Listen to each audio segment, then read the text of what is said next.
What's going on, guys? Good evening. Welcome back to United View. Hope everyone is doing very well. Welcome back to Match View Live. It is Manchester United versus Leicester City in the FA Cup fourth round at Old Trafford. Kickoff is in just under 2 hours' time. Team news is coming out in about an hour. I think in about an hour's time. I'm never sure when it comes to the FA Cup. I'm never too certain. I know, obviously, in the Champions League in Europe, it's always an hour 15. In the Premier League, it's always an hour 15.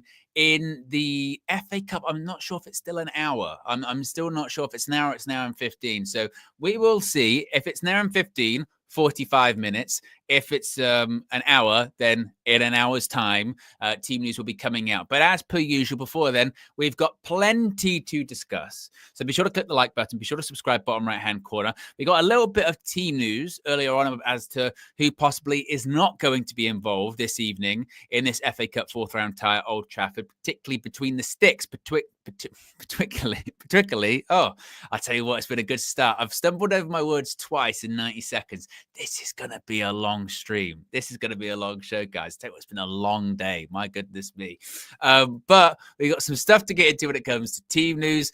As always, I'll have the social media feed. You can't see it, but over here, in this direction here, there is the social media feed. If we do happen to hear anything when it comes to team news or when it comes to possible leaks, I mean, we don't really hear them anymore, do we? You know, the pre-match has changed. The pre-match has changed significantly on the match view, hasn't it? But December, well, sort of first part of the season, it was very much, you know, you go live and then you get the team, get the team pretty much straight away as to who's going to appear. Now we find out at the same time as everyone else. We find out together, don't we? Because the team news comes out and then we try and figure it out a bit like on Sunday in real time, just who's going to be playing where. Is it going to be a similar situation to what it was against Crystal Palace at Old Trafford, where we're going, right, so I can't see a striker there on the starting 11. So does that mean who's playing up front? Is it Bruno? Is it Ahmad? Is it Garnacho? Who is it? Is it Kobe again? Will we be doing? Is it Mazraoui? Mazraoui in the 10? Remember that? So maybe we'll be doing that together as well. But that's when team news comes out in about an hour or 45 minutes time. We'll wait to see. Before then, though, as I mentioned, we do have some stuff to get into when it comes to the playing squad this evening. Some stuff to get into when it comes to possible summer transfer targets as well. So there's plenty to discuss. Already, we've got people filing in. We're already halfway to 100 likes. If you haven't already, click the like button. Let's get to a very quick 100. And also get involved in the chat too. Jadine says, will KG be on too? Of course. This is the timeline. The timeline's here. I can go back for you, Jadine, because sometimes people might miss the timeline or they might not be paying attention to it. As you can see on the timeline right there, that's the rough timeline. I mean, you know, subject to change as always, but team news should be coming out around 7 o'clock. The match view will be kicking off. The match will be kicking off at 8 p.m. I will be joined by KG, that comedian. Mr. That Comedian will be joining me at around about 7 p.m., about an hour before kickoff, as per usual. So he'll be joining me. And then, of course, we'll be chatting on the post-match, full-time view, once this match view finishes as well, where members can call in, they can have their say, they can chat to me, they can make their voices heard once the match is over as well. And hopefully we've gone through to the next round of the F. I mean, surely not. Right? Surely not this evening. I mean, I know that we're bad at home. You know, I know we're not good. And we've been struggling at home recently. Losses against Palace. Losses against Brighton.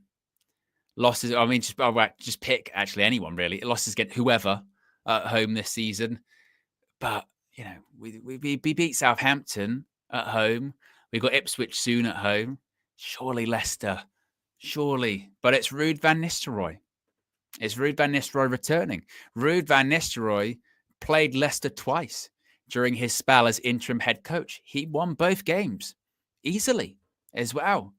And now he comes back as the Leicester head coach. At the time, it's been difficult. I know they beat Spurs, but it's been up and down, very up and down with Ruud at Leicester. They've been booing some of his substitutions, some of his lineups. Surely it couldn't happen. I mean, we're in the mud, but this would be a lot more mud, wouldn't it? Let's be honest. With it being rude, it would be bad. It would not be good. So hopefully the thing is, with Manchester United, who knows? let's be honest. Who knows when it comes to Man United? I mean, one thing's for certain, and I know I'm really selling this to you guys. One thing's for certain, it's not going to be a good game. I'm not convinced about it being a great game, because Manchester United didn't really do, especially at home, great games. But I think we get through this evening, but it's going to be like a trip to the dentist where you have some teeth taken out and you say, it was worth it in the end, because I look better for it. But there's a lot of pain, a lot of blood involved. Maybe that. Yeah. I mean, the metaphor doesn't really work, but you get my point. Surely, we get the win this evening. Now, as per usual, as always, when it comes to the match view, you can see it right there on the sidebar. You can see it right there beneath me. This match view is brought to you by Fail Forward. You can scan the QR code. You can click the link in the video description. You can click the link that's pinned in the chat, and you can go to the Fail Forward website, and you can use the code UnitedViewFF. That's UnitedViewFF for Fail Forward for 20% off your next purchase. What would you purchase there, Owen? I'll tell you guys. You can purchase hoodies just like this one. You can purchase T-shirts. You can purchase hats. I'm talking, normal caps, beanies. You can purchase tracksuits, socks, anything you can possibly think of. You can go there. That's apparel, and you can purchase, and you can save some money. Why not do it? Scan the QR code, get over there, use the code UnitedViewFF for 20% off. Already some positive reviews. There was one review that said Flex and KG sent me over here. No mention of myself. I'm fine about it. I'm not bitter at all. But a little bit. It stung. It stung a little bit, but it's fine. It's beyond the point. Said Flex and KG. It would have been nice to be mentioned. But they went over there and they said Flex and KG. If they just Flex KG and Owen, but whatever. They sent me over and they said it was good quality, and very, very well priced as well. So get over to Fail Forward, use the code, save some money too, and hopefully, guys, hopefully we give away a shirt this evening, right? Come on. It's been a mixed bag, hasn't it, when it comes to the shirts, courtesy of Oxford Natural by Gowan Life. As we know, if Manchester United win, you can win too. Courtesy of Oxford Natural by Gowan Life. You can win a Manchester United shirt by participating in the Man of the Match segment after the match. But Manchester United have to do the job first. Manchester United have to win a game. And we thought in 2025 we had been winning some games. So we were giving some shirts away, some home shirts, some away shirts, some third kits, courtesy of Oxford Natural by Gowan Life. Couldn't do it at the weekend, could we? We couldn't. But hopefully we can do it this evening. And all you have to do to get involved is use the hashtag MOTM with the man of the match. But don't do it now. It won't count now. You've got to wait. Wait till the match is over. Wait till Manchester United have won. And then you can get involved. You can enter the draw just by doing that. MOTM. In the chat, whoever the man of the match is, and you'll get the random selection, and you can win a shirt. It's that simple. And we've had people actually reaching out to us on social media and getting involved in the chat, actually saying, my shirt's just arrived. Thank you so much. Gowan Life and Oxford Natural. So, yeah, it's people have been enjoying their shirts. I mean, it's not the best, I had a Man United coat on the other day. I was just in town somewhere. And someone said to me, Man United are good, aren't they? I just gave them a look, I think it spoke volumes. Words didn't need to be said. I couldn't tell whether they were being... Do you know what's mad about that with Man United? It's like, when I was younger, if they said that, there wasn't even a debate about if they were being serious or not. You'd be like, well, of course. Now, you have to have this kind of discussion of, are they taking the piss? No, what? I didn't really catch their tone. Are they being honest? Are they mocking? Is that sarcasm? All of those thoughts. I just did this kind of little bit of a look of, yeah, carried on. carried on. So yes, you can still win a shirt, and you can get optimized as well. Links in the video description for that. You can find out, like I've discovered recently, if you have a jawline or a collarbone, you can get optimized. You can subscribe, save up to 70% off. 70% off using the code UV and get your Optimum Day and Night. Right, shall we talk about who's going to be playing this evening? Yes, let's. This is, I feel really bad for this person. I mean, he's the reason we're in the FA Cup fourth round. Let's be honest, guys. Against Arsenal, we weren't holding out a lot of hope. We were going to a place that Just Josh Media Graphics Guru Vision Ninja calls the Emirates. And we weren't expecting much, were we? We'd already lost there in the Premier League earlier on in the season. Go there in the Cup. This isn't going to go well. We'd be coming off some terrible results too. We had just drawn with Liverpool, so we thought, well, okay, maybe a bit of something in there. And we went there, played well, even down to 10 men, still knocked them out on a penalty shootout. We'd Bayern Deer in the match, saved the penalty in the penalty shootout, saved the penalty. He was the hero. He was the man of the match. And he was rewarded because of it. He started playing in the Europa League games. He'd done okay in the Europa League games. And now we thought, right, well, this evening, we're going to see more of Bayern Deer. He's going to be back between the sticks. He's going to be playing for Manchester United against Leicester. Right? Maybe not so much. Because according to Ruben Amorim, Bayern Deer, he might have a bit of an injury. Might have a bit of a knock. Ruben Amorim said, quote, Altai, I think he has a problem. So he is not available for the game. Tom is also not for this game, but he can play the other ones in the future. So the rest are ready. The important thing is we are ready to face the game. So it looks like possibly Bayern Deer might be injured, ill, unavailable. We don't really know what the issue is or anything like that. But Bayern Deer, after his heroics, he could miss out on this on this FA Cup fourth round tie at Old Trafford, which would be so unfortunate for him, wouldn't it? I mean, look, when it comes to Bayern Deer, as I've mentioned before, I'm not getting too carried away and going, yeah, he's the future for us now. I think it's a genuine debate, isn't it? It's a genuine debate about, who's the better goalkeeper at the moment between Bayern Deer and Onana, because Onana always got a mistake in it. I don't think he could have really done anything about the goals at the weekend. But because of, do you know what's funny with Andre Onana is because he makes the mistakes and because we always know that they're in his locker. Whenever a goal goes in, like the first thought, and if we concede tonight and if it's Onana playing, the first thing that everyone will do, I do it, KG does it, I know you guys in the chat do it, we go, let's have a replay. Let's see what the goalkeeper could have done. Is the goalkeeper at fault? Because we don't know. We just assume. We just think, well, a goal's got in, and then suddenly the analysis starts, doesn't it? Where we go, let's do the Onana check first. You have to take it in segments. Let's do the Onana check first. Let's check if Andre's at fault here. Isn't he, or isn't he? And you go, right, he is. Go this way. He isn't. Right, go this way. What else happened? And because of that, it is quite close between the goalkeepers. I mean, Bayern Deer, he's still got a mistake in him. We saw him when he played against Spurs. We saw it when he played in the Euros for Turkey. He's not the answer. As KG pointed out a few weeks ago on the red carpet, it's a position that I'm not sure that Manchester United will recruit for in the summer, but I wish they would.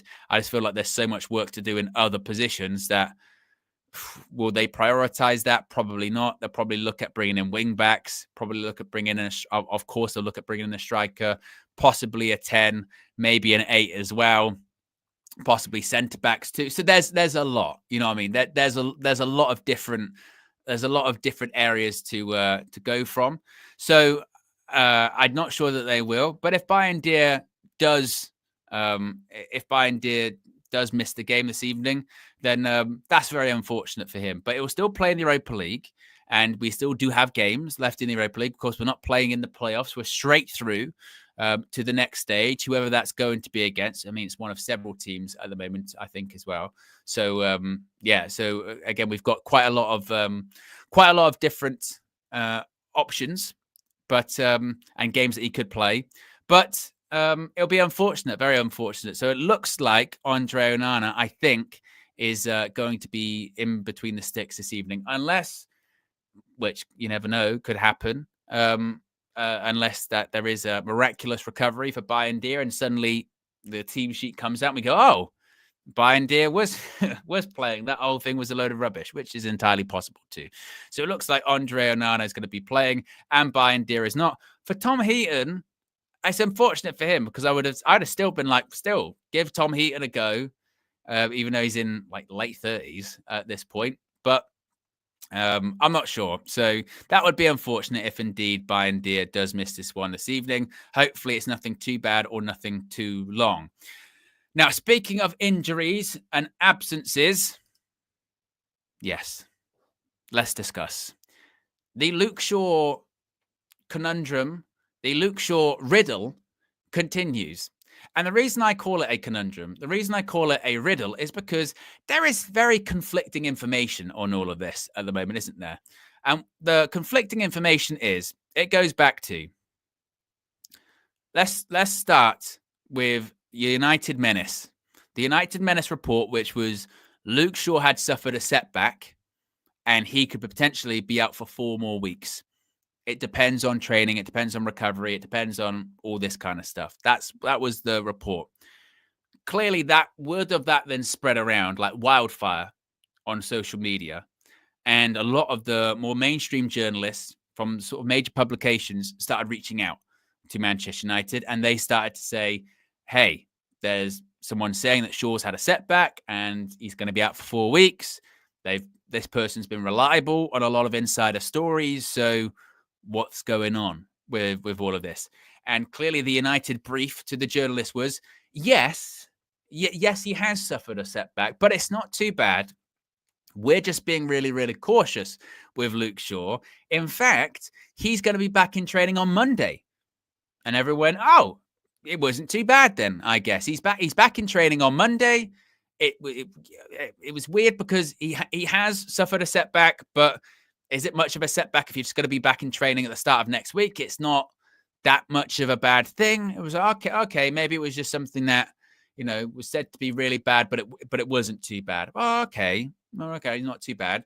But then you get these comments from Ruben Amorim here on Luke Shaw suffering a new small injury. He says, quote, "It's hard. It's a complicated moment to try and tell you a timeline. I don't want any pressure on the medical department or on Luke. We just need the players fit to help the team." So you then get Ruben Amorim come out and sort of go, well, it's a bit complicated. I can't say whether he's going to be back in training on Monday. Luke Shaw's been out for ages. The last time he started a game for Manchester United was over a year ago. Right? A year ago. It was a year since the whole stuff happened with the games against Aston Villa and Luton. That was in February of 2024. Since then, we've had Luke Shaw miss the remainder of that season, play 2 games, two games in the Euros, not even full games, 2 and a bit games in the Euros, whatever it was, then miss the majority of the season so far, play a couple of games where he came on as a sub for Ruben Amorim, and that's it. So in the space of 12 months, this guy has played, collectively 3 or 4 games, maybe? And they're not even full games. And now he suffers this setback in his injury recovery, and we're meant to believe, it's nothing. He'll be back on Monday. Well, the goalpost for him has been moved so many times over the last 12 months that, of course, people are going to be skeptical. Of course, people are going to go, I'll believe it when I see it. Remember when it initially happened last February? If you just ignore his past, and how can you with the injuries that he sustained in his career? When it comes to what happened last February, we were constantly told, weren't we? Well, he'll be back for FA Cup final. That's the one that everyone's aiming for. FA Cup final. A lot of the injured players, they're going to be back. That's what's going to happen. And you go, all right, cool. And Varane came back. Varane came back from injury and retired because of injury in the space of what happened, how long Luke Shaw's been out. This is the last time he started for Manchester United. Do you know how mad that is? You want to talk injury-prone players in between the last time Luke Shaw started a match for Manchester United 12 months ago, Raphael Varane has recovered from injury, started a game for Manchester United, won an FA Cup, and then moved and retired because of injury. That is how long a time we're talking about. And now it's like, well, a little bit of a short setback with Shaw. He'll be back in training on Monday. And it's over, isn't it? It's Phil Jones. It is Raphael Varane. It is Anthony Martial. It's whatever injury prone player you want to think of, even if it's not at Manchester United, Jack Wilshere at Arsenal, Andy Carroll. You could name them. Those players that are synonymous with injuries. Reece James at Chelsea, does his hamstring every sort of 3 or 4 weeks. It's the same. And the problem that Manchester United have is that Luke Shaw signed a new contract in 2023. He's sticking around. And those players I named that we were looking at as injury prone, whether it be Phil Jones, whether it be Raphael Varane, whether it be Anthony Martial, how did they all leave Manchester United? They all left Manchester United when their contracts expired. Because with an injury-prone player, they know their body. They know their body and they know their limitations better than anyone else. They know realistically what they're worth. They know how much they can or can't do physically, and they know they're not going to get as much anywhere else. They know they might not be able to play again in the case of Phil Jones. I mean, I'm so glad that Phil Jones has done those interviews, and I think it has actually really opened people's eyes to how it kind of works with an injury-prone player and contracts and all that kind of stuff, which is he knew on Erik ten Hag's first day, he did the first day of training, and he walked off the pitch, and his right leg, his right knee was so bad, he had to do the entire training session with his left foot, and he walked off the pitch, and he knew, I'm never going to play again. I can't do it. I can't do it. But he's got a contract, and it's not his fault. It's not his fault that Man United gave him that contract. They've got to pay him. Now, it might not be as much as if he was playing every single week and what have you. Of course not. But if you know you're going to retire, you want to go get your money. It's only fair. And it'll be the same with Luke Shaw. As much as we say, get rid of Luke Shaw in the summer, we all know Luke Shaw's not going to go anywhere. He's not.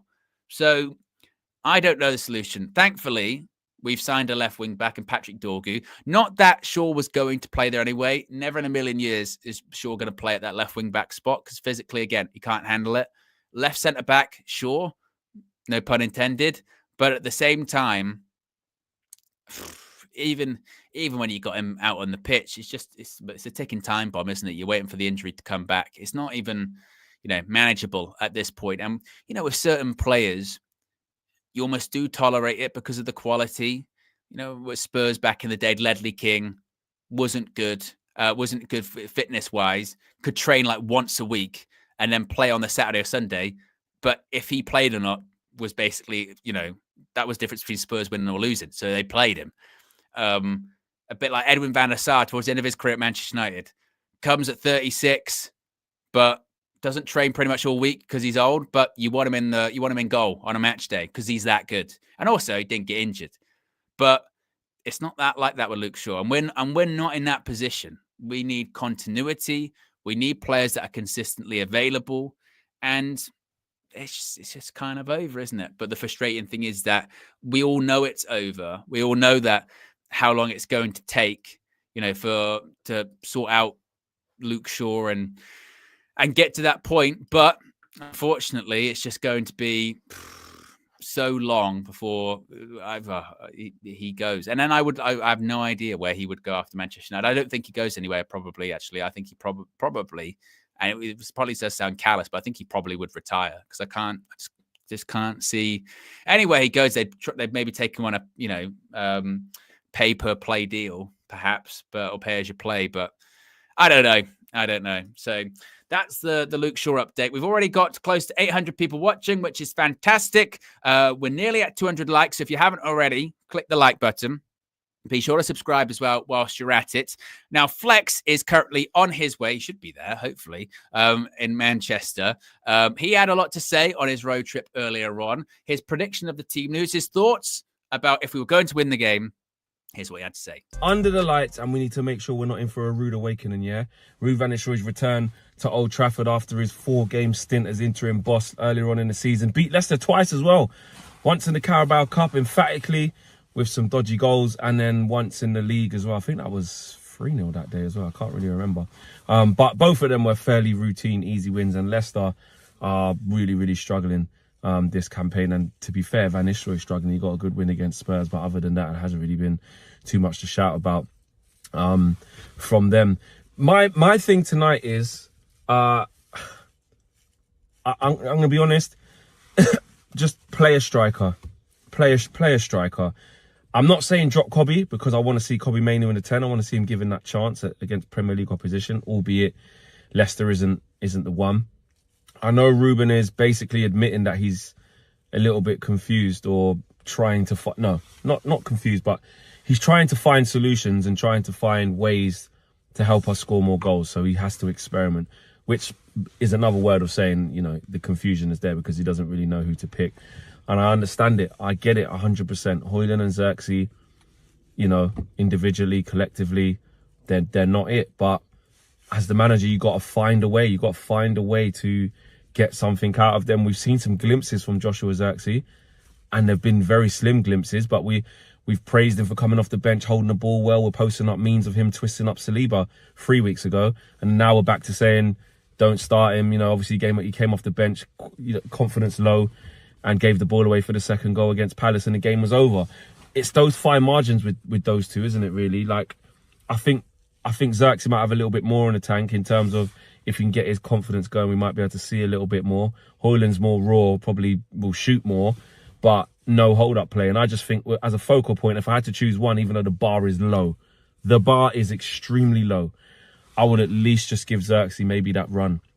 Give him that run of games just to say, listen, we're gonna go with you as a focal point. Just work on bringing that ball down. Don't overcomplicate anything, and play to the better players. Play to Cobby, play to Ahmad if he's in the 10, play to Garnacho, play to Bruno, etc., etc. That's what I think should happen.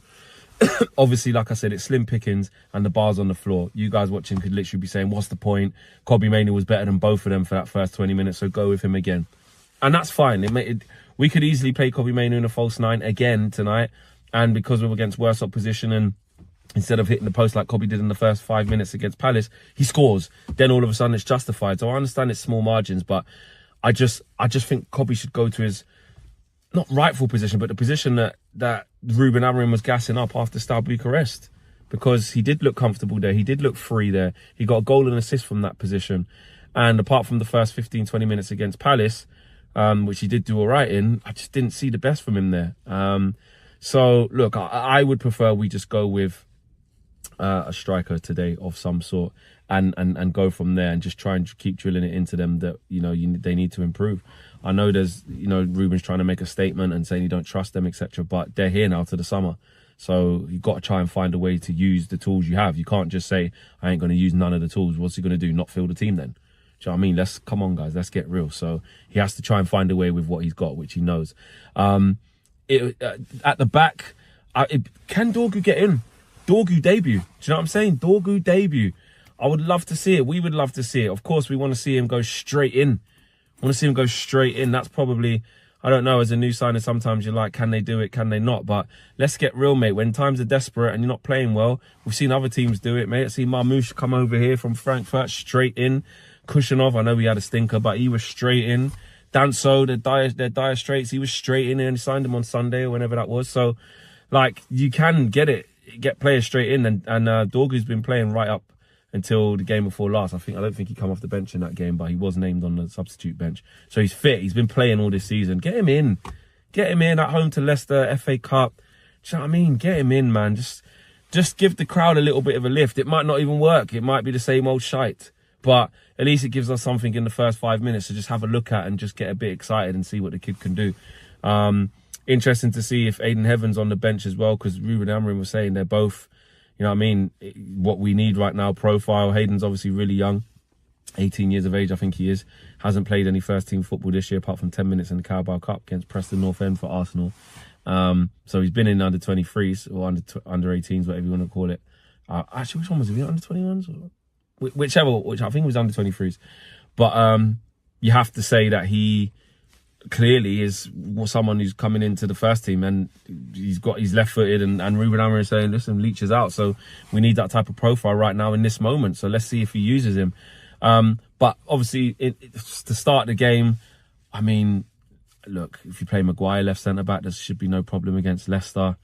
You've got Managerial could play left centre-back, that should be no problem. Do you go with Yoro? Again, a bit of pace in there. I'd probably go with Yoro.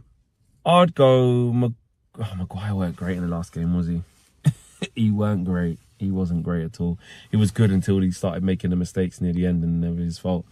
But you need a little bit of presence in there. I'd probably go Majraoui left centre back, De Ligt in the middle, Yoro right centre back. That's what I'd go for this game. I'd just throw Dorgu in. Dorgu left wing back. I'd go Ahmad right wing back.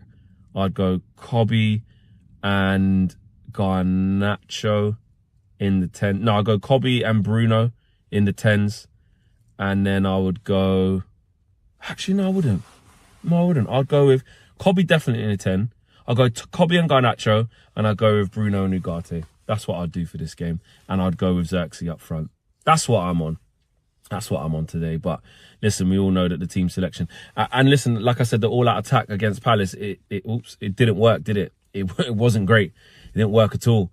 So, you know, if one of Garnacho or Kobe or Ahmad has to sit, then it is what it is. Maybe you leave Ahmad on the bench and you play Dallo right wing back, and then you have Ahmad to change the game, or you go Ahmad and Kobe. You got Ahmad and Kobe in the 10s, Garnacho on the bench. Don't mind that. Dallo right wing back. And then Bruno and Ugarte in midfield. In fact, yeah, I could get behind that. Let's get Garnacho back to impact sub. Get him coming off the bench. Start Ahmad and Kobe, two players who can keep the ball really well in tight spaces and half spaces. Technically minded players, got some end product about them. Kobe and Ahmad in the 10. I like that. I like that. But for that to happen, we need a proper left wing back, and I don't think that's going to happen today. I don't think he's going to start Dorgu, but I would personally go with that. So let's see. But whatever happens, mate, I don't want to see no trouble, no hearts in mouths, extra time, nonsense. Just get this job done against a poor Leicester side who probably will make changes. You know, actually, they've got a whole week to another game, so maybe not, but they need to try and stay in the league. You know what I'm saying? So we'll see about that. We'll see about that indeed. Big up to Flex on his way to Old Trafford again. Hopefully he will be there at the moment, but you'll be able to see his reaction after the game. We'll be getting fan views from outside Old Trafford, as well as player ratings. Hopefully discussing a Manchester United victory. Hopefully discussing an FA Cup 5th round tie in the future at a future date. But this is Manchester United. You never know. Just when you think we can't get any lower, it is literally one game at a time, isn't it? It's one game at a time. Take it game by game, result by result. Just get through this evening and go from there. So I'm sure we'll hear from Flex later on. Indeed. How many likes are we currently at the moment? We're closing in on 1,000 people watching live, which is great on a Friday. Of course, we're kicking off an FA Cup victory, an FA Cup weekend here. And we're defending champions, of course, in the competition. And we've been very good in the FA Cup for the last 2 seasons, getting to obviously winning the title last year before that. Of course, we got to the final against Manchester City too. So, you know, it's been a long time since, I think something like 600 odd days since we lost an FA Cup game. So hopefully, and look, it's one of those ones, isn't it? It's like when you're either the main event or the first game of the weekend, of any weekend, whether it's Premier League, FA Cup, whatever. You know everyone's watching you. You know everyone's watching you. You know that everyone's waiting, particularly at the moment with Manchester United. Everyone will be finishing their work day, getting in, settling down. They'll be like, right, it's FA Cup this weekend, isn't it? Who's on tonight? Who's on tonight? Man United. Or who they play in Leicester? What Rude's coming back to Old Trafford? I'm going to watch that. Oh, and Man United aren't very good. I'm going to watch that. All we need to do, just win, move on to the next game. We've got a big game next weekend against Spurs away. You know, and you would think, given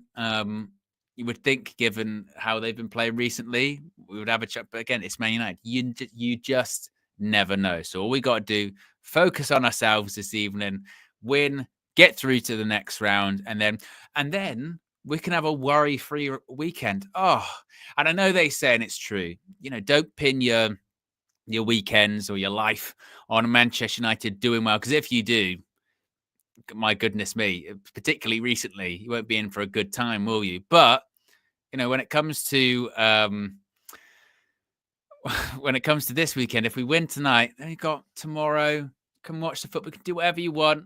Don't worry about it. Sunday, cannot worry about anything. It's fine. Do whatever you want. Not a problem. All the way through to next weekend. All the way through to next Sunday. We don't have to worry about things. So that would be nice. It would be, because I don't know about you, and you can let me know if this is what's like you in the chat. Maybe I'm right. Maybe I'm wrong with this. If Man United lose, my sort of interest in football for the rest of the weekend massively dips. Massively. If Man United lose, and then I'll be like, oh, there's a really good game on the TV, I'll be like, I don't want to watch it. I'm kind of done with football. I don't want to, I'm not interested in that. If Man United win, then they're like, there's a good game on the weekend. I'll be like, oh, I'll watch that. Yeah, I like football at the moment. It's nice. But if Man United lose, I'm just not interested. I don't want to watch football. Put something else on. Watch Ramsey's Kitchen Nightmares instead. Let's just watch those. Comfort programming, no problem. And then if there's any chatter about football, if anyone, when like you'll see your mates or a family member, you'll see a family member, and they'll be like, hey, how Man United doing at the moment? And you go, I don't really want to talk about it. It's that Gemma Collins thing, where she goes, can we not talk about this? It's like that. You just go, no. And then you go over to like another family member and you go, hey, how's it going? They go, hey, Man United. And you go, I don't want to talk about that. Not interested. No, thank you. So yes, hopefully we don't have to deal with any of that this weekend. Hopefully, if you've got plans, well, first of all, if you've got plans, let us know what they are in the chat, and hopefully it'll distract you from football. But hopefully, if you do have plans with family or friends or anything like that, and they come up to you and they go, hey, Man United, you go, well, look, I know we're rubbish, but we won last night, so that's good. So don't have to talk about that. Don't have to think about that. No, yep, totally fine. Look, where are they in the league? I don't want to talk about that, but it's okay. I can enjoy my FA Cup weekend. Hopefully we can. But with Ruud as well. Like, I don't know if I've emotionally prepared myself for Ruud van Nistelrooy coming back out at Old Trafford. When he had that batch of games as the interim head coach, particularly in the last game, which was against Leicester, wasn't it? And, he went up to the Stretford end and he was clapping and waving to everyone. And he was saying goodbye. And he knew he was leaving. And as much as he said, I haven't spoke to Ruben, he knew, you don't go up there and wave goodbye, So he knew what was going on. So he says goodbye, waves goodbye. And then and it's like, he's going to Leicester. And I thought, well, we've already played Leicester at Old Trafford this season. We'll have to play them at the King Power. But, we've already played them at Old Trafford. So it's not going to be as awkward coming back. At least that's kind of been avoided. And that won't be too bad. And then you draw them in the FA Cup and you go.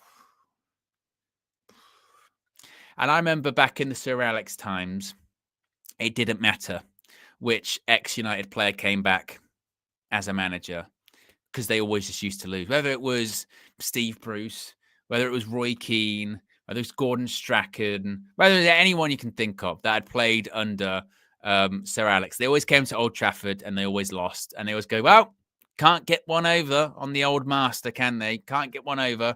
It's still the teacher and pupil kind of situation here. And maybe one day they'll get there.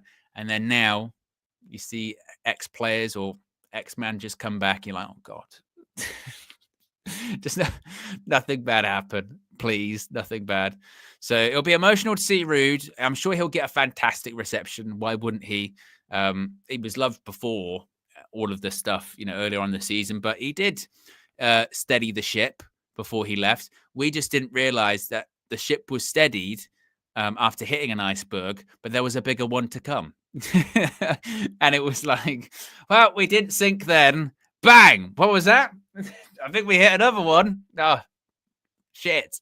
Yeah. So that was the steadying of the ship for it to get incredibly turbulent again afterwards was not ideal, was it? Was not totally ideal, but bless Rooney. I hope he does well at Leicester. I think he's got a really, really difficult job, because this is the other part of it. And this might be very famous last words, but Leicester are shit. They've not got a good team at all. They've got a really poor squad. Financially, they're in a pretty dire situation from PSR. I mean, remember when obviously they won the championship last season, but it was so strange. They won the championship with this sort of understanding and expectation is they might get charged and have like a points deduction because of their PSR situation and all this stuff. So they were limited finances and they were limited with what they could do.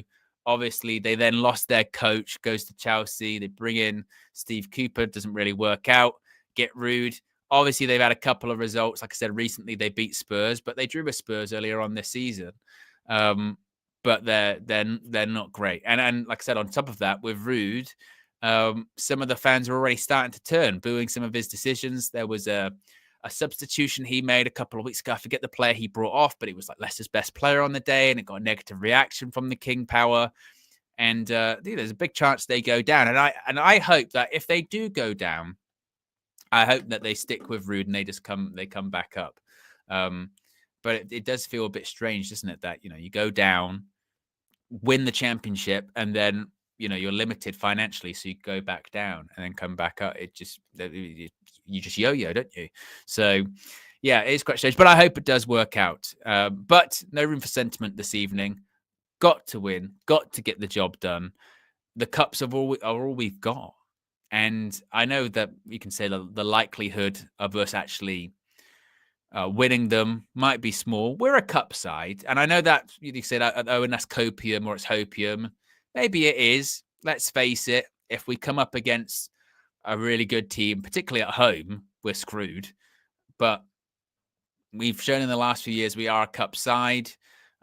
One of our better performances this season has been in the cup, knocked out Arsenal. As we saw last year, when we played Man City in the FA Cup final, anything's possible. If you can get to a final by hook or by crook, by getting a good draw or getting very, very lucky, it's just a one-off game and anything can happen. The best teams don't always win the cups. And when it comes to our sort of hopes moving forward, and we probably shouldn't pin our hopes on it, but that's where we're at, is if we do want to get in Europe at all, I'm not even just talking Champions League, I'm talking just getting like the Europa League or anything, the FA Cup is kind of that backdoor into Europe like it was for us last season. We're not going to finish in European positions domestically in the Premier League. We know that. Where we are right now in the Premier League, that's the 13th, 14th, 12th, in and around that space. That's where we're going to finish. We are going to finish there. We are bottom half fodder this season. When you can't win back-to-back games in the Premier League, that's where you get to. So that's where we're going to finish. And we don't deserve to be in Europe. But make no mistake here, we don't deserve to be in Europe just because we're Manchester United. We don't deserve to be in Europe just because of who we are. But if there is a way of getting in there, which is winning the FA Cup like we did last year, getting a favourable draw, not that we got a favourable draw last year because, look, we beat Liverpool and City on the way to winning it. But if we can get a favourable draw, get to the final, win, get in the Europa League, that'll be something coming out of this season, wouldn't it? The Europa League, obviously the same as well. Given the quality of the team and the format change, you would think it might lead to us having a bit more of an advantage to get into the Champions League next season. But my worry is with the whole like win Europa League, get into the Champions League thing, is that we're so bad. Like, what would that even look like with us being in the Champions League? But I suppose you can't think like that, can you? All you can think of financially, we desperately need it. To attract players, we desperately need it. And ironically enough, in the Champions League and Europa League, there's only one team that hasn't lost a game in Europe this season, and it's Manchester United, which is mad, which is absolutely crazy. So that's why they're important. So all you can do is win, get into the next round, and take it from there, and hope you get a good draw. And then if you don't, hope that you're up for it for the day. And that again, that's the beauty of that's the beauty of cup competitions. They're one-off games. Anything can happen. It's not always the best team that goes through. It's not always the best team that wins it.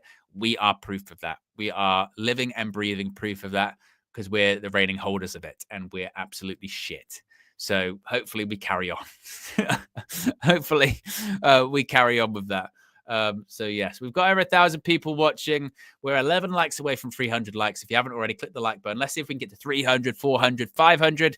Team news will be coming out shortly. The fact that it's not out now suggests to me that indeed it'll be coming out in about 15 minutes time, an hour before kickoff at Old Trafford. Of course, kickoff is at 8 p.m. GMT. So that's an hour and 15 minutes. KG, that comedian, Mr. That Comedian, will be joining us as well around 7 p.m. once the team news is out. Hopefully we get our record back of actually being able to win games on the KO Match View. We felt like we had kind of turned a corner a little bit. We were there for, what game did we do together? We did Rangers together. What other one did we do? We did FCSB. That was a Trinity one we did together. But yeah, and then at the weekend, it wasn't great. And we didn't, that might be on us. We didn't bring amazing energy. We didn't bring amazing energy. But then nor did Man United on Sunday against Palace. But that game was shocking, absolutely awful. So hopefully we once again have the KG manifestation. Hopefully have a more KG manifestation, and hopefully he can bring forth once again us winning, perhaps, maybe. Jason in the chat says, lineups, please. We can't at the moment. We're still waiting 13 minutes. It looks like they're out at 7 p.m. Again, I think if I remember correctly, I think it's an hour before kickoff for FA Cups, and then for Europe and Premier League, it's an hour and 15. I think it's that. So yes, we will be waiting about 13 more minutes for that. And as far as any leaks or anything like that, look, they've been nipped in the bud. The leaks no longer leak when it comes to Manchester United.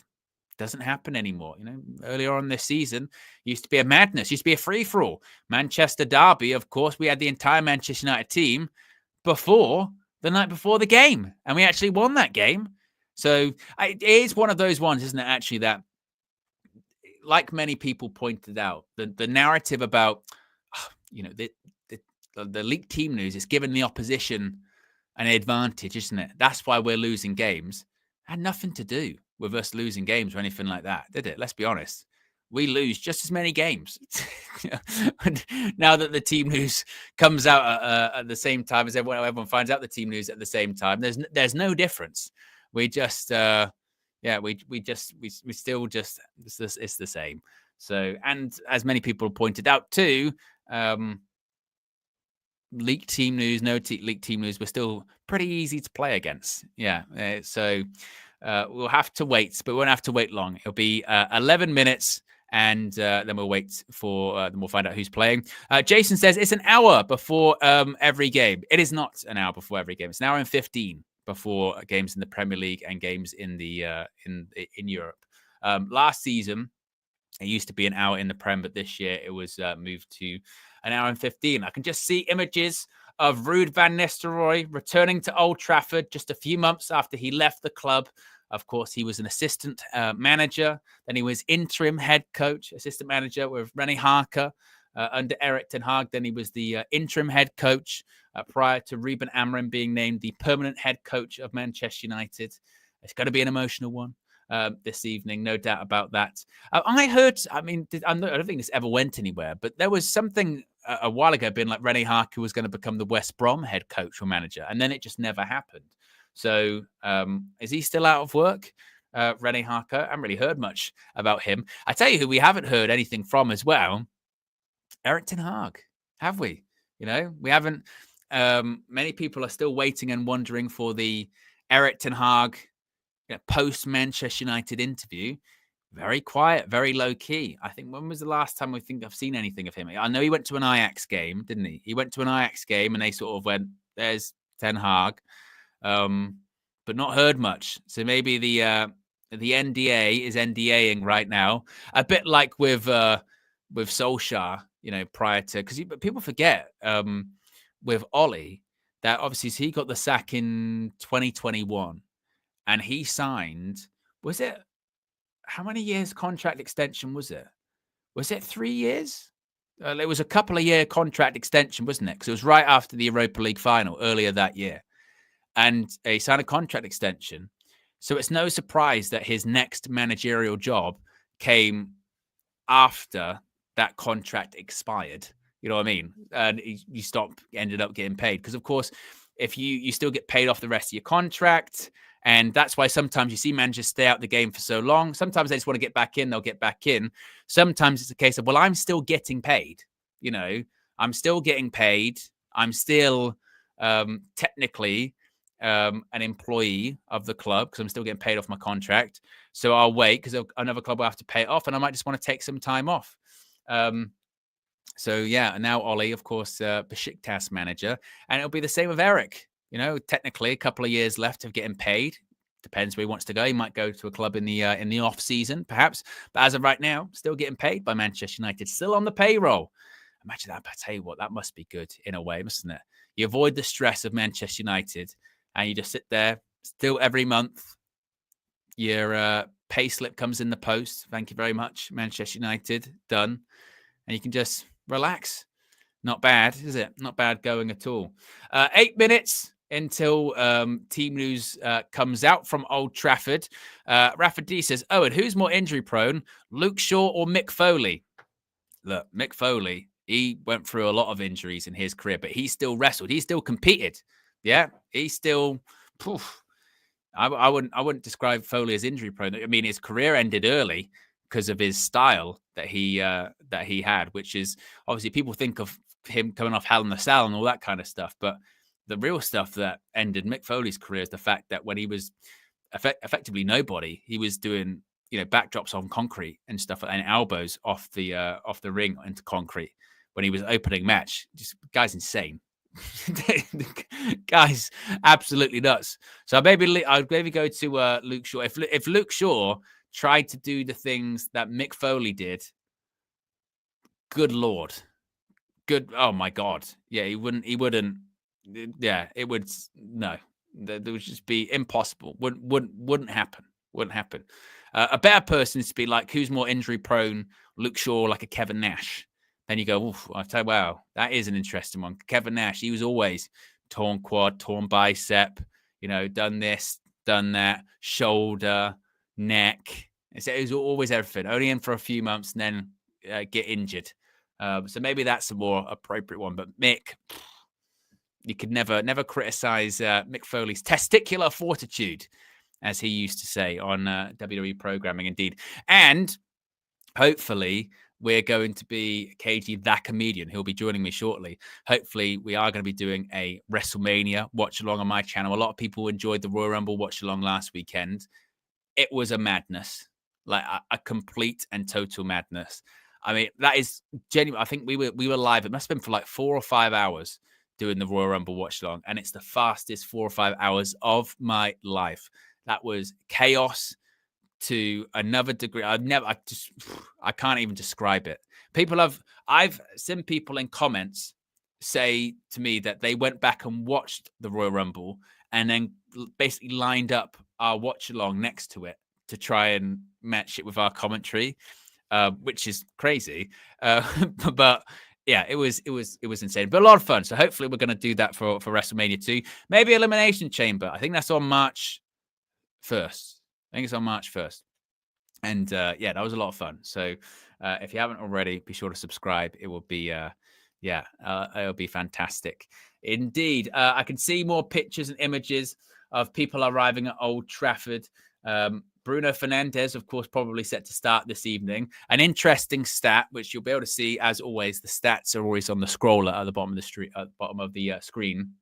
says that Bruno Fernandes has been involved in 10 goals in his last 10 FA Cup appearances for Manchester United. That's 7 goals and 3 assists. Of course, he got the goal against Arsenal in the FA Cup third round at the Emirates. Was critical that day. Was a much more disciplined Bruno Fernandes, wasn't it? And hopefully we see that today with Bruno. I mean, I would think the expectation would be that Bruno probably plays in the 8th position once again. Ruben Amorim likes playing him there. I mean, my predicted team, again, this is very difficult. This is very difficult to predict at the moment with Manchester United, but my predicted team would be Onana in goal, because as we spoke about earlier on, it would appear that Bayern Diaz got some kind of injury, illness, and he's not going to be available this evening. So Onana in goal. I think a back 3 of probably De Ligt, Mazraoui, and Lenny Yoro. Most likely, we have seen Yoro play on the left. It could be Mazraoui on the left. I think that maybe we could see that. In terms of the wing backs, I think we probably have hopefully Patrick Dorgu make his Manchester United debut on the left wing back part. And also, I'd like to see Amad Diallo, just Amad, play in the right wing back. I'd like to see having a bit more attacking lineup and just go and have a go at Leicester this evening. And also as well, when we've played with an attacking player at wing back or a winger at wing back, we've done better. We've been more likely to win the game. So I'd like to see Amad maybe in the right wing back role. Midfield, you think probably you get Bruno and Ugarte, perhaps. In the 10s, I would think Garnacho, and I hope it's Kobbie Mainoo. I don't want to see Kobbie up front.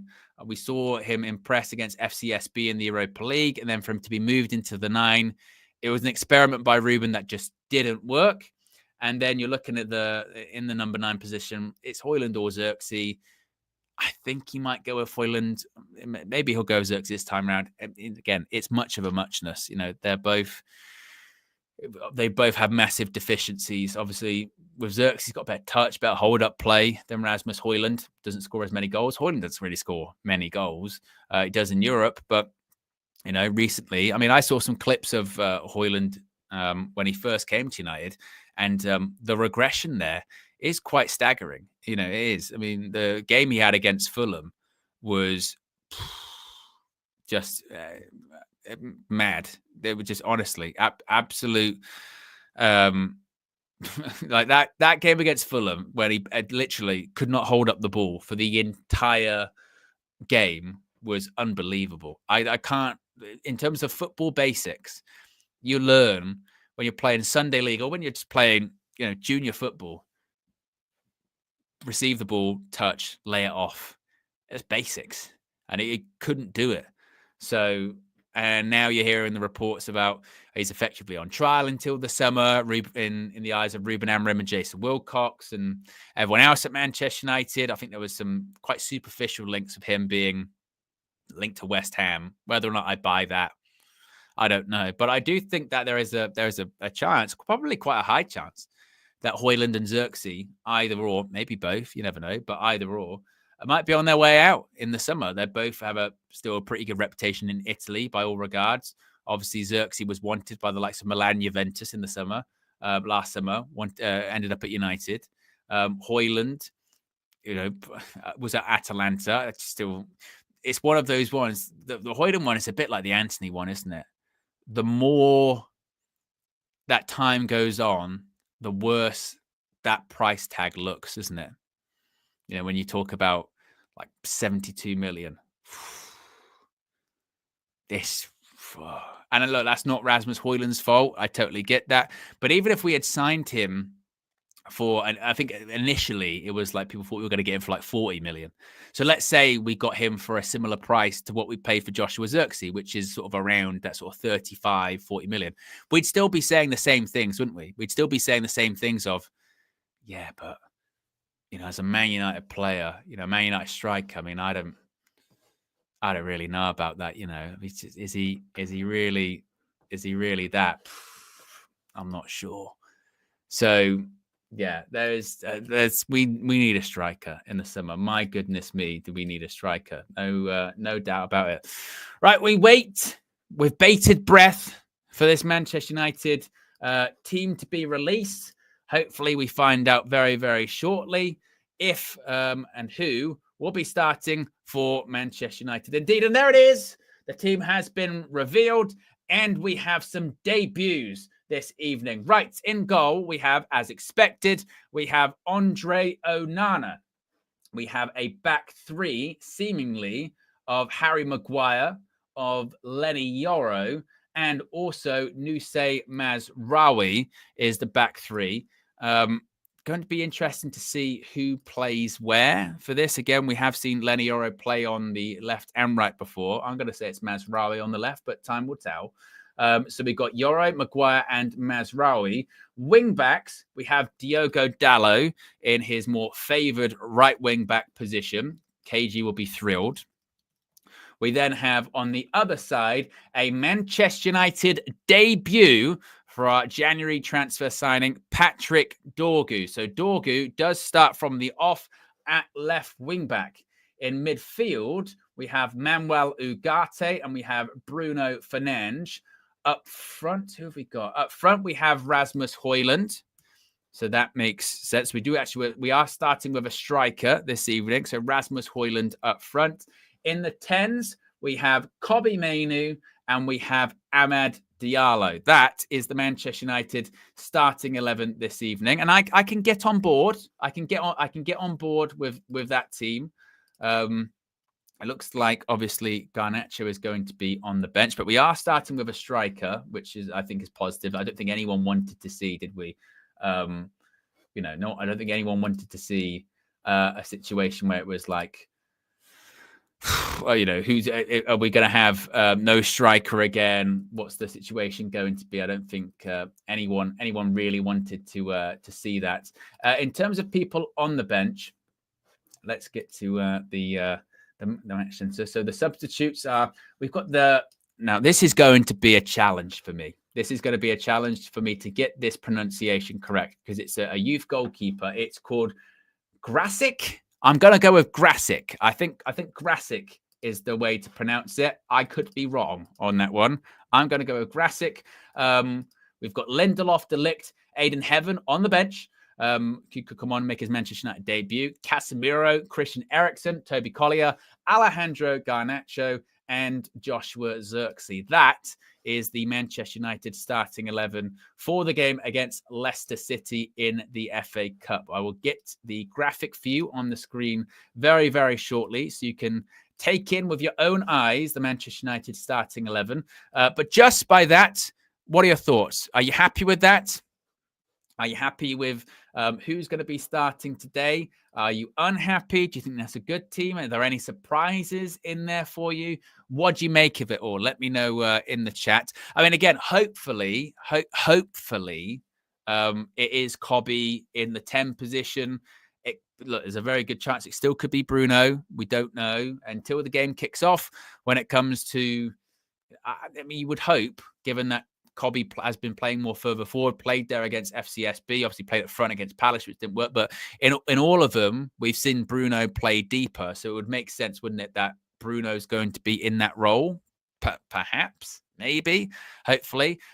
Like everyone else, very excited to also see Patrick Dorgu play for Manchester United and make his debut today. Obviously, there's going to be pressure on him because there's always pressure. You know what I mean? There's always pressure on a lot of these players.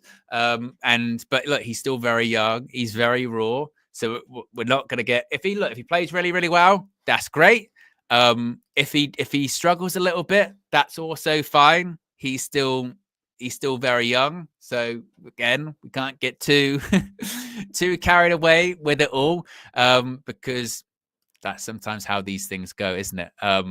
With the team. But I can get on the screen for you right now, the Manchester United starting 11. And it's right there. As you can see, that is the Manchester United starting 11. Andre Onana in goal. Before people go, what's going on? I can't believe that Onana's playing and Bayern Deer's not. This is bullshit. This is unfair. Bayern Deer is not available this evening. Unfortunately, he's got a injury or illness. Ruben Amorim did say prior to kickoff that he wouldn't be available. which is unfortunate considering it's because of him that we are through, because of his penalty heroics in normal time and, of course, in the penalty shootout. That back three of Lenny, Yoro, Maguire and Mazraoui.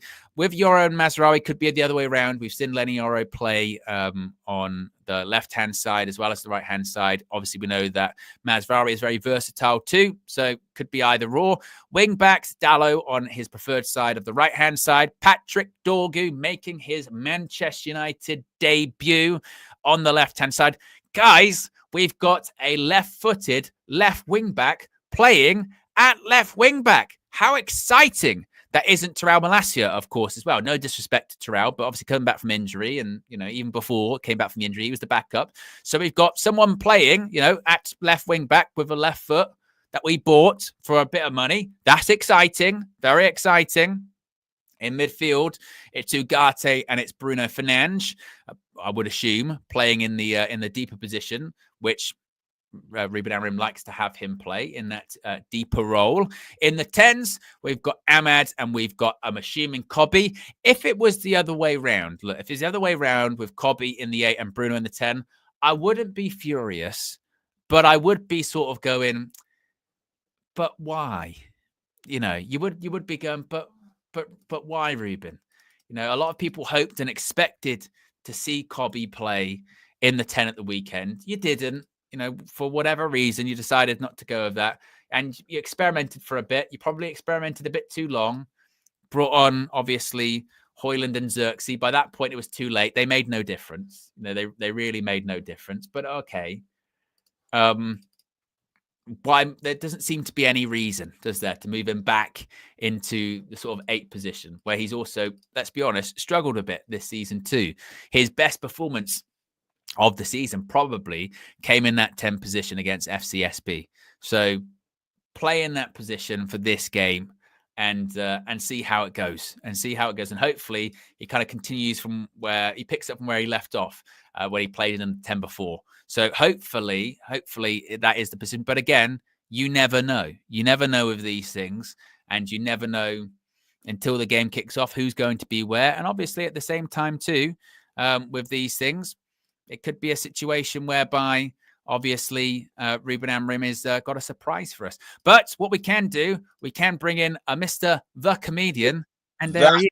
Comedian. There you go. 1 second. How you doing, bro? Hold on. I need to go out of my life. 1 sec. Just making sure I got the background in. And I've got my sub thing out. There you go. Sorted. There you go. With the what you call it and the thingy. Transition. There you go. There we go. Wait, see, mine is not in the right place. What's that?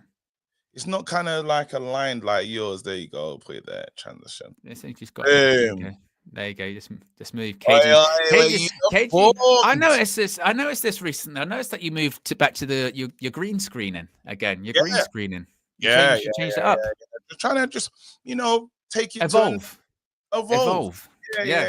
I noticed that the graphics, if you haven't seen on KG's Reckless Sport, links in the bit of description. I'm sure someone will put it in the chat. KG, absolutely. He's got graphics at the moment. There are graphics of graphing for different shows as well, for hate alongs. He's got different things. There's little Easter eggs going on in the background with some of them as well, Yes, absolutely, man. But yeah, really happy, man. And I'm seeing the team for the first time. Yes, that is the Manchester United starting 11 this evening. What are your initial thoughts and reactions to it? I was close to this. I just didn't have Maguire in. So in my team, I had De Ligt there with that team there. But Bruno Fernandes with Ugarte, yes. Ahmad. I knew Dalot would play. I just knew. I just knew it. It starts. The agenda is on. I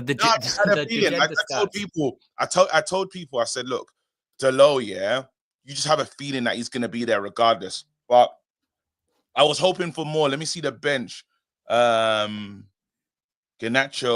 and Xerxes, Collier. Well, he's trying to make sure, because I was forgetting, you need to have something to bring off the bench, right? Yeah. So here we are. We find ourselves in a position where Ahmad Mainu, Højlund, please do something today. Dorgu, wicked. Like, it's a big start, first start for him. Heaven in the team as well. We get to have a look at him. You know what? Was on the bench. Yeah. You know what? Not bad. Yes. I mean, look, options are a bit. It's weird, isn't it? Because when he first came in, Ruben, and we were going like, his team's very hard to predict, very difficult to predict. You're not sure what he's going to do. They have become slightly more easier to predict, not totally, but slightly more easier to predict because you know who he likes and he doesn't like. It's usually just sometimes the hardest thing is the back three to predict what he's going to do with that. You're always like one off with the back three guy. Is it going to be Maguire, DeLitt? Is it going to be before that it was Leacher? Is it going to be Leacher in there? Now, obviously, he's going to try and figure out what to do without Leacher for the rest of the season. So that is somewhat predictable. I'm disappointed for Bayern Dia. Obviously, with his heroics, to get us through and beat Arsenal. That is unfortunate that he can't play this evening because he's injured or ill or whatever it is. So that sucks for him. Patrick Dorgu. Get to have a look. I hope, because look, let's be honest, no one's watching Lecce all the time, are they? No one. People can say that they do, but they don't. So hopefully he has just, even if it's just an okay performance this evening. Hopefully we just get excited of that. KG, someone playing at left wing back that's left footed that can go up and down. Listen, mate. I'm looking for 2 goals to assist. First game. I mean, it caught me off guard, but I can still just, Fucking reckless! That's fucking reckless! Can you imagine? Can you imagine 4GA on his D8 on his debut? Nah, that'd be insanity. But I'm just hoping for the best with this team. I'm really hoping that he goes in and just has a cool performance. He doesn't have a Cousinov, because you can call it now. He doesn't have a Cousinov or who else has had a stinker, or a Danso? Because Danso had last night. You can see the before. Like, it's not his fault. Like, he was a part of everything else, but you don't want that. No. They centralized in being. That would be a record. KG in for like 2 minutes. Yeah, I didn't mean it, man. And you lot have to give me a break on that one, hope we do well, man. Yank United with the super chat says, curious to see if we look better with an actual left wing back. Indeed. Red Baron says, Riri, wake up and K-Flow, get in here now. Red Baron also says, I hope Dallo starts every game just to spite KG. And Omar says, why does Saeed thumbnails look like he's selling antacids or fiber medications? Not sure why Saeed just getting this. I haven't seen his new ones. Yeah. Has he got new? I haven't seen the ones. Oh, so the normal ones don't look like that. No, it's just, and obviously different faces for different results, kind of how it, works. I mean, we're probably not best to actually answer that. I mean, it might be best to ask Saeed. You know what I mean? That's true. That's true. might be best to ask him. We've got close to 1,500 people watching. We're 25 likes away from 500. So if you haven't already, click the like button. Kickoff is in about 45 minutes time at Old Trafford. If you're in the UK, is it? What I was about to say. We're on ITV, KG, ITV1. Thank you very much for helping me find that. Yeah. I'm gonna definitely ITV. I'm definitely gonna be behind, surely. Well, it depends how you want to try and do this, because I can also send you. I've got that ITVX thing. Yeah. If not, was to see how that looks for you. All right, cool. Let's have a look. I'll whack this up as well. Oh, please win today, man. I was watching because it was on ITV and I made sure I had my stuff ready. I was watching The Chase earlier on, and some guy, all of his teammates got knocked out, so he had to take the big option. 80 grand. He got it, but then he lost in the final chase. It was kind of like one of those ones. Oh, that's bull crap. He was never going to win, though. You know what I mean? He was never going to win. But I see. I like what's my show that I've been watching? Oh, Flex was telling me about The Cube. He said it's some cool show called The Cube where you do little activities and stuff, but it's hard.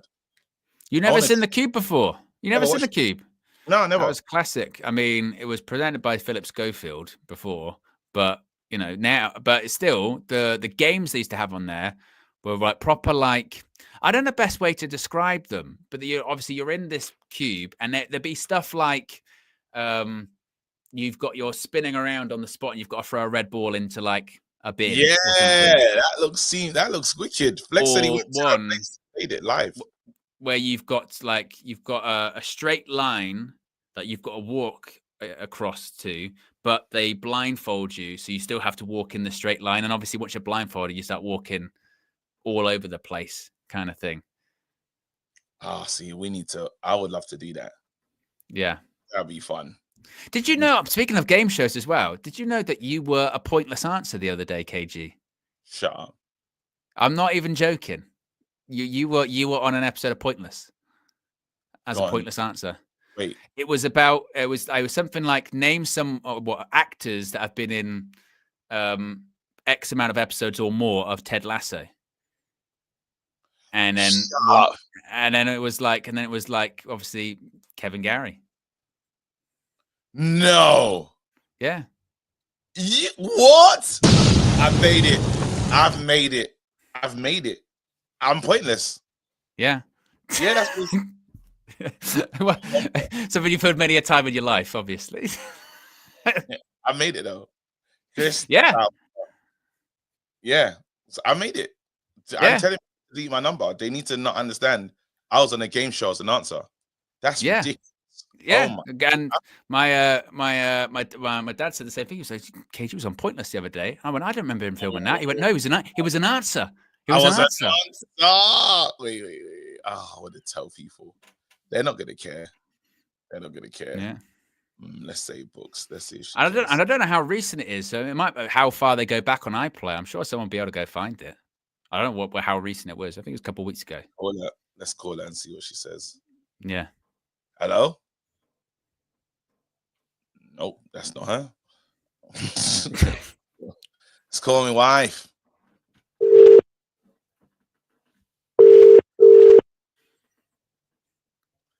Babes, I'm live right now, but I need to let you know something. I've gone to the oh, damn.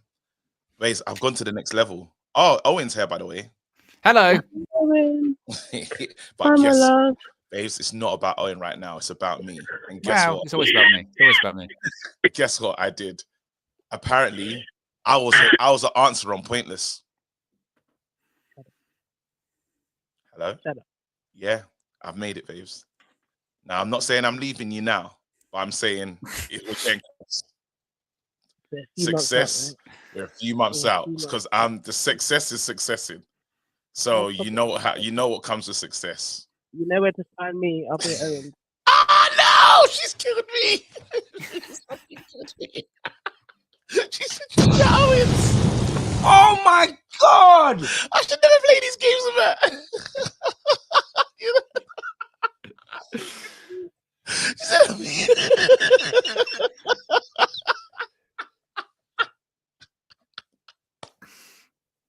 and if anyone wonders, they'll be like, what's KG's wife like? They'll be like, he's no match for her. You know, that's what it is. no match. Nowhere. Oh my god! I didn't think she'll have that in her she's sick. I heard the cough and I said, you know what? This is a light win. Yeah. Oh man. Yeah, she heard stuff about Last Legend and she went, no, not really. Really recovering from that. Marriage, ladies and gentlemen. Oh, and walk away like Penta. Penta.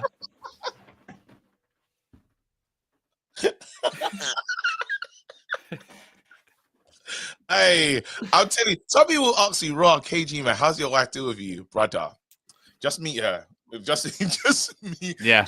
And then you understand. Anyway, hilarious. Wait, is Emmerdale on right now? Am I losing my mind? Yeah, Emmerdale. Okay, where's the game? Well, where's the game? We've still got time. The coverage starts in like 10 minutes. But you know, just watch Emmerdale while you're at it. Would you take a soap role? It's a big commitment, isn't it? It's a big commitment. It's every day. Like, It's a, oh Yeah. my God, it's just A like lot of lines to learn. my family. Oh no. Well, oh yes, consistent lines in it. I won't be able to. I don't Yeah. think I'll be able to do.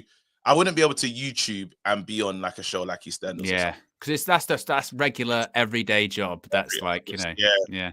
But then the more you're in it, when I'm learning lines, like I feel like you get match fit with lines. So then after a Yeah. while, you're like, you can learn them really quickly. Like you learn like 2 pages, real simple. So yeah. Well, and also as well, it's a half an hour show. So yeah, it's not. You'd be doing scenes every day, but it depends how much the show is sort of surrounding you, or that episode surrounding you, isn't it? You know what I mean? Because there might be some episodes where, well, yeah, I've got a scene to do today. That's about it. You know? Yeah, but then I think I could imagine. I've never done a soap, but I could imagine the speed on that set would be a lot faster. Like everyone knows, like they drive themselves to work. Imagine that on the soaps. You have to do that on lunch. On EastEnders, you have to do like no one's coming to pick you up. What do you mean?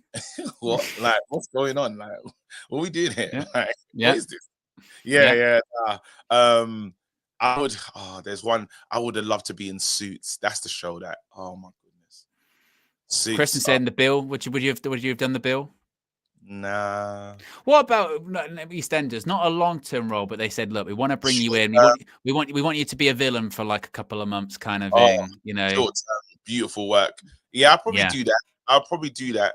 Like even you have to just be careful with the build. Like you have to be careful with EastEnders, innit? In terms of because like you kind of don't go from there to like other things, if that makes sense. There's a couple have, haven't there? A couple have, but it's rare. It's rare. Tough. Like my boy Malachi, like literally you need to do like a solid storyline, maybe 2 or 3 weeks max, and then get the hell out of there. Yeah, there was I can't remember who he used to play. He did play one of like the Beals or something like that, and he was in X-Men after that, and he was in the Queen movie as the drummer. How long was he in it for? He was in Zone for a couple of years. I mean, he was one of like Ian Beale's kids or something. Yeah, and then he was in X-Men, and he was in the he played the drummer in the Freddie Mercury film. That's pretty. But again, it's rare, isn't it? You know what I mean? It's rare. It's not, bro. Like, imagine seeing Ian Beale in Men in Black.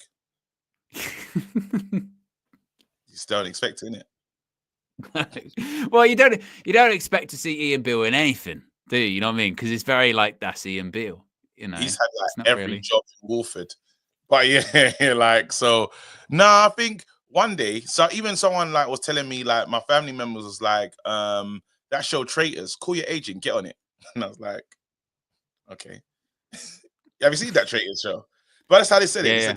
Ben Hardy, that's his name. He was the one. He was in EastEnders. There's a couple like wasn't Margot Robbie? She started on a soap in Australia, but then a lot of people have. Oh yeah. Listen, like don't get twisted. There's a couple shows that I'm really hoping that I'm in, but it just hasn't happened yet. Like I'd love to be in Supercell. I love to be in that. Yeah. And also as well, look, the DC universe, James Gunn at the helm. That's the one, isn't it? You want to get involved. You want to get involved in that. You want to get involved in that. Shows like I always wanted to be in a Star Wars show, and the two that I would have probably ended up being in, everyone would have said it's shit. Like my friend's in Acolyte, and I can't talk to him about it. Yeah, I didn't even message him. Like I saw it, and I was like, oh, I just left it. Hope he don't support my team in this. No, he doesn't. I can't even say it's what. Yeah, my friend's in it. Yeah, divisive, isn't it? You know what I mean? I stopped watching that, but I always watch. I always complete it. But yeah, yeah, I'm in a difficult space with Star Wars at the moment, just because they've not been good. No, but the last one is good. The one with the kids. The last one is actually Jude Law. Come on, KG. What is it called? Oh, Skeleton Crew. Skeleton Crew. It's good. It's yeah. good. It's good. Like, not really good. It's good. Like, it's worth watching. You said I could be Krillin. That's taking a piss.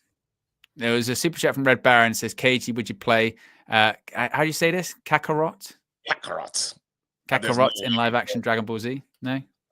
Again, so what would happen? Just you've heard of the character Goku. With how people are feeling about DEI, if they make me be Goku, that's his same name. I think even Josh would have something to. Yeah, he would definitely have something to say. Say this.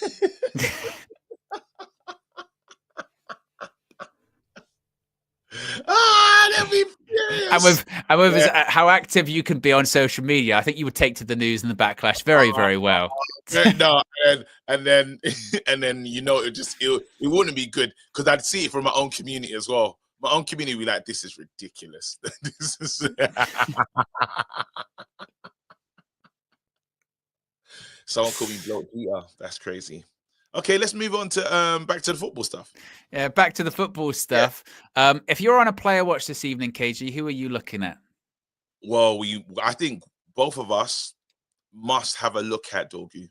I think that's like just because it's his first game debut for Man United. But then again, I'll be looking at Rasmus Højlund fairly. I need to make sure how many touches, how many, holding up the ball. I'll be doing the expected wrestles. I'm not going to try and look for the wrestles. I'm going to try and look for the positive things. I'm going to try and count the positives. I might have to make a little mark for the negatives though, just in case. Like wrestling's part of his game, but I think him losing the ball would be something I have to look out for. Yeah, I mean, so I'll be on the lookout for Rasmus and Euro actually, because I like the interview Euro did with Rio. Yeah, very good interview, really good interview, really good interview. That like, you get a good vibe of him and just what he's gonna turn. Hopefully, he just reaches his potential. It's not started the best, but again, it's very difficult to play for Man United. But I'm still like, I haven't given away the stocks in Euro at all. No, I mean, look, it was like you said, it was a good interview. He spoke very openly about expectations that Ruben Amorim has on some of his players, and maybe why it didn't work out, shall we say, with Marcus Rashford and others. I didn't get to the end of it. I only got like 15 more minutes left. So what did he say about Amorim? I missed this part. Oh, so he was talking basically like, if you're late or you're lazy in training, the phrase he used, he will kill you. So he was talking about those kind of sort of standards, and you've got to go, well, I can maybe see then why they really work out with Rashford, all that kind of stuff. So that was quite interesting. I mean, also tonight, KG, something to consider. Yeah, Ruud van Nistelrooy, he's back. He's back at Old Trafford. It's going to be an emotional moment. And if something bad happens to Man United at the hands of Ruud, Amorim gets knocked out of the FA Cup by the ex-interim head coach that he didn't want. People said that he should have got the job. Some people said that he should have held on to the job for a bit longer. I know. It would be rough. That would be rough. That would be a rough evening for us, KG. No, because again, if that happens and then Rashford scores tomorrow against I'm telling you, there's things that there's a dossier trying to be built for this thing. You talk about the multiverse. There is a timeline that may exist that we do not want to go into. And I'm telling you now, because our manager, I'm really excited about it, man. I'm backing this manager, man. I'm gonna give this manager the time that we gave Ten Hag. Time and close to the finances. I know we don't have this same amount, but this manager deserves our support. Like it's so weird to see. It's so weird to be in the convincing stage. I still feel like we're in the convincing phase with this manager. Are you with me? Yeah. Like it's surprising, This season's been a write-off for a lot of people, but we have these cups. We dare not go out and dare not go out to Leicester. Today, must-win game. Today, we can't lose because the losses at home have been rattling up. We can't. This is a must-win game like never before. And it feels crazy to say that because of, the state we find ourselves in the league and stuff, and maybe some more time on the training ground would be good. But I don't want to hear that. We need to just win this game to give the manager and the players breathing space. Yeah. Are you with me? Yeah, and there's Amorim arriving at Old Trafford earlier on, looking dressed up as per usual, looking quite happy actually, old Ruben. Amad Diallo also arriving at Old Trafford. Bruno Fernandes, the Manchester United captain. There is Patrick Dorgu and Aidan Heaven, both arriving together. KG at Old Trafford. I'm not. See, I paused it because I didn't want to hear thingy in my ears. That's so annoying. Why did I do that? Emmerdale. Sake. I thought you were just sort of taking it. There is Ruud van Nistelrooy as well, waving to the crowd as he arrives. Oh, rude. It must be weird for him. Obviously, look, it would always be weird him coming back anyway, but let alone just him coming back just a couple of months later is kind of crazy. Oh, Bruno.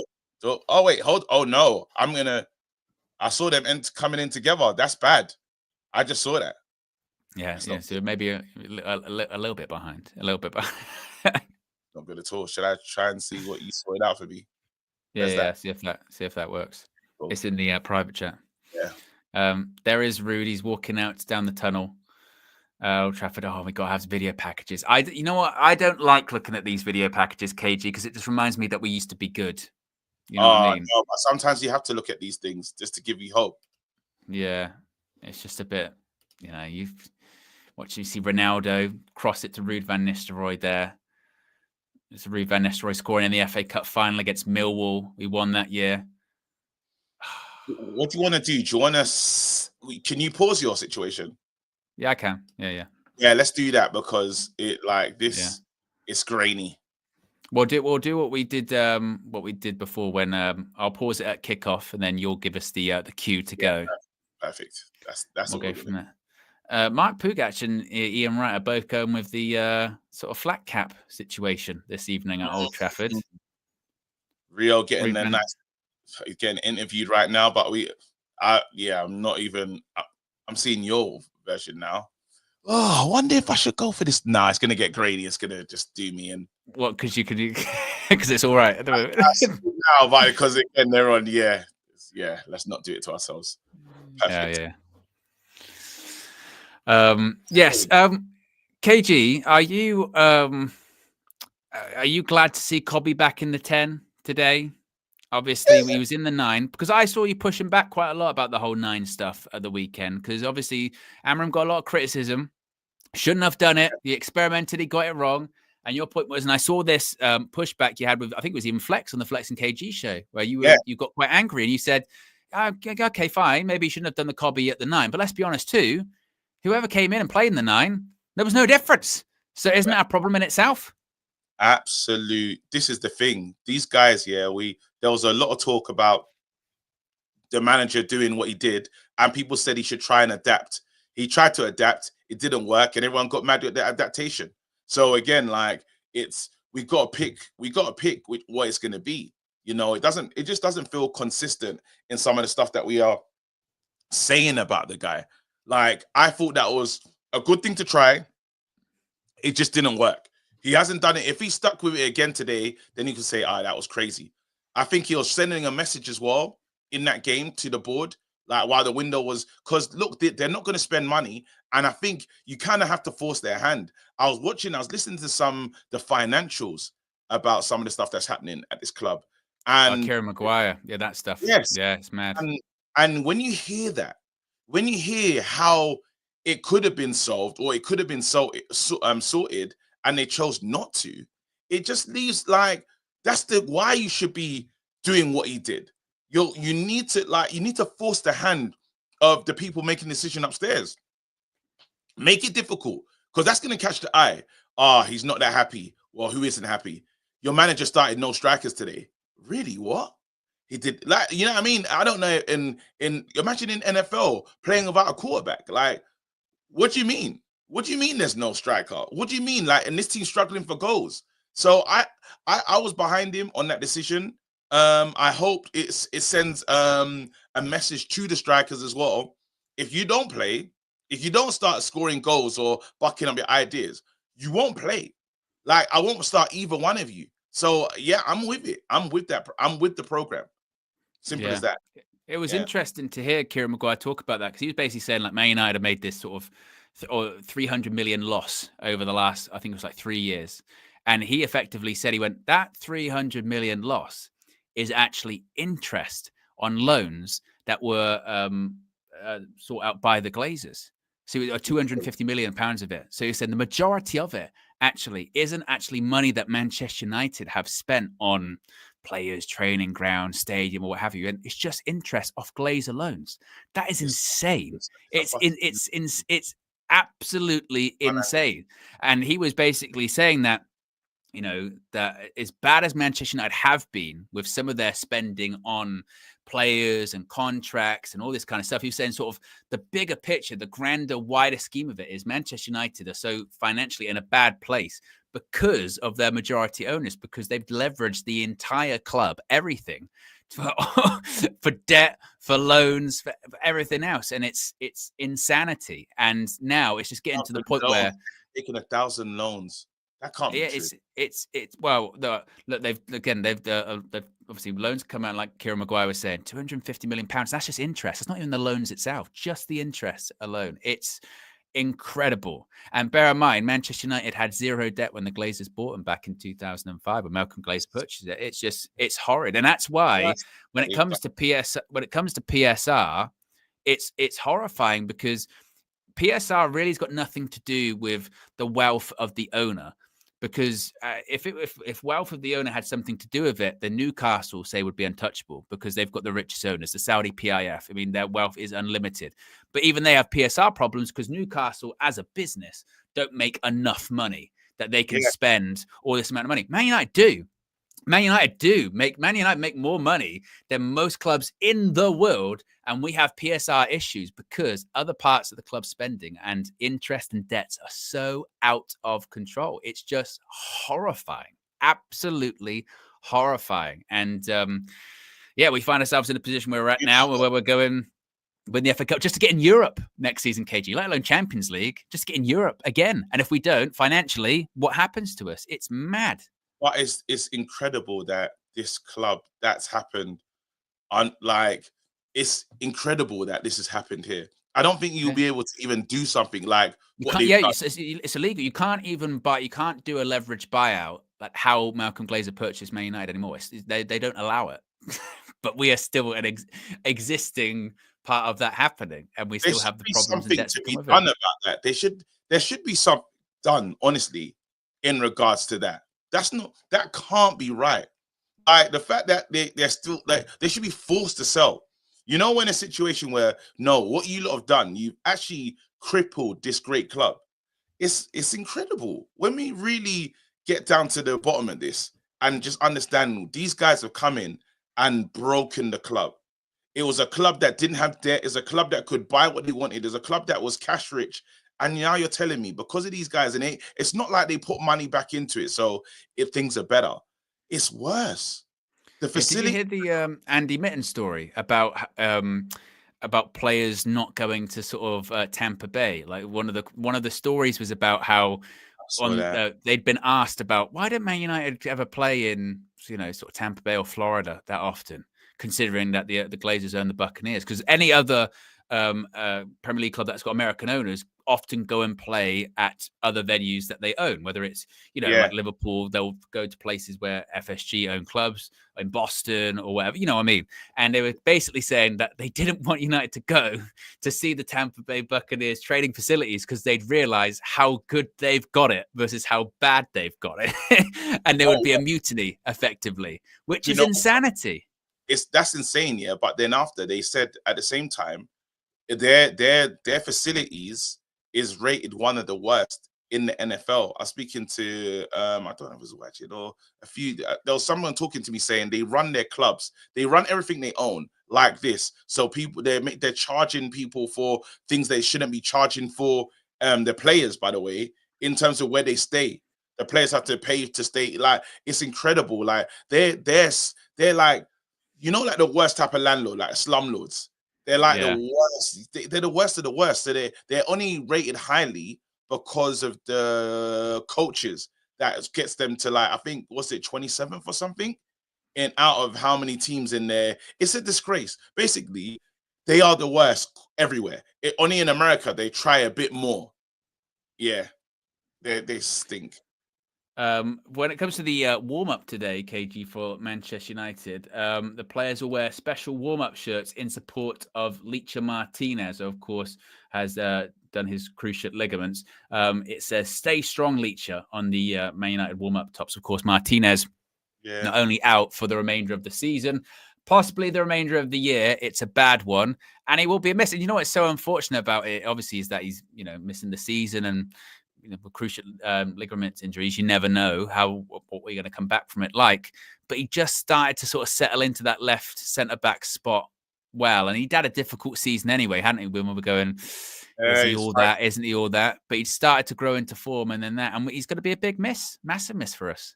Well, we're going to need someone to progress the ball out of them at the back.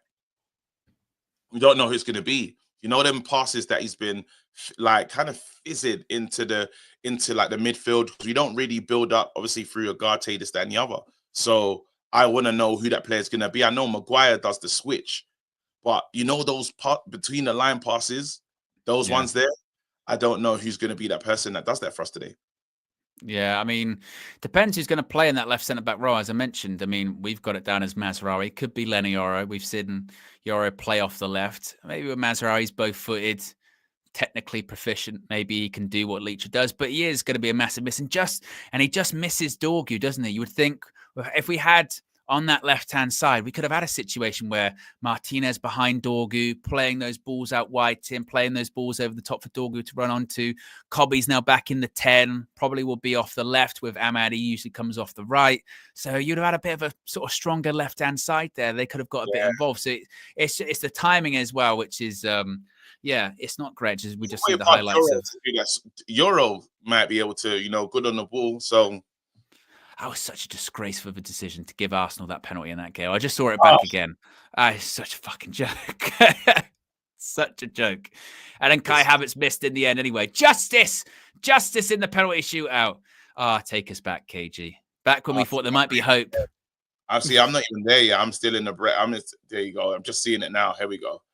Man United best. We looked good that day still. I like the kit. I like that white and boom, ball it. Lovely. What a goal from Bruno. Yeah. Yes. Delo, you criminal. When that happened. When that did happen, it was quite interesting because it was more Flex that lost his mind. Flex lost his mind at the Dallo thing. I was expecting more from you, but you were just like, no, because you know what? You get to a stage where you just say, look, I'm experienced now in being heartbroken. I'm experienced in heartbreak and experienced in doing Delo things. So I just even that time he threw the ball off the pitch, there wasn't a big reaction from me in that as well. Like I was like, Man United, innit? Please, boys, please let us win this game, please. Well, because also as well, if we do, I was saying this earlier on, KG, as well, when you play on a Friday and we're kicking off the weekend, aren't we? You know what I mean?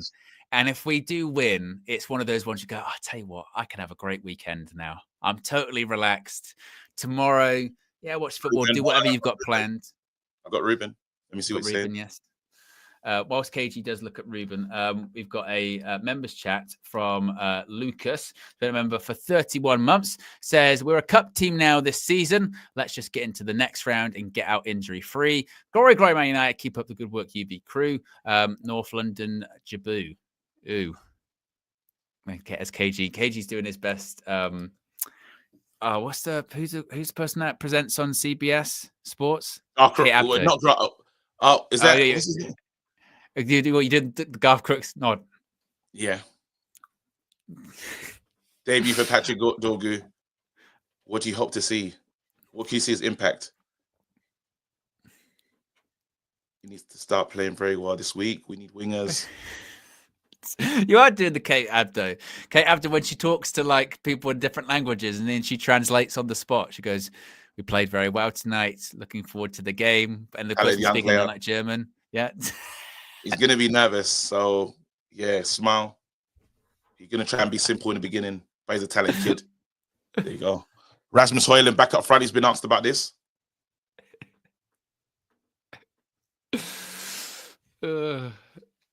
Well, he likes. He's talking about Kobe in the 10. He said he did really well. You know. I know.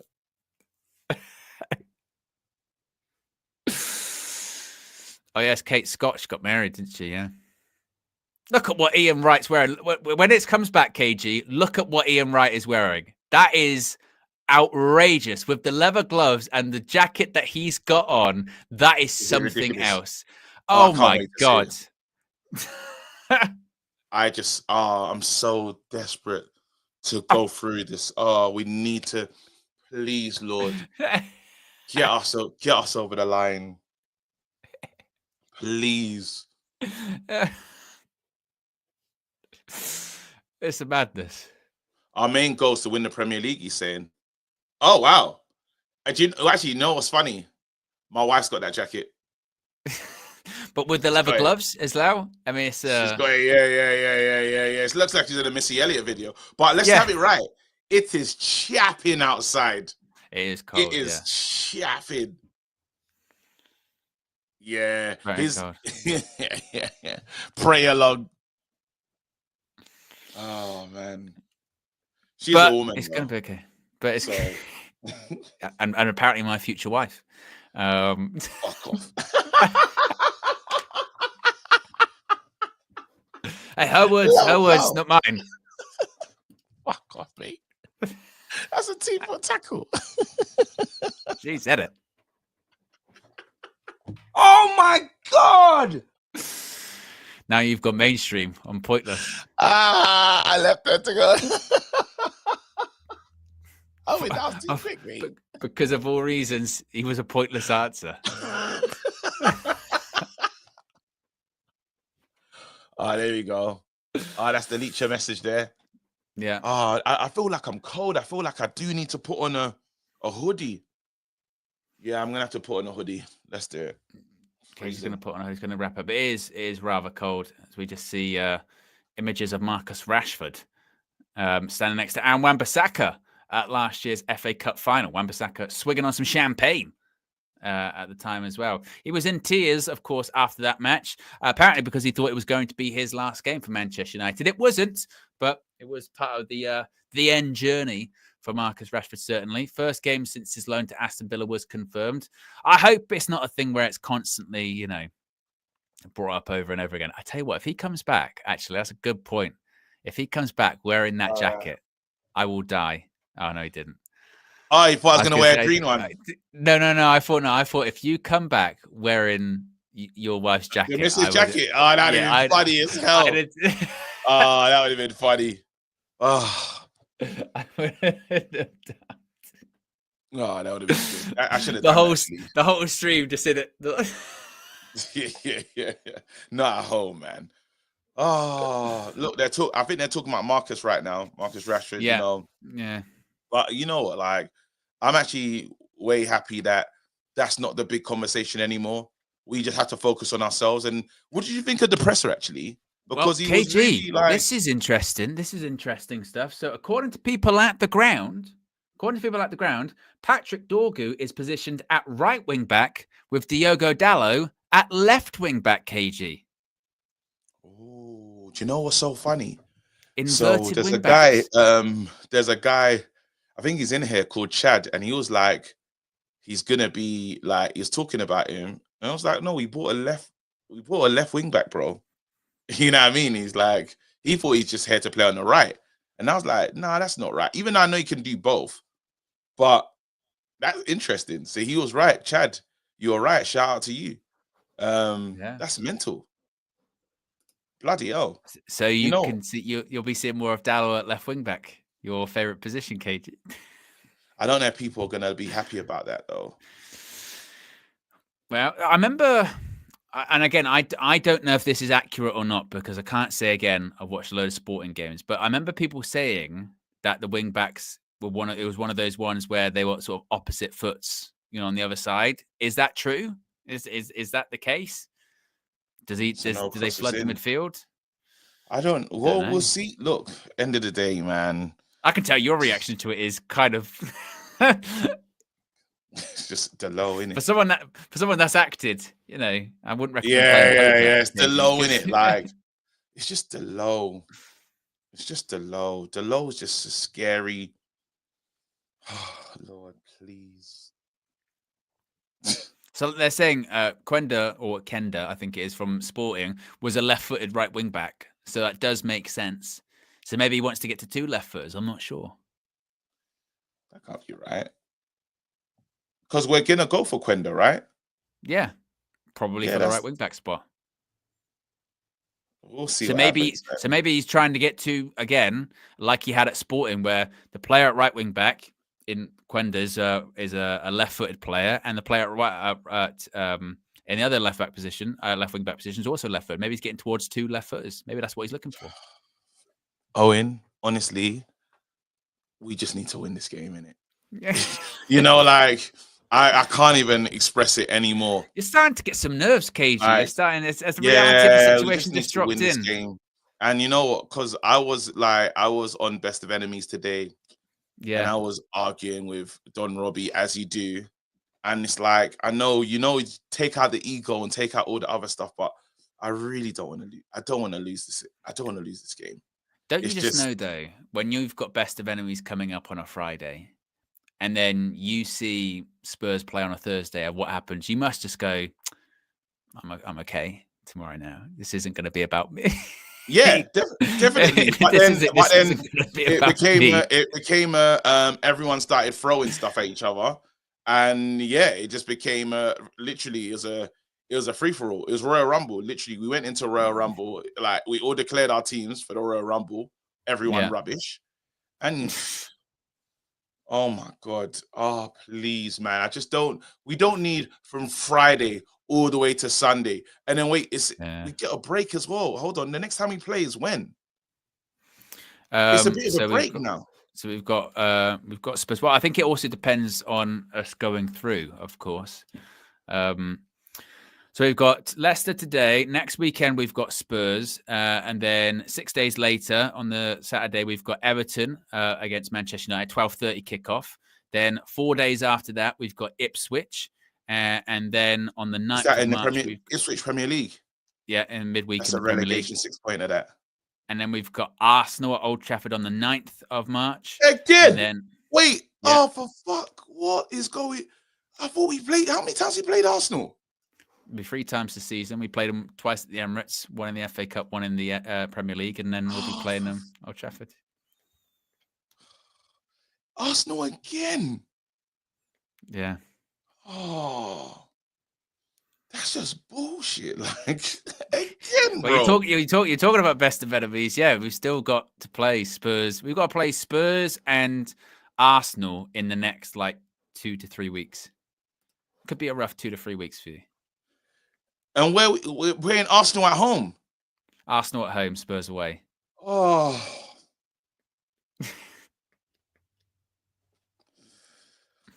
All right. It's got to I win can't tonight. Because it'll be difficult. It'll be difficult to go into that Spurs game next weekend with any semblance of chest if we get knocked out by Rudy. Well, we can. You see the Spurs game away from home. We can fancy ourselves and back ourselves. At home, we're a mess. At home, we just. Yeah. I don't know what happens. We just turn into someone else at home. Yeah. We must rise. We must get ourselves together. Man United need to. Spurs is a relegation 6-point. The 2 games, the 6-pointers, is Spurs, Ipswich. Was there another one down there? We've got Everton at Goodison. Moise. Give it Moise. And he's doing all right. Everton. Our fans won't be able to forgive a Moise loss. Oh, come on. Oh, my God. Is that the Goodison? Yeah. Okay, cool. Away Yo, from, it's you're hope going, and you know, pray. you're just going with It's the actually away hope from and pray. home. You're going with away from home tax at the moment. And then, Yeah, by the away way, from- after there's an international break in March. After that, we've got to go away to Forest. We've then got to play City at home. We've then got to go away to Newcastle.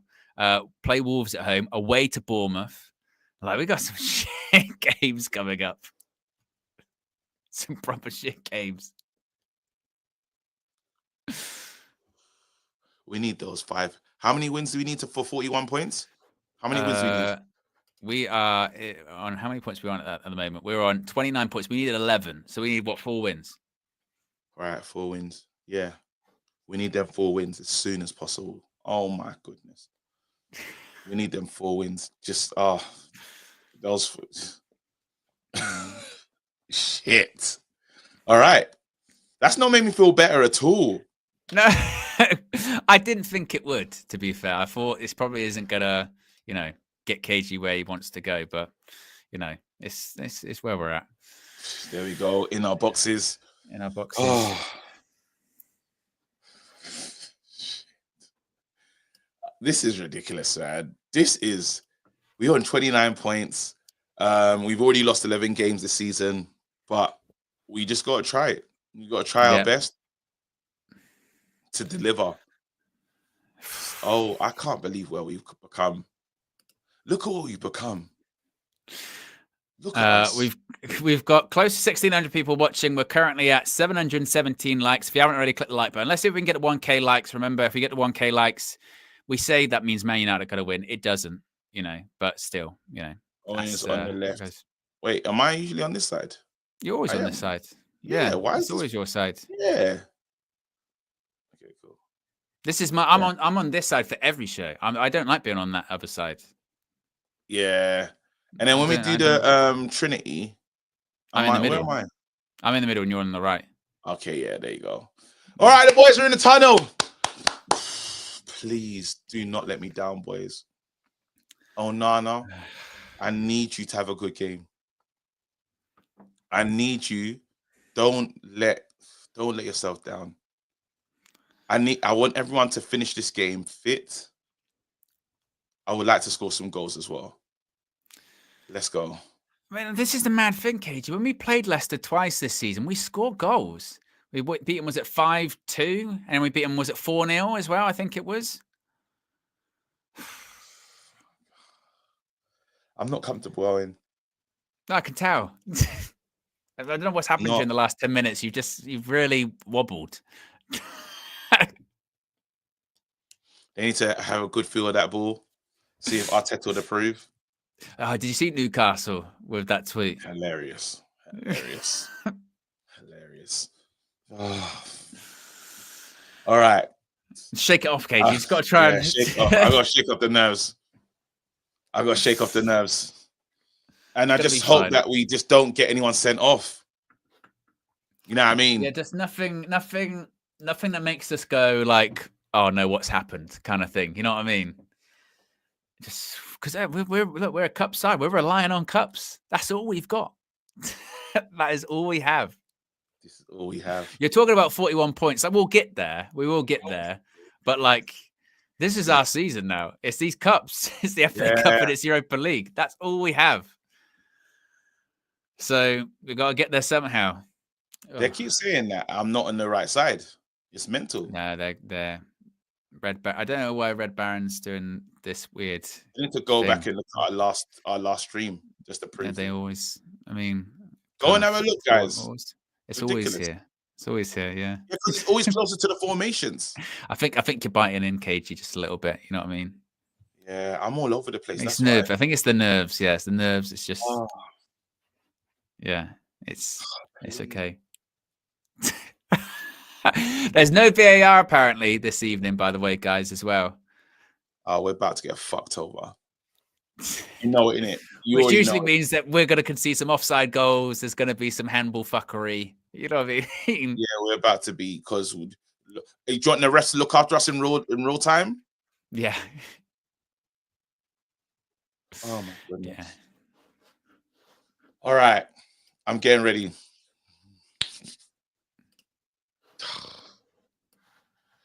I'm there. Yeah, KG says he's going to be okay. He's going to be fine. We're going to get snaked today, though. We're going to get snaked. We are. We're going to get snaked in front. There's going to be a moment. There will be a moment of like, how have they given that? Or disallow a goal that we should have scored. You know what I mean? Just bull crap. I hope not. Just again, I just want. You know, I've got plans this weekend. You know what I mean? I just want to have a nice weekend. I don't want football to ruin it. Oh. Yeah, I know, right? Rude.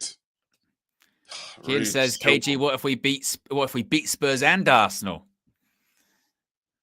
KG would be unbearable. No, 41 points. Road to 41 points. That's all you care about. Road to 41 points. That's all I care about right now. Yeah. Can't you to the place I belong? See Old Trafford. I can't!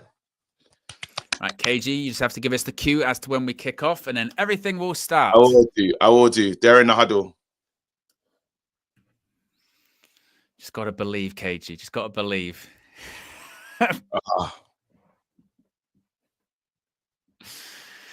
KG's got to show that positive belief energy. That's All right, hold on. Getting ready. Rasmus Højlund. And no VAR to the 5th round. I'm waiting. Wait, who got? You got it on the... Get ready, Owen.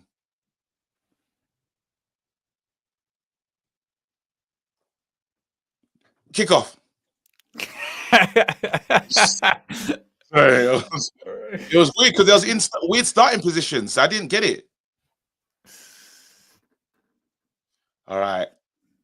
Man United moving the ball around. Maguire to Euro. You know, the Euro playing a lot of football is what we need as well. He just needs the consistent runs now. I'll calm down. We have the joy of commentary of Sam Matterface and Lee Dixon. Højlund. Is Dorgu playing in that? He is, isn't it? Yeah, he's taking the throw. Yeah, right wing back. Okay. There he is. Ali just needed to get as many touches as possible. Delo, please have to give me your life. As we thought as well, it's Mazraoui at left centre back. Laniora's at right centre back. There's Dorgu. Okay. Managed to keep it going. That's all right. There you go. Oh, ref, how long you want to take? He took his time to give it, didn't he? Yeah. Yeah, it was a bit of a free kick. It was a free kick. It's a total free kick. Yeah, I'll stream slow because of me. I have to use the app. I mean, I've got no chat because I've got no spoilers. Yeah. Oh yeah, that's a smart thing to do as well. Yeah. Come on. Pressure. Rasmus Højlund.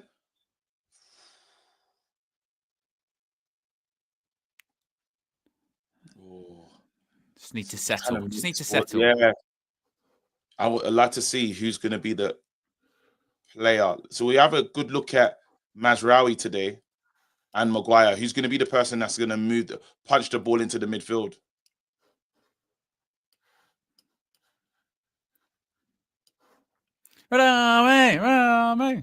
Okay, regards.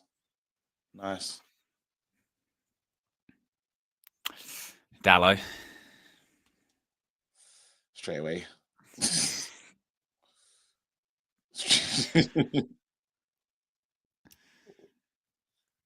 Okay, it's gone long. I tell you what, if Leicester come to Old Trafford and they pass better than us, I will have a meltdown, KG. No, don't have that's stupid. That's really silly. You know that they can do that. You're asking for too much, mate. You gotta say, you change that, mate. That's ridiculous. Because they can do that. Look at that. Right Put some now, pressure on him. Yeah, right now, I wouldn't be thinking about that. I'll be more thinking about, look, just don't lose this game.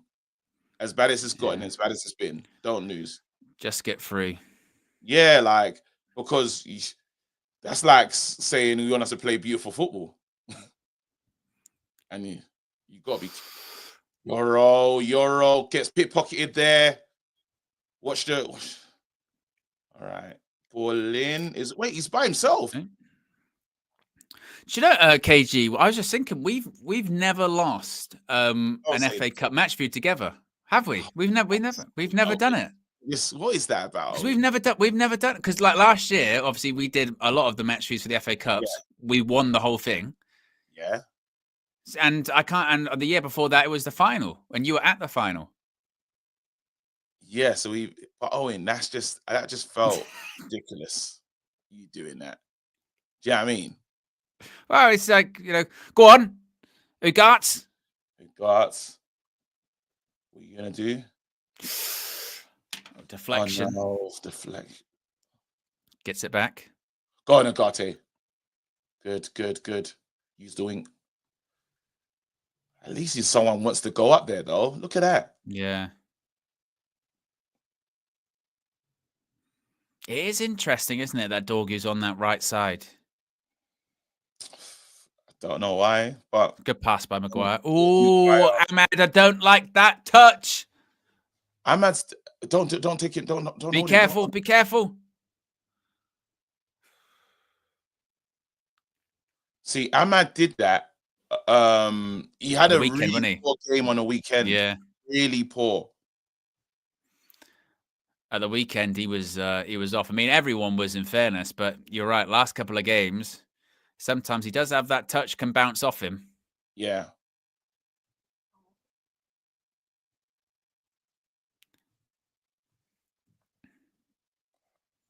Right. 5 minutes into this one, we're not doing increments. We're not doing any increments. Oh no, we're getting in tens. We're getting in tens. Come on, United. This United side, this moment in time. Harry Maguire. I'm happy that and this is what why Mazraoui's been a good signing, because this is where he's meant to play. This is where he's meant to play for us. He's watch not it, gonna watch it, watch it, watch shit. Split him. You know what? He should have played in IU. IU was a little bit greedy there. I'm glad that he went for that decision instead of. I tell you what, that's such a simple ball. Maguire's just been done. Yeah. Oh. They're nervy. The nerves are clearly there. It's these areas. These are the ones. This is the passing horseshoe, KG. Yeah. They pass across the back three, up to the wing backs, come back. It'll go back to Onana, go long. And that's what I'm saying. That player, to play it right. There you go. That one player that you need. Literally that. Horseshoe. The horseshoe. And then they get the ball back every time, KG. And now Leicester have the ball. The passing horseshoe. Oh. Luckily, the ball goes out there. Oh. Goes again.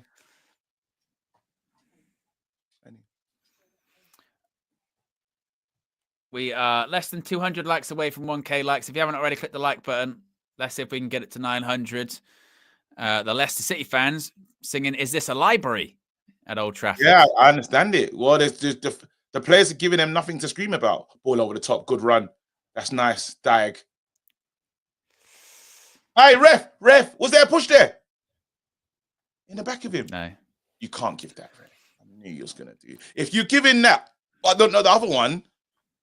Are you with me? Like, there was a little bit of a nudge. There was more there than the Dallo one. Jason Hannah with a super chat says, Amrin played two left footers at fullback for Sporting. That's why we would probably go for Kenda in the summer. I've been linked with a £40 million move for him. Does have a higher release clause, but I think it will cost less to get. Go on, Dorgu, run! Go on, Dorgu. Great there. Go on, win the ball back. There you go. All right, come on. This must be mad for him. Just straight in playing. And he's a young guy as well. How old is he? 20? I think he's 20. Straight in, you know. To be fair, one of the things when we were buying him, wasn't it? They were saying, well, he's versatile. He can play on the left. He can play on the right. Both-footed. Another switch, but to Switch. nobody this time. You haven't got Cobby on the ball yet at all, have we? Where the fuck's Bruno? Yeah, he's in the middle. I don't think he's haven't touched the seen ball him. all that I much. don't think he's touched the ball.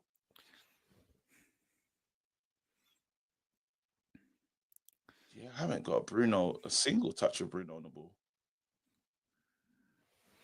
There Very you go, good. right? Very Play good, it, very just play good. it, Now turn and play forward. and play it forward. Let's go. Oh, they're gonna slow it Don't down. slow it down. Okay, Managerial, yeah, progress with this. Fernange. Good switch. Very good. And you got something out wide. Yes. Dorgu. Dorgu, Oh, what a tackle. put the ball in. All right. Catches up. All right, cool. Our first little approach. That's where we're at as well. We're not able to go little approach. Little approach. Yeah, because we haven't had one. You know what I mean? We're getting close to that 10-minute mark. Yeah. It just creates more space as well for these for the guys in the middle Not as really well. putting a lot of pressure on, are we? That's Look, not press at really. all.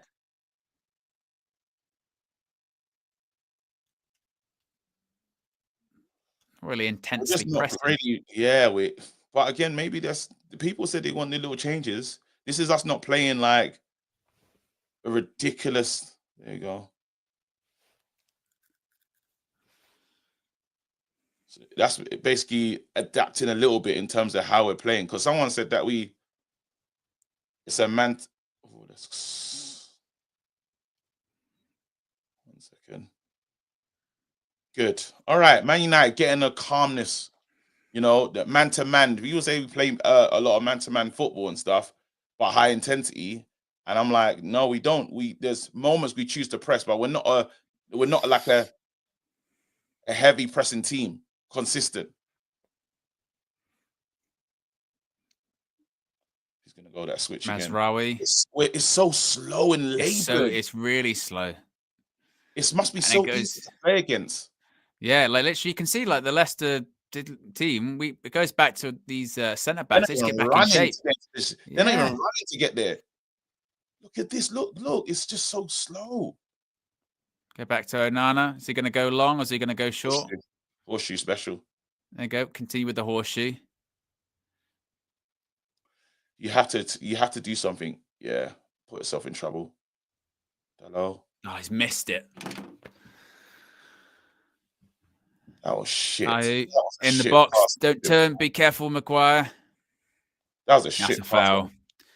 That was rubbish, though. Well, it's a shit pass from Dallo. It's Ahmad who times it all wrong. The header. Times it all wrong. Terrible there. And like you said, it starts from we're just passing it slowly around the back. And we put ourselves in trouble. Decent from Maguire, but he's got a lot of hands on him. That passing horseshoe against horrid. Here it goes again, KG. We just got to move the ball. Yeah. Move it forward. Yeah, try something. Very good. Oh, no. He's been put out there. Cobby tried to get in. I haven't seen Bruno on the ball at all. That one switch, the pass that he played to Dorgu, but then I haven't seen him involved. Like, it's mad because it's like we don't use the two deep midfielders. Bruno and the guy. We don't really see them like on the ball, like in part of just getting the football going. It's been a flat 12 minutes, to say the least. Is a free kick to Leicester. Please don't. Coley on Dorgu. That's a bit of a mismatch. Ball in. Okay. All right, cool. Everyone step out. It's just nothing's happening. It's just, like you said, Cage, it's just no intensity, is there? Yeah. That's weird. What is going on?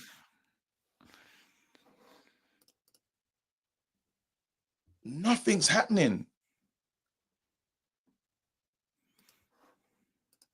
Cobby's not that. We haven't played. It feels like, and again, this is what's I go about the false possession stats. Is technically Leicester have had less of the ball than us according to possession.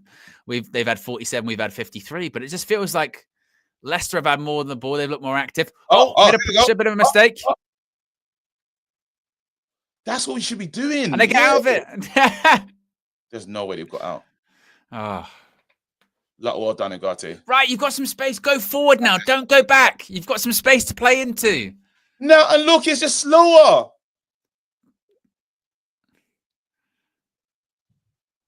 Oh, and they just go back to being slower again. It's just like, oh, Jesus. it's like you've just won the ball, right? Leicester haven't got up the pitch. You've got time to play now. Play in those central areas. Go play. Just play backwards. Play sideways. Oh. Oh my God, this is horseshoe.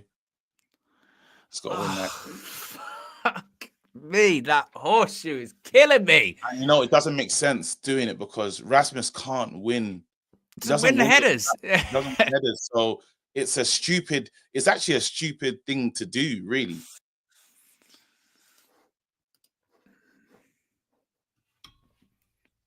Right, got it down. Play forward, turn. Speed it up, boys. Come on. You can hear the crowd, can't you? The crowd are going like, go forward. Just faster. Oh. You can't be serious, Mazraoui. Oh my goodness. 15 minutes gone. Good Lord.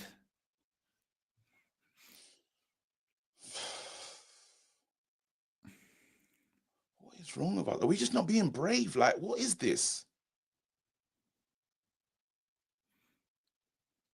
It's bizarre, isn't it? Because it's like slow passing, but also no real press.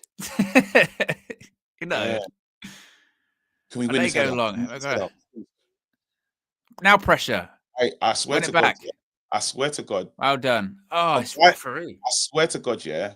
Maguire, when he wins the header, he doesn't try to direct his stuff. It's just, I'm just going to get ahead to it. But then it's not, this is for you. I'm passing this one. Do you get what I'm saying? He just gets ahead on it. And it's like, he does it all the time.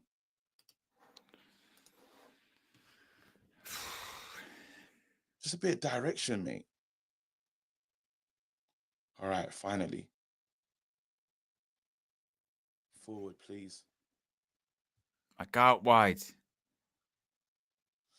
Their press has been good. Because as soon as we go out wide, they close it down. So we have to kind of play through the middle. Delo, don't do something silly. Don't do nothing silly, Delo. Oh, he got it. Keep it in.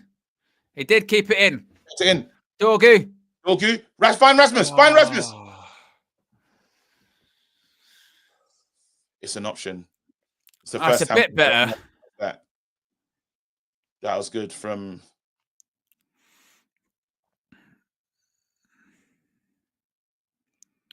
I wish he could put it do a bit more, Dorgu there. I wish he put it into Rasmus there. Right, corner ball. Come on, something. Score something from here.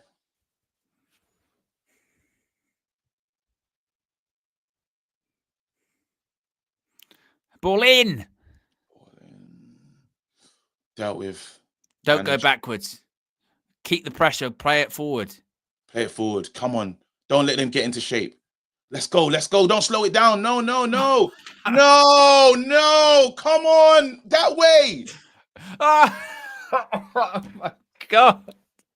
Oh. What?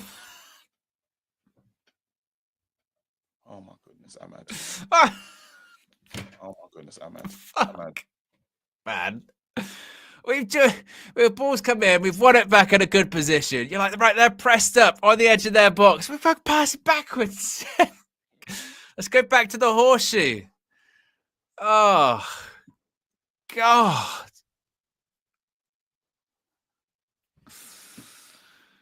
Do the right thing now. Josie with the super chat says, no intensity or urgency. No wonder we're shite. There's no press. Look at that. Just play through the... They're playing through the middle. Goodness. Oh, my goodness.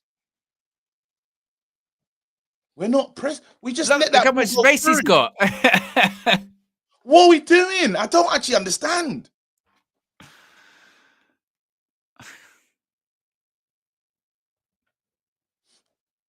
Help me understand something.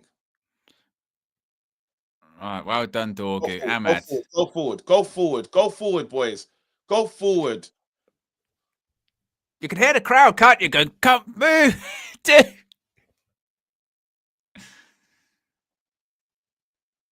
Oh, Dallo, man.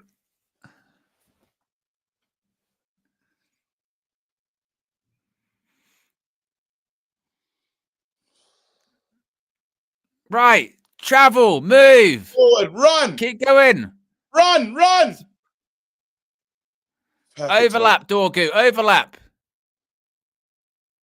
No way. You're not. That's it. Turn Cobby. Free kick. All right. Something. See? Get the ball into those higher areas. Win free kicks. Play the ball down. So slow.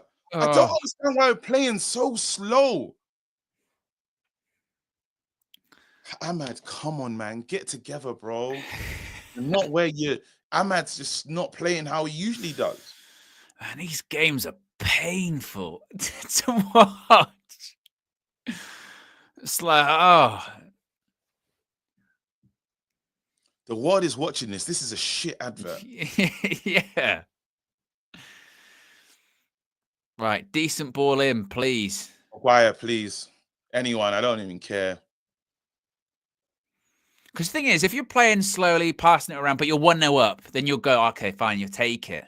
It's when it's 0-0 and you're like, oh, go get a goal. Oh, it's gone short.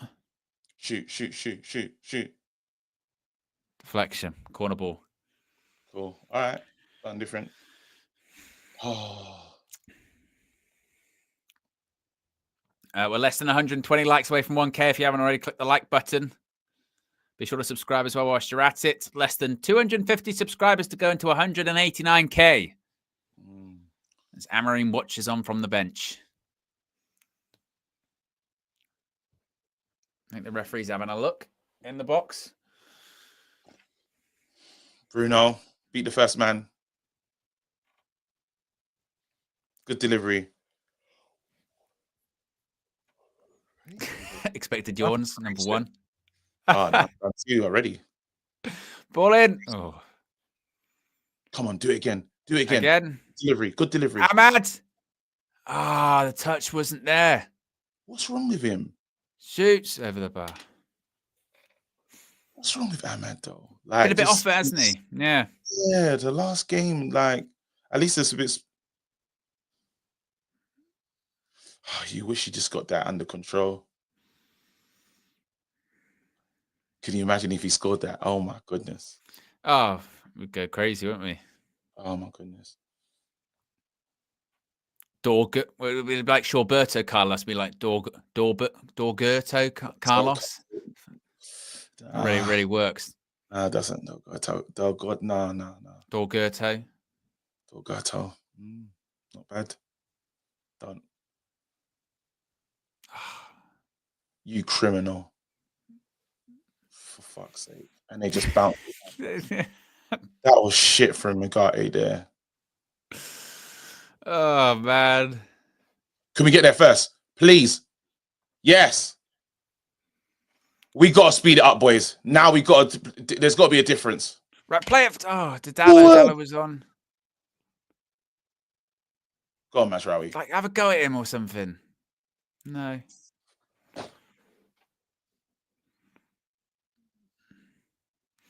I want to see the wingbacks take someone on. Try. Go on.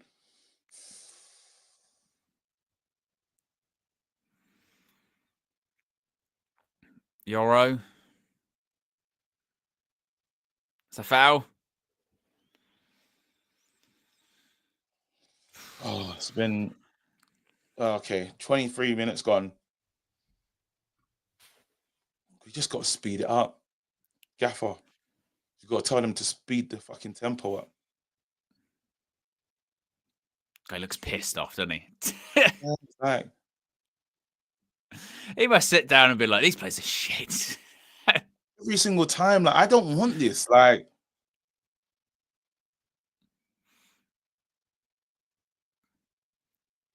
Oh.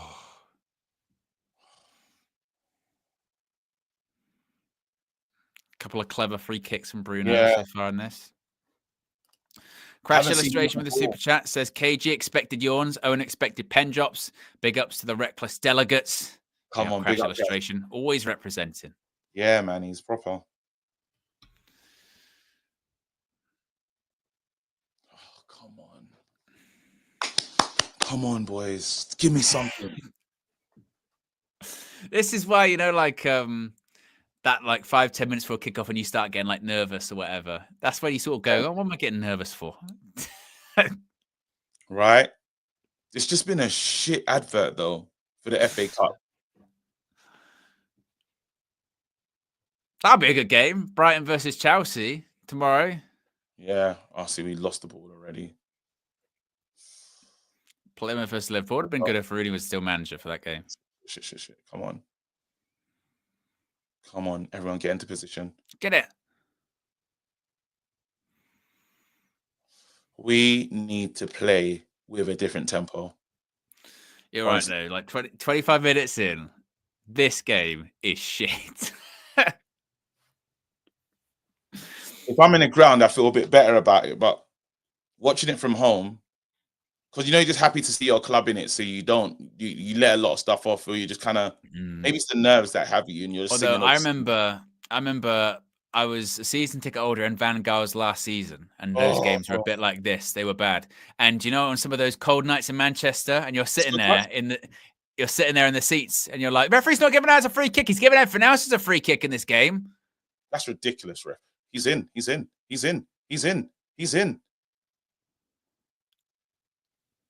That's ridiculous from the ref.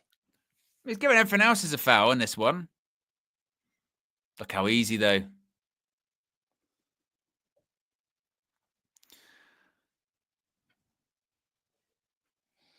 The warnings. You know what's crazy? Because they don't have because they're not got like a potent Mateta type. It's easy. Like we're doing an easier job. But I'm telling you, you have someone that's really going to occupy. You see, like what we've watched Isak and them not do. Yeah. You're going to get yourself into big trouble. Go and hold it up. Oh, what the fuck, man? What's happened? Is he offside? It was offside. Let me just like if anyone understands offside, it's going to be that guy Rude. That guy. Honestly, couple of passes out from a goal kick, and then a ball up top. Højlund has a wrestle offside anyway. That's what I'm saying. We got gassed about even Cobbs in the 10 and that. Right, you've won it. You've won it in a good area there. Don't go back. Go forward. Just go forward. Yeah. He's going to go back. Yep, absolutely. Oh.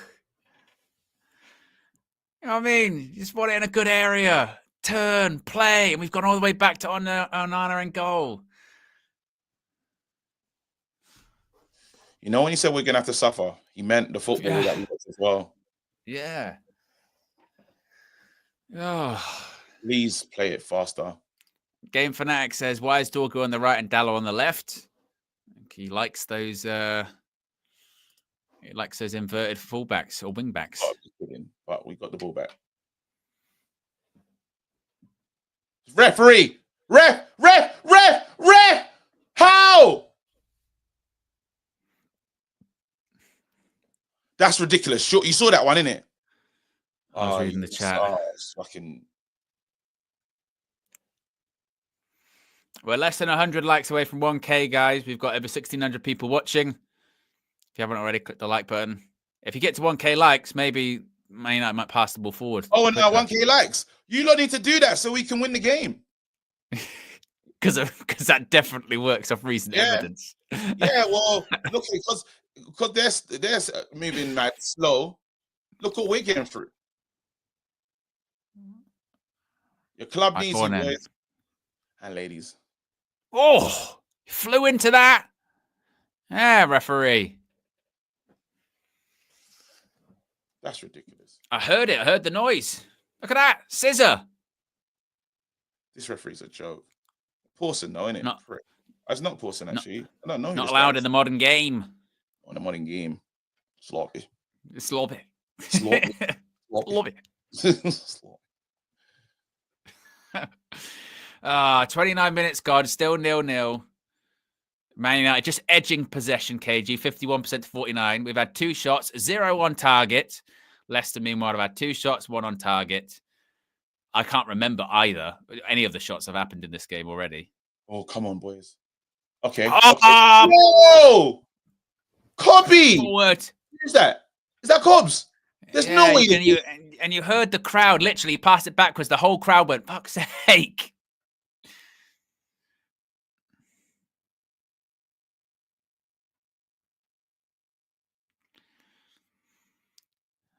Mazraoui. Come on, take him on, Delo. Damn. You criminal. You bloody criminal, Delo. You fuck up. Delo. Get there! Don't foul him. Don't foul him now. Everyone step Ball out. in. Oh my goodness. Fucking Delo. You fucking shit. You just fucking. Honestly, if that had led to a goal, I think KG would have gone mental. It's just absolute.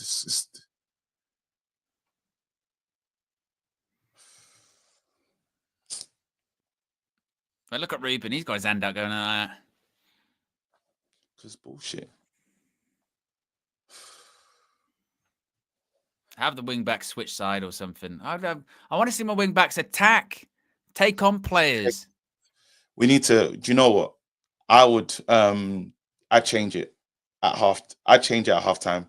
I'd have them switch sides. I go Dorgan. No, I take him off. I take him off and put Ahmad. I change it. Right now, you need to get Bruno on the ball more. I put Bruno on one of the 10s. I'm telling you, like move Ahmad to the wing back and Dorgan on the other side. Oh God! That's what I'm doing.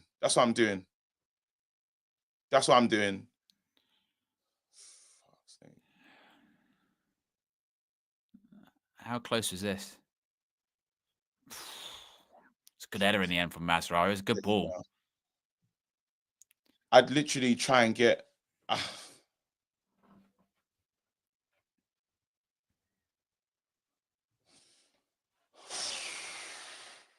Oh my God!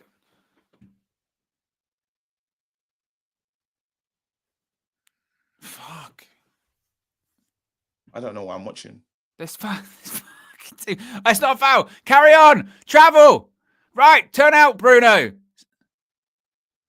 Good pass. Ahmad. Oh, don't overplay it. Copy, where you going? Oh. Having a stinker. Copy. What's wrong with us? Oh, it's been done. Great feat. Yeah.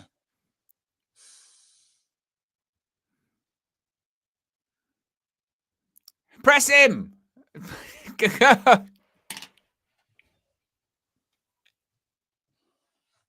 I knew it was going to be a bad one, KG. When like 5 minutes in, you went, "That's our first like movement." We weren't talking about like shots or anything. We got close to the goal. What's going on?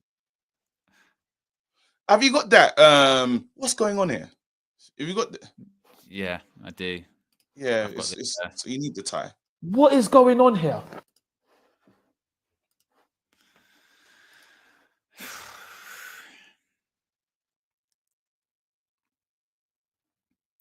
Turn. Play forward. Go on, Ogate. Don't stop. You got like these players have to. Oh my goodness. Oh, God.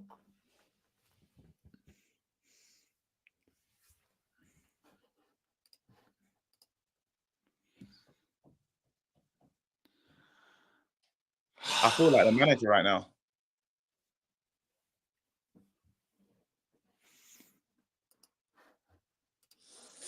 Yellow. You got this. The players have to step up and do better when they're on the ball like this.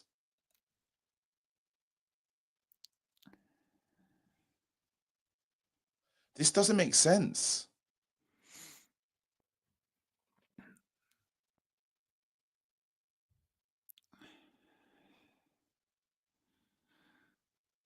Honestly, this thing already this evening is just win. Shit, just win this game. Just get through. Wow. I don't understand. Like Ball in. What's he doing? Thank God. Oh, they switch sides. Okay. Or is he going back? Oh no, they haven't. I think he just was.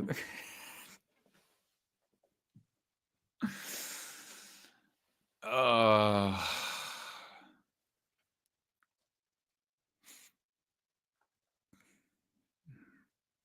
Yeah, he's still on the right, Dorgu.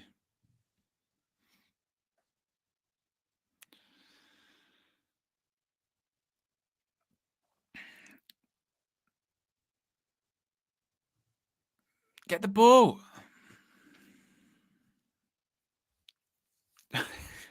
It's an absolute joke.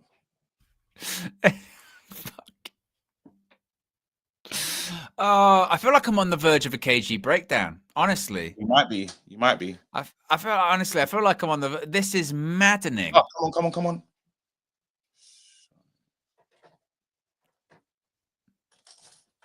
Oh, It's absolutely. Oh, here you go, Euro. Please use the ball properly. No. Who did that? Cobby's not serious. Yeah, keep going.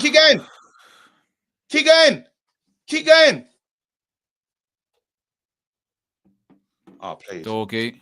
Come on with confidence. Ahmad. Good pass. Give it Rasmus in the box. Oh, the delivery's late. I hate him. I hate him so much. Dallo, I hate you. I do.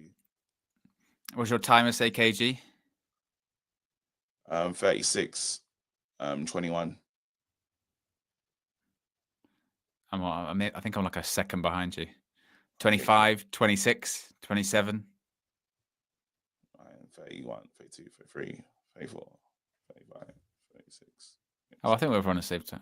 Wow, maybe like a second.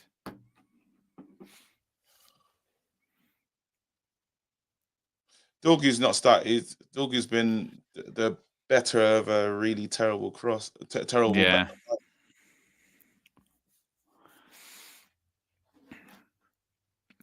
Shabalabalabala ding dong says keep ball tactics, can't even execute the basics. Ball in. Where did I keep it? Oh. It bumbled into the net. No.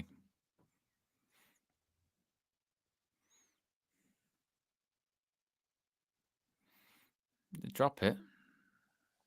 That'd have been an incredible on goal. He would have got rushed.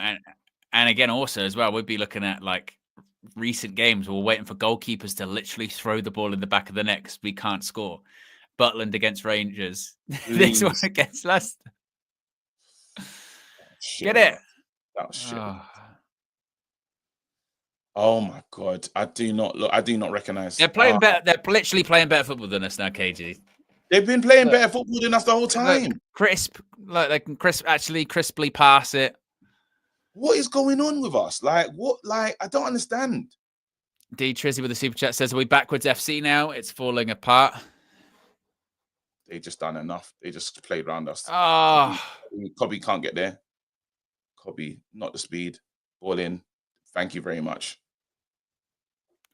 Please do the right thing. Please. Mazraoui. I just don't understand.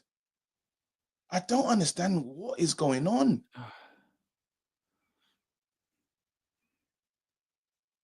they're going on like commentary. What can Man United do to threaten Leicester? And you're going, pass it forward. Show the intensity. This is why when they do that chatter after the Arsenal game or the Liverpool game, where they've been winning every draw, and afterwards they come out and go, yeah, it's about intensity, it's about belief. And you're going, well, in this game, fucking move, guys. Honestly, run. Pass it forward. Show some intensity. Instead, it's just a horseshoe. I don't even mind.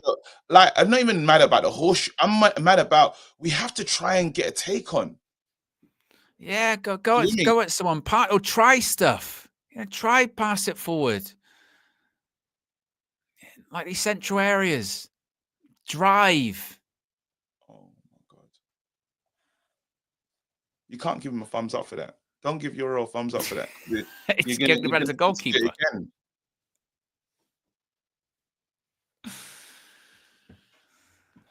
Oh man.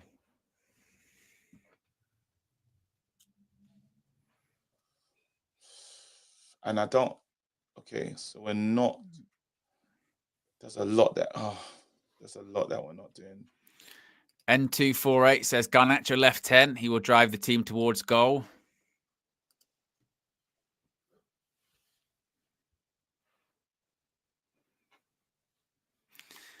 It might have to be a Garnacho thing because this is shambolic. You know what's crazy is like. I think you're wasted. I think Bruno's getting wasted where he is as well.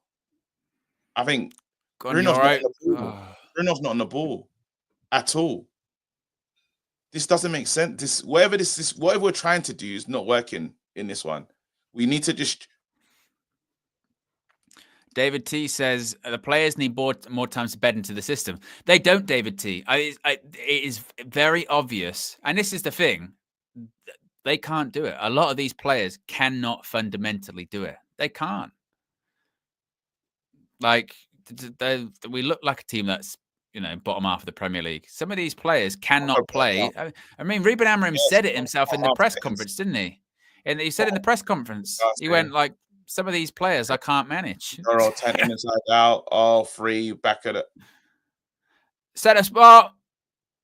There you go. Yeah. There you go.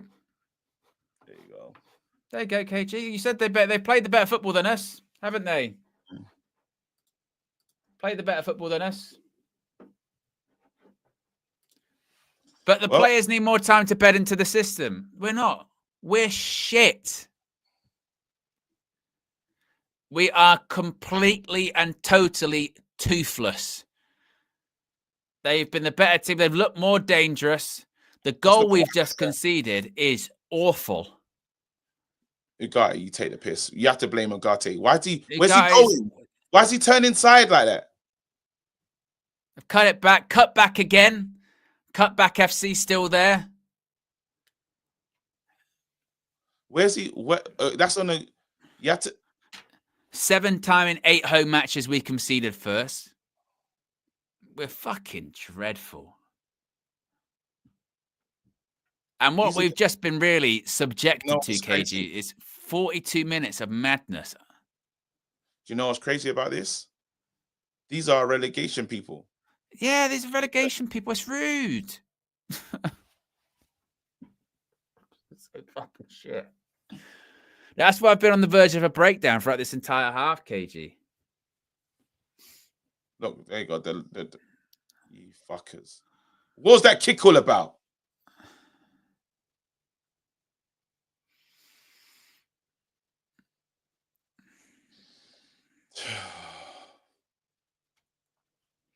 It's the worst. This is the. David T says, yeah, I was wrong. Larry's been a member for 5 months. Says, if we lose today, Amorim will lose so many people. So many people will stop believing tonight. MUFC now says, KG, look at your keeper. And N248 says, that's the trigger we needed. Now we'll start to play. I tell you what, N2, yeah. We've conceded, again, at 7 in the last 8 home games we conceded first. It will not be a trigger. we've already... My worry now is the same thing as when Palace scored first at the weekend of going, KG, we've got to score now. we've got to score more than 1 goal to win this match. I suppose technically we could do it on pens. But holy shit.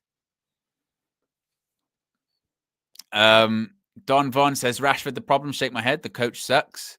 MJ says, Amram getting out coached again. Philip Owen says, Amram ball backwards. No movement again. Piss poor. And it's not just the players at fault here. Is he coaching them to play like this? Hounds are out, KG. Hounds are out. I can't believe this is awful.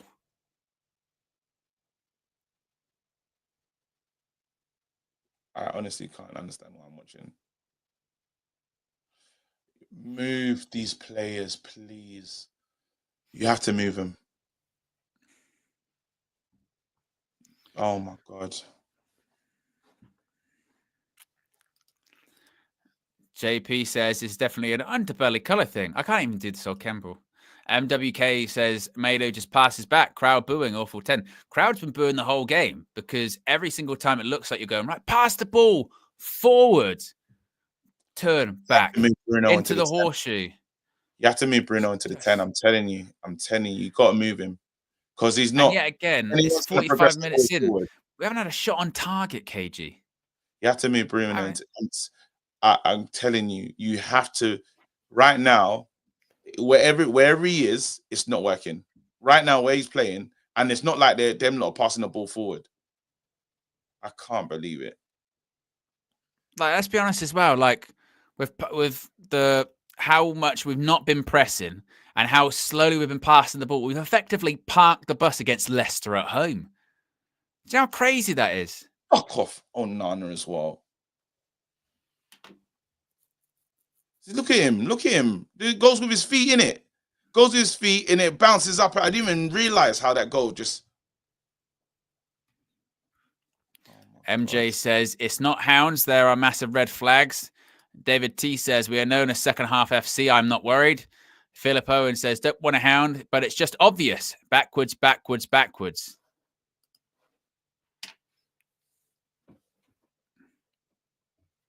They can't keep witnessing these losses at home. This is shit. This is so bad.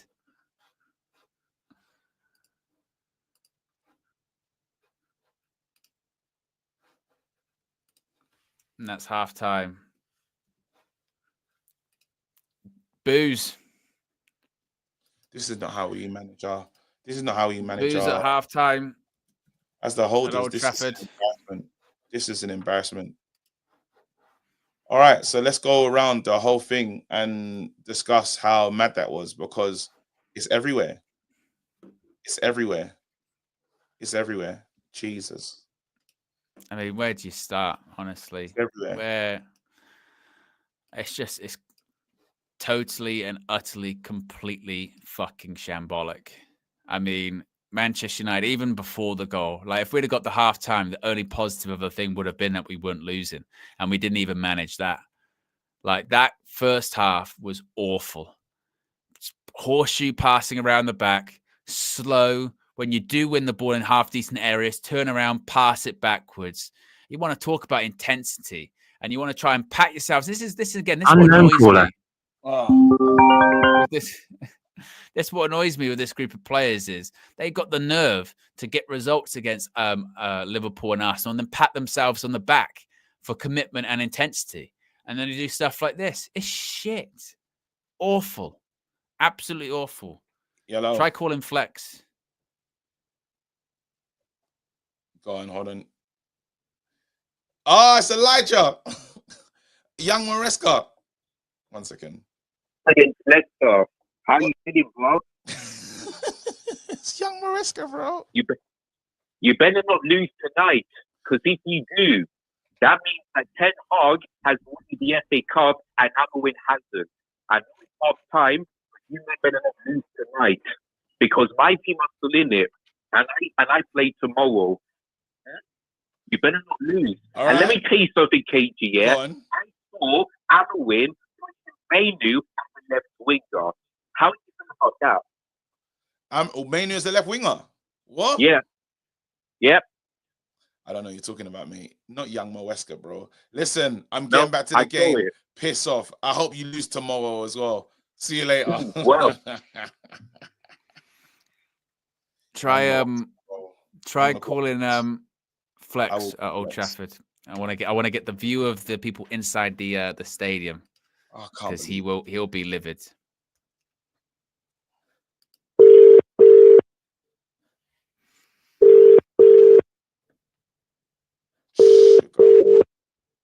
I mean, he might not even want to talk. Oh, my brother's question. Flex. Hello. It's me and Owen. Talk to us. Hello, can you hear me? Yeah, it's me and Owen. Yeah. Talk to us. Yo, yeah. Hold Go on a ahead. second. Yeah, just what do you even? I don't even know what you say. Like, how do you even dissect that? All a bunch of criminals, pathetic. You know what I mean? There's no urgency. Like, this is a Leicester City side that like is a very, very poor team. Very, very poor team, and they're just so comfortable, man. They're just so comfortable. We've got no urgency. We're passing slow. We're passing sideways. They're scared to take the ball. They're not tracking runners. They're Passing they're from the shit. midfield. It's just Shit, mate. Flex. There's no midfield. Kobe in the 10, nothing. Rasmus up front, nothing. Bruno and Ugarte, no protection there. Harry Maguire, one couple balls over the top, in massive trouble, running through treacle. Then Yoro not winning headers. Dorgu just trying to do a little something, just by a few basics, just make a pass and make a run. That's it. Ahmad giving the ball away quite sloppily. Dallo, Bozo. Like, what's the fucking point? There's no point. Like, what is this? Like, it's just nothing. I've got nothing to say. Mainu's passing back. I don't understand what he's doing.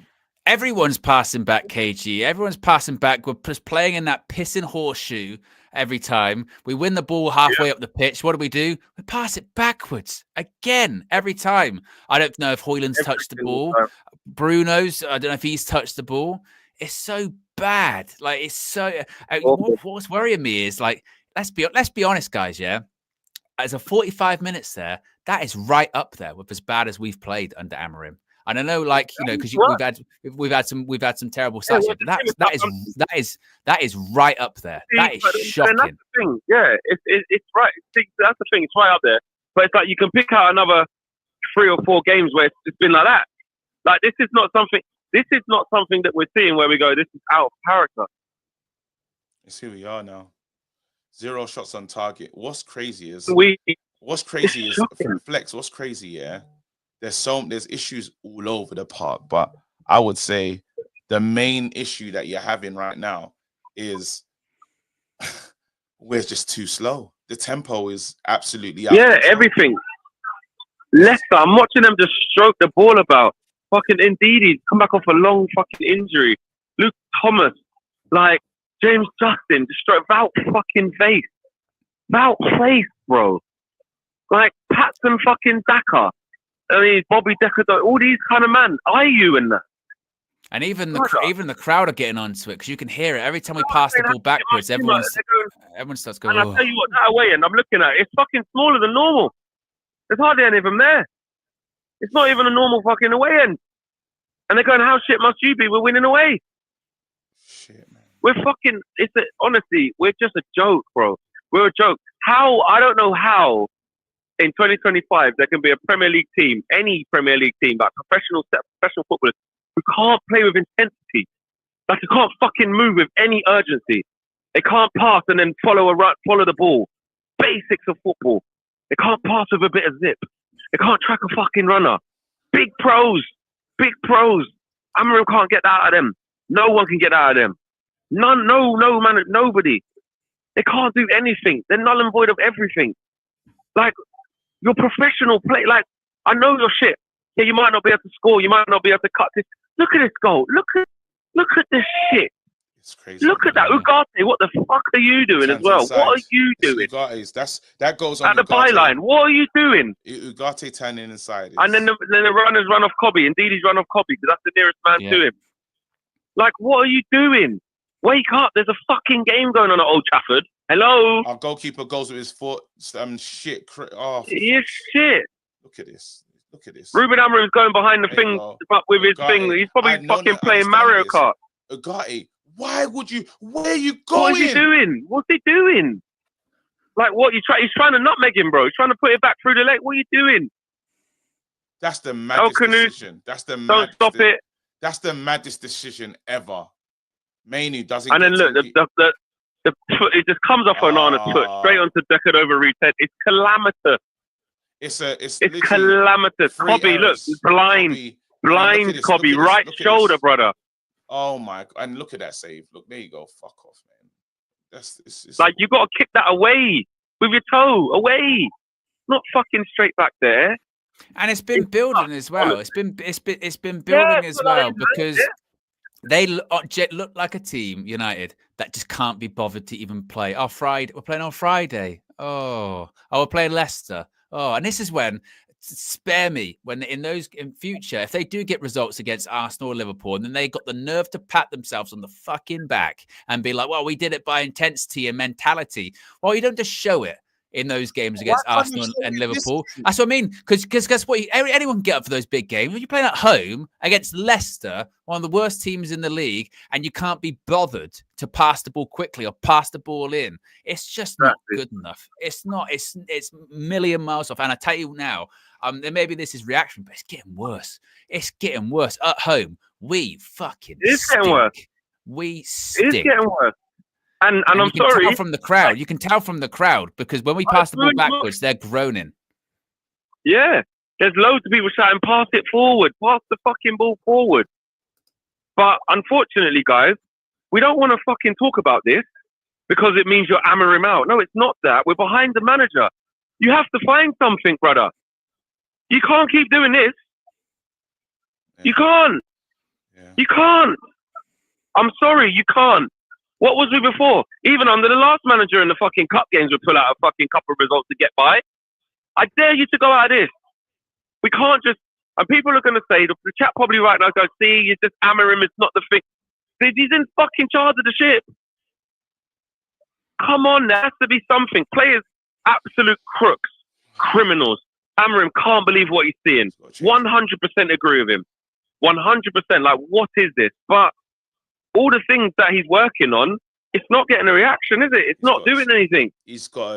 I would literally, what I'm doing is I have to move Bruno into the 10. I have to move Bruno into the 10. I know we wanted that experience. Well, Garnacho's coming on at half time. He's warming up there. I can see him. So. All right, cool. Move, and then I'm putting on, I like Dorgu and Ahmad in the wide positions. Let's do that. Let's just do that. Like, and we have to just run at them. What do you guys make of that? He had Dorgu on the right and not the left. I didn't even understand it, but again, there's more. But I'm saying new player, we might, My thing is, because right now I'm not getting anything from Cobby and Ahmad in the 10s anyway, because they're supposed to be the more better 10s, but I'm not seeing anything. And the game is taking. No, we're doing the horseshoe thing. The game's just passing by. Yeah, it's getting by. I would rather Bruno on the ball a bit more. I agree. I agree. Bruno on the ball than what we're getting right now. I agree. Honestly, but I don't know if I trust Cobby to drop back there. He'll probably come off organised. Take him off. Yeah, Cobby's had a stinker. He's had nothing. Yeah. He's done nothing. But in midfield, Ugarte could have been hooked as well. Ugarte can get hooked for that stupid. He was shit as well. Yeah. Ugarte can get hooked for Collier because that was bullshit.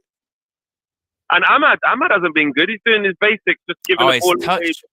Ahmad's touch is miles off. He's not been. The last couple of games, he's been like that. He's been like that the last couple games. I said it. Ahmad's and like there's just, I don't know, man. Like Owen said, it's getting worse, guys. It's getting worse. And I know we can say write off this thing. All right, well that's the Premier League. We're saying write off. We're not saying write off in the cup. No, we're not saying that. Against fucking Leicester at yards. No, he has to do, like, in these games, he has to shit. We can't, because we got. If we go out tonight, I'm telling you now, the noise is going to be loud, bro. The noise is going to be loud. Obviously, I'm not saying sack the manager or anything like that. I'm not saying that. But, like, that's unexcusable to go out at home to Leicester after beating Arsenal the round before. Inexcusable. Inexcusable. Rude as manager, the narrative, bloody hell. 100%. It's embarrassing. It's embarrassing. Again, Ugarte, I'm looking at it back. Like, what the fuck are you doing? And again, Cobby, you're closest to Ndidi. He's just looking at the ball the whole way, Cobby mainly. He's looking at the ball the whole way. Like when Ugarte loses the ball, there's still a reaction where we don't have to concede.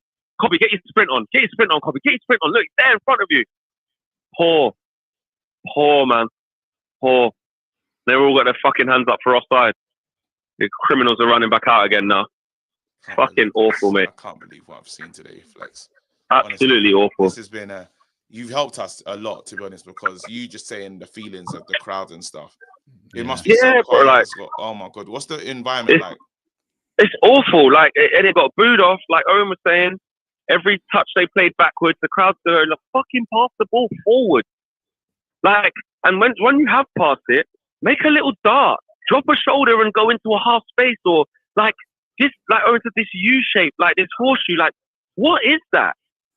It's so predictable, and all they're doing is IU on the left and Deckard Overreed on the right are just squeezing both the fullbacks, wingbacks as soon as they get it and forcing us into turnovers. You got Rasmus Holland who can't hold nothing. You got fucking Kobe Mainu moving through treacle in there. You got Ahmad who can't control not moving the ball nicely.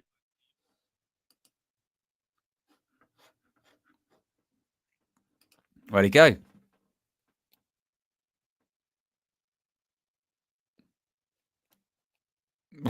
What did KG do? Oh, wow. It's typical Mr. the Comedian, isn't it? Look.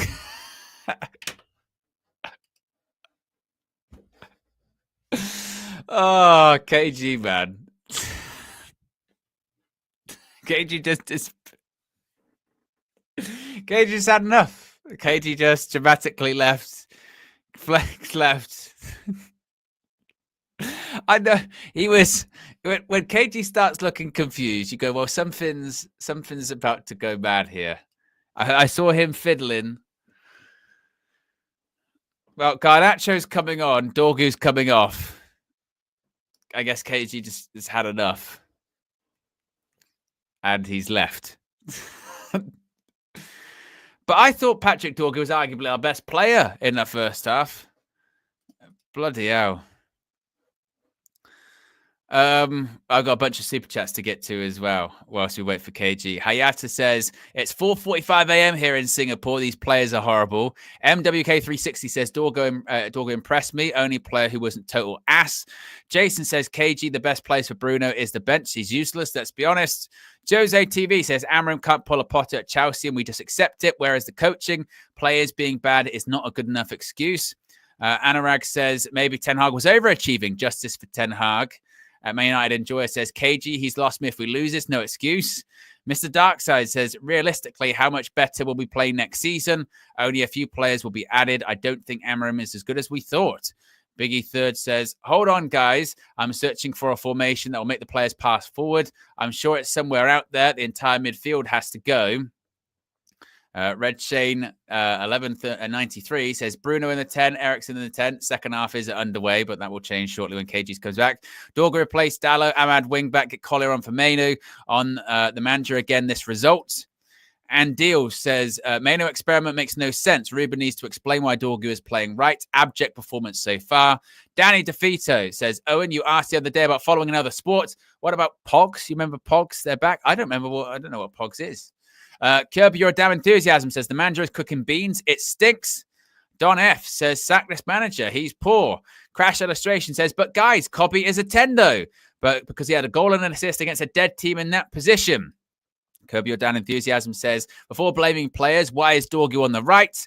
Item Panda says the sooner you all realize taking Bruno away from the 10 is the worst decision ever, the better. We can't create anything. Fans think the 10 is about dribbling and looking cool. David T says Ten Hag is trending. And Nabruv says, can't believe someone thought to themselves, let's sign these shite players. Amra made lead us back to glory, but any of us need to pull their fingers out. Here comes Hoyland, cuts it back. Oof. And cleared. I have no idea where KG went. no idea at all where he's gone. So you're stuck with me until Mr. the Comedian comes back.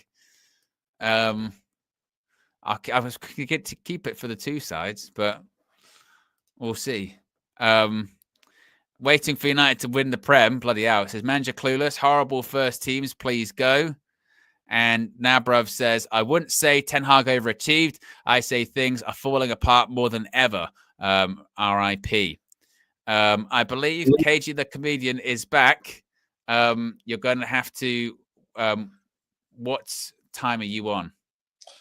I've just got my situation back going. I'll let you know in a second. I am at.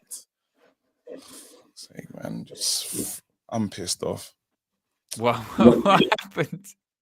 It's that like I've got these headphones, but when they come out, when the AirPods disattach, it just shuts down everything.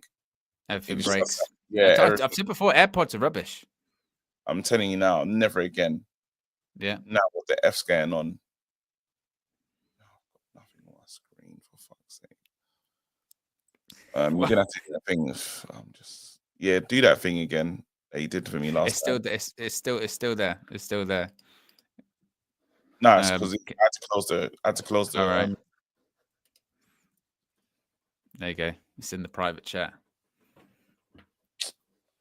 Bullshit. There you go. So what happened? Who came on? Dorgu off, Garnacho on. Fuck's sake, so he still lives. So my man still lives, yeah? He had to. Yes. The low still. And Garnacho's playing where? Let's have a look. So Garnacho's in the left 10, it looks like. Oh, please go forward. Just go forward. Play with some bravery. Oh, I just don't understand this Man United side. He's not making it easy for himself. The Manchester says, we know the football is shit. This squad mentally frail. Why is anyone surprised? Look at Milan. Brought in 5 players and 5 out the door. Fasten seatbelt until we undo the horrible recruitment Eric Ten Hag did. But then he's got, and I'm with you on the Eric Ten Hag thing, but then he has to get like, oh my goodness. What's happened to Ahmad?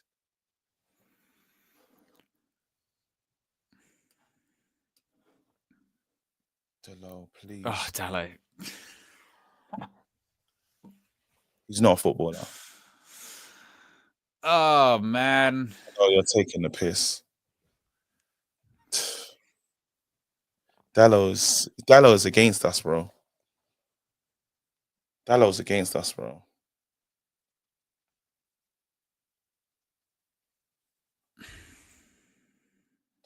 Please, yeah, play the ball. Go on. Bruno, come on. Ahmad's struggling. We've still got over 2,500 people watching. Let's see if we can get to 1,500 likes, 140 likes to go. Another one, Ahmad. Oh, they're gonna There we score. go. Transition. Score. They're gonna score. Let's pull us out of our misery, man. We're so bad. The world's watching this one. This is Leicester as well. Leicester at home. We're being outplayed. Yeah. They've had 4 shots, 3 on target. We still haven't even tested the goalkeeper, KG. Oh my God. Oh, no. Here we go. Please.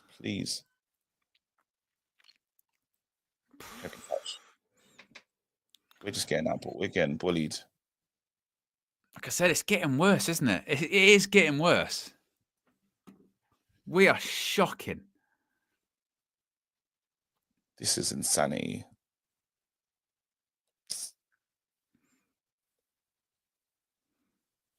How are we doing this, though?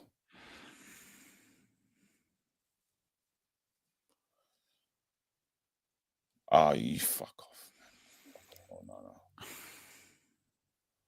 Fuck off. Oh, no. Shut up, man. Every single time. It's that. That's it is. That's who he is. Every single time. That's the way it is. Yeah. Oh, guys, I'm so sorry. I did it again. Oh, man. Hand up. Oh, guess what? Part of life. Fucking foul throws. A foul throw.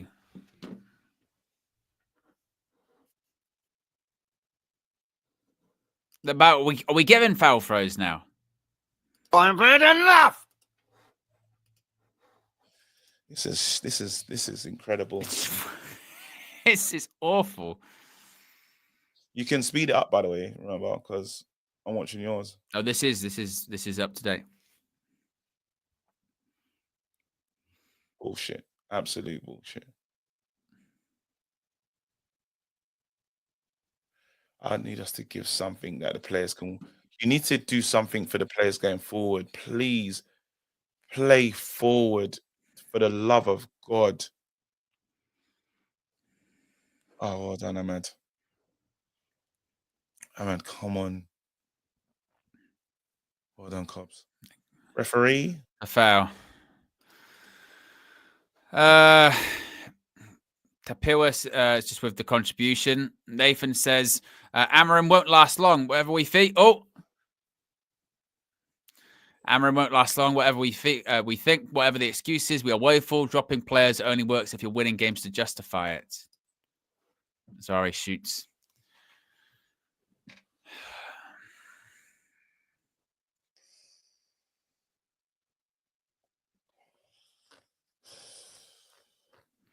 Yeah, man. Just really bad. Yeah, we are. I mean, literally, I'm running out of words. It feels like if you say we're dreadful, that doesn't cover enough ground. You know what I mean? This is really bad.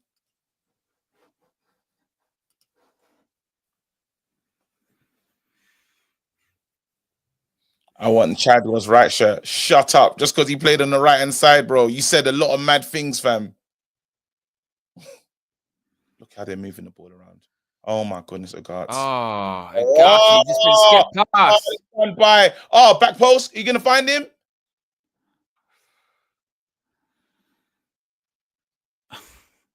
Maguire gets Ugarte gets done. Maguire gets.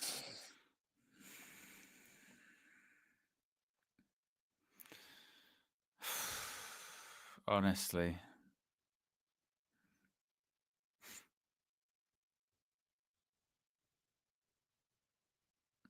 That KG, they're all over us. I've never seen the likes of this before.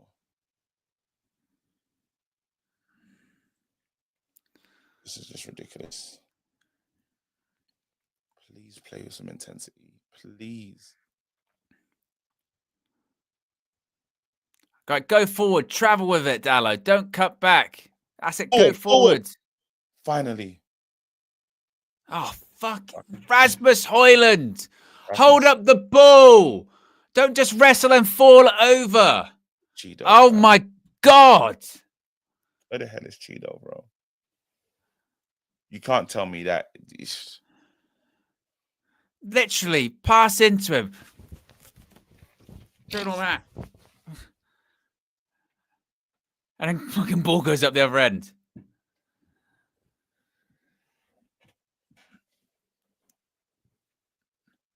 But you notice there, the quality of this fail forward hoodie is that no damage was done. Scan the QR code. Yeah. Well done, Ganacho. Go past him. Please score. Cut it back.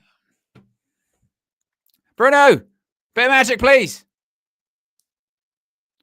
That was shit from Rasmus, man. Take him off, man. Put the ball in. C1 Chaos says, I'm a United hater, and this team is starting to piss me off. Why are the players just walking? Just terrible football and attitude.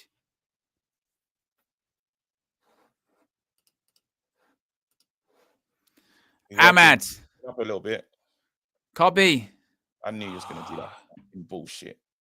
I knew they was going to do a back heel. And I just knew it.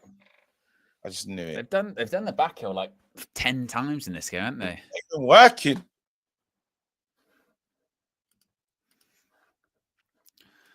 James says, Ratcliffe happy he's making savings and not paying win bonuses. Oh, now he's fine. Look at that. Wasn't a head injury as well. No problem. Some time with it. Smart. Book him. Dark arts. So where's the code then? Where's the code? Okay, I mean, he's perfect. Everything's fine. Yeah, no problem. Wasn't a head injury. Oh, everything's fine.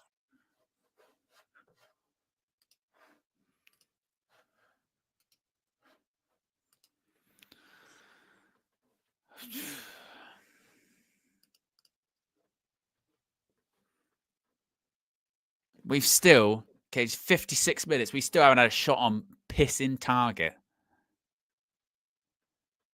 Still. I mean, look at that bringing on Harry Winks in 2025. We're at home. Look at Rude, for fuck's sake. He's gonna. Oh my goodness. Amram, you can't lose this game, bro. Amram actually can't lose this game.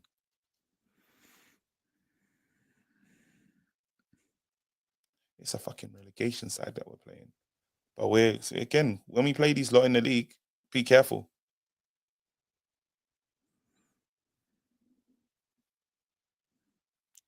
Garnacho. It has to be him that's going to open up.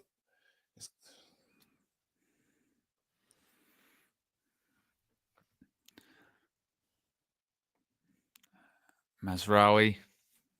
Oh, Mazraoui. Come on, boys. Have some fucking confidence. They're better. Take him on. What was that?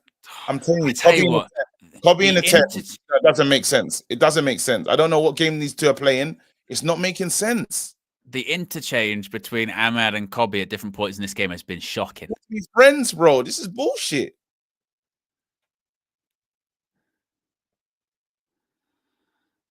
Turn.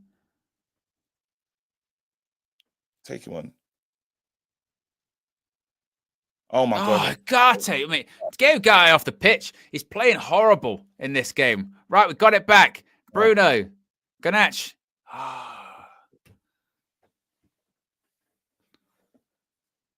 How many times in this game, like for the goal as well, Ugarte? Fuck. Oh, they're gone. They're done. These lot are done. You just need someone. It's because we're playing someone shit as well. Any team worth their salt, like, hey, listen, that thing, whether look at this. What space? Leicester actually like bopping it around now, KG. Look. What is this? Honestly, if they score from this. Back post it. There you go. If they'd have scored there, it'd have been ultimate humiliation. Because they'd have been like they're actually playing humiliation. Amarim Bull, but with Ruud van Nistelrooy. Good pass. Right, Kobe. Right, decision making. Better. These two are having a laugh.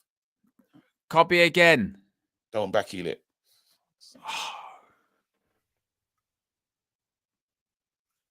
I don't understand what game they're playing. I need to know what game they're playing. There you go. Out. Easy as you like. Move. Just get on quality. Make the change. Manager, please make the change. Make the change, bro. Quality are on. Well, you go probably take Kobe off, put like Ericsson on or something like that. You know what I mean? Pass the ball all around like, oh my God, big changes. Look at the space. Look at the space. Look at this. Oh my goodness. Heavy touch. This is mental. Honestly, this is so bad. This is one of the worst teams in the Premier League, and they're playing us off the park now. And it was like this against Southampton. Make no mistake. It was only because Southampton just imploded with 8 minutes to go that we won that game. This is awful. And Leicester are a championship side. Let's be honest here. They are a championship team. Most likely they'll be playing the championship next season. They ain't good. Oh my God.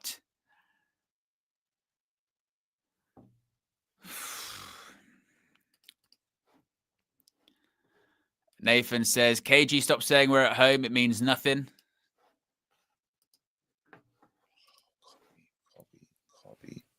Kobe, you are. Yeah, we got gassed. We said, the game in him in the 10 against fucking Wi-Fi password. Go out to him. Look how much space he's got. You're running away from the player. He's gonna get him there. Oh my God. It's the anti-press. They're running away from him. I can't believe it.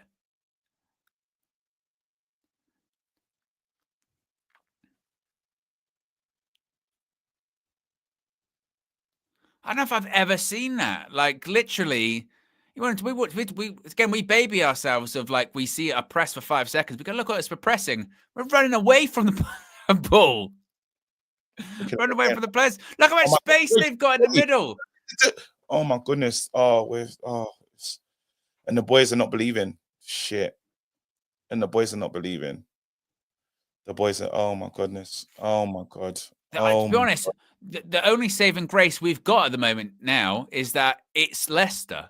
Because like you said, KG, if this was any other team, or most other teams in the Premier League, we'd be like 3 or 4 down at this point. With how we're playing and how we're moving off the ball. We're getting knocked out. And again, this is why I always say I don't trust these players and I don't trust this team, and they don't have the right after a game against like Arsenal or Liverpool to come out and pat themselves on the back and start going, it's about mentality. Show the mentality in these games then. When you're playing teams that you deem inferior than you or lesser than you, you can't be asked. Now, Cobby's coming off, Joshua Xerxes on.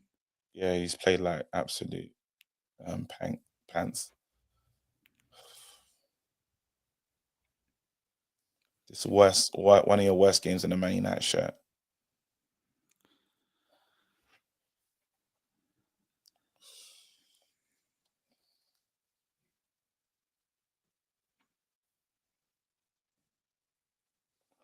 You need to get something out of this game.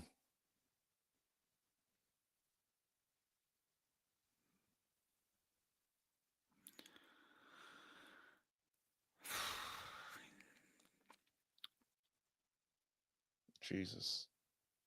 I do not understand what I've been watching today. Everyone. What is it with this team, bro? What is it with us? Why, like, how is it possible? Go on, pass it to him. Go. Garnacho, you have to finish. You have to finish. Garnacho! Is it in? Fuck. I can't believe that's not gone in. How? How has that not got in? Deflected over the keeper. Clears it onto the bar. No, it was nowhere near.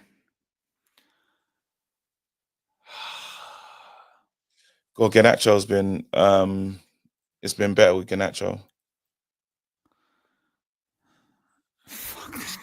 That's somebody.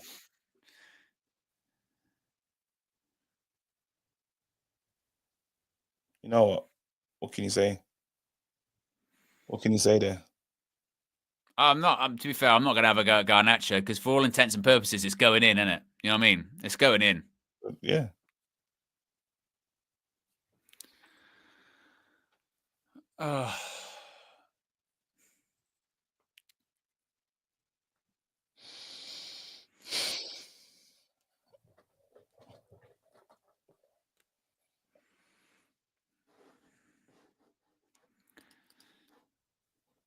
Do not give away. Oh my God. Danny DeVito says, hello, darkness, my old friend. N248 says, watch Amram serenade with excuses, zero tactics. Man United Enjoyer says, Cobby wants 200k a week, by the way. And Warren says, when are we saying Amram out? What's his system? And this is what KG's point is, where he's going like, Amram's got to win tonight because people are, you can see it. You can, and to be fair, Flex was saying at halftime, you can hear it. If you're listening to the game as well in the ground, like, it's rough. This is rough. Like, even if it's a case, KG, where it's like, fuck it, it's a long night, we get a draw, we win it in extra time on pens, whatever, you just got to win tonight. You cannot lose. You cannot go out to this Leicester team, to Rude at home. You can't.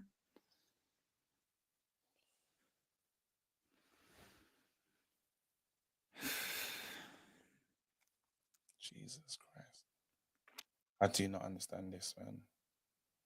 I mean, when you don't score those ones, look at it. Oh, look after it. Look after it. Look after it. Please look after it. Find the pass. Finally. Ahmad. I don't know what's happened to that kid. Sexy! Ball in.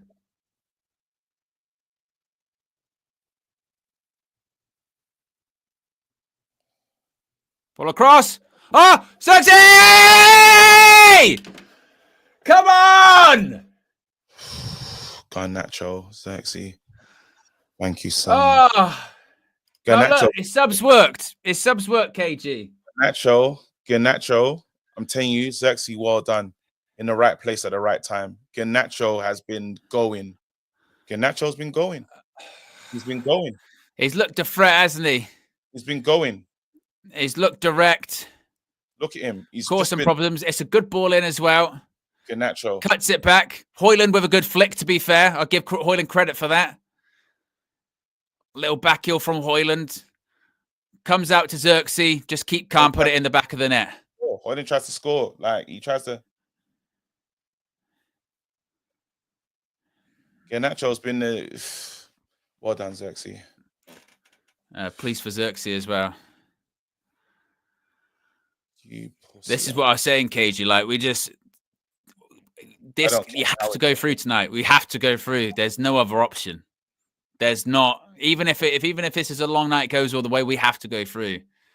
Because these players, Amarim, they'll struggle to live it down. Don't tell me the ball's just gone out. Hello, you fucking.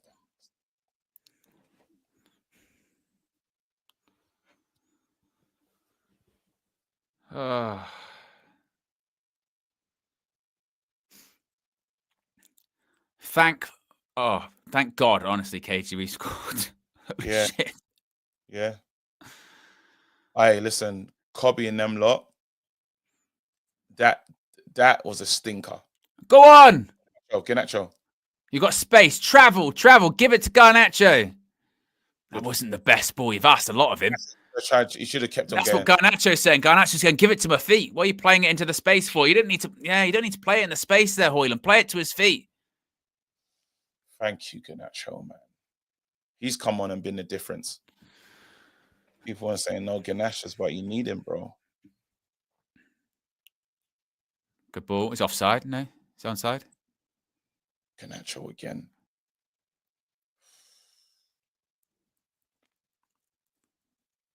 Like you were saying with Garnacho the first half, KG, the reason why you need Garnacho, come on, just to run at someone. Just go at someone. Absolutely. It's not, look, end product isn't always there with him. It's fair enough. But if no one's going to run at people, you know what I mean? Garnacho, good. Delo. Give it him back. Give Garnacho back. Pass, good pass, Delo. Thank you, God. Cuts inside. He's got.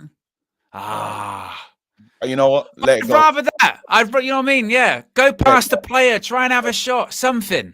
Oh, let it go. Don't even get onto Garnacho for that. Just let him keep going.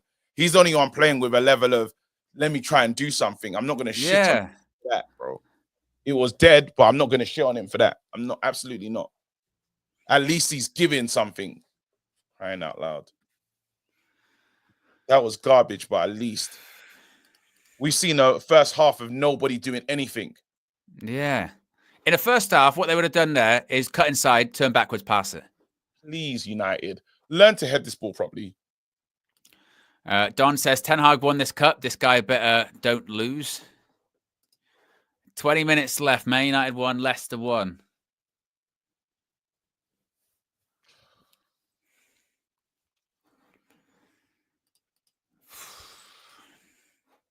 We're 55 likes away from 1,500 likes. If you haven't already, click the like button. A reminder, we will have a winner this evening. Extra time and penalties if required. But there's still plenty of times to go.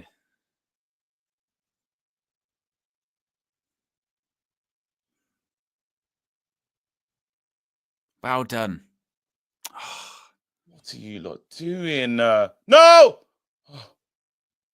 Oh, that was a nasty tackle. That, and he kicked the ball away. Book Declan over Reed. We don't you get got to nothing. book him. We don't get nothing from it. It takes this. It's crazy still, but then it's a bit of a shit touch, to be honest. Did he book him? I don't think he did. Yeah, of course not. Leicester making a sub.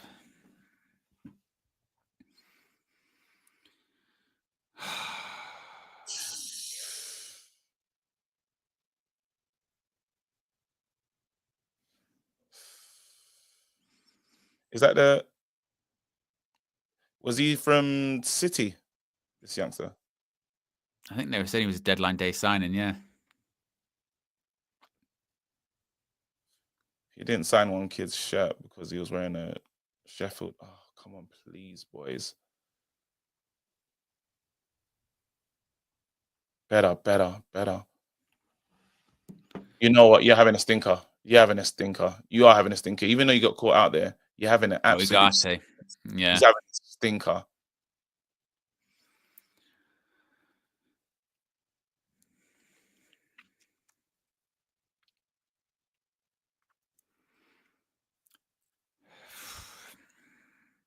Now, what I don't want as well is now that we've got the equaliser, I don't want us now to go back to, let's just keep passing it again. Keep that intensity up. Yeah. You've realised for half a second that you were going to lose and you were going out. You got outplayed for a lot of the second half. Suddenly you decided to wake up. Keep the intensity going. Crowd's on your side now. Use it.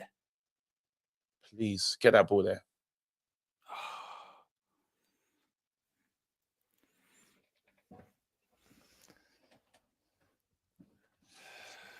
Oh, it's not been nice, man. It's just get through. Just get through. It's literally just get through. Yeah. Go on. Well done. Don't let him out. Please win this ball. There you go, Ahmad. Right, move forward.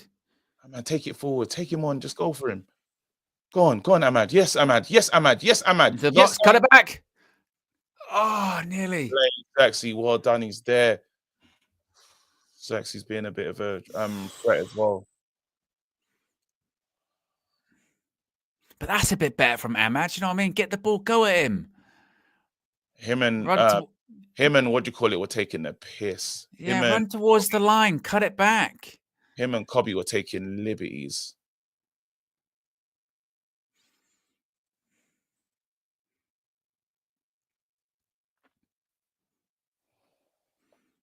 This literally lasts like 5-10 minutes is the best United have looked throughout the entire game, which is not great at all. But just take advantage of it. Just win this game, man.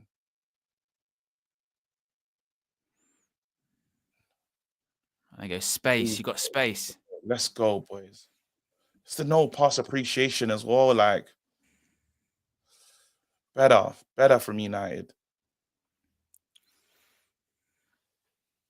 That way. Come on with pace. Come on. Yes. Garnacho. Go on. Watch it. Great touch. Garnacho. Get it across goal again. Cut it back. Oh, what's there? Where's the I tell you what, there were two. The 2-10s there were like 5 yards away from the ball. Gamble. Get on the edge of the box. You've won it back. Hoyland, give it to Garnacho. Have a crack. Across goal. All right, corner. I'm telling you right now. That Garnacho ball was good. He cut it back to the edge of the box. The 10s were just staring at the ball.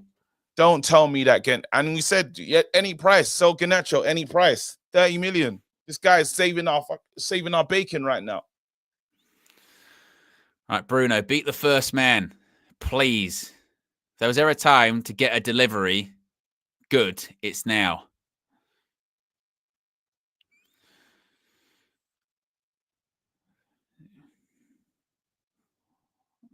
No! Oh, Bruno, what did you do there? What is that? Watch the counter. I swear to God, if this goes in, I swear. Well done, Mazraoui. Brilliant tackle. Oh, Jesus. Do the right thing, Bruno. Oh, my God. Zaxi and Garnacho have been good. Oh, my goodness. Well done, Bruno. Dallo. What are you going to do, Dallo? People get into the box. Get into the box. Dallo, please give me something good. Don't slow it down too much. Good ball. You can get that, Ahmad. Nah, you can't.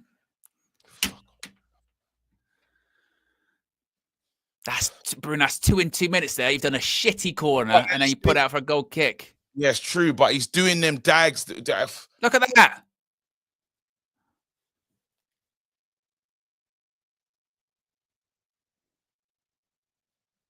That's a good tackle by Mazraoui. He does really well. Not only does he get the ball, he also takes a bit of the player. You know what I mean? Bit of dark hearts that as well.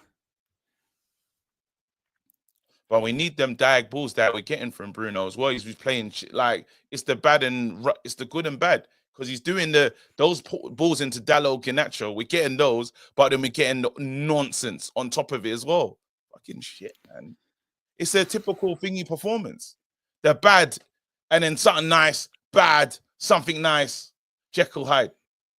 It's a bit like when we played Southampton, where it's like Southampton go 1-0 up. And but basically, because they're shit, we're allowed to get back in the game. Go on, Zaxi. Good. Good. Oh. We need that ball back. We need that ball back. The right header. Thank you, Maguire. I've just wanted one of those. Yep. Got it back. Yep. Right. Into the Dallo. Good look at Dallo. Oh. Switch was on. Good reverse pass, though. Can you get the pass? Give it back to Ahmad? Gotta be good. You gotta be joking. I don't care. Not head injury. Head injury. Play on. Play on. Head injury. Play on. We don't give a crap. Play on. Ruthless. They have to stop you because you're just gonna get up. Play on. Yeah, after what their captain did earlier on, I'm not having it. That was so risky. Don't lose it. Don't lose it. Oh, Garnacho! Oh, no! No, Garnacho, you can't! You can't! Oh, we've praised you. You can't do that. Not there. Not when it's 1-1. No. Oh, no. Keep on going. Keep on going. Keep on going. Keep on going. He's the only. Keep on going. You gotta keep on going. I never had what you call it. Keep on going. Just keep on going. Absolutely. Just keep playing.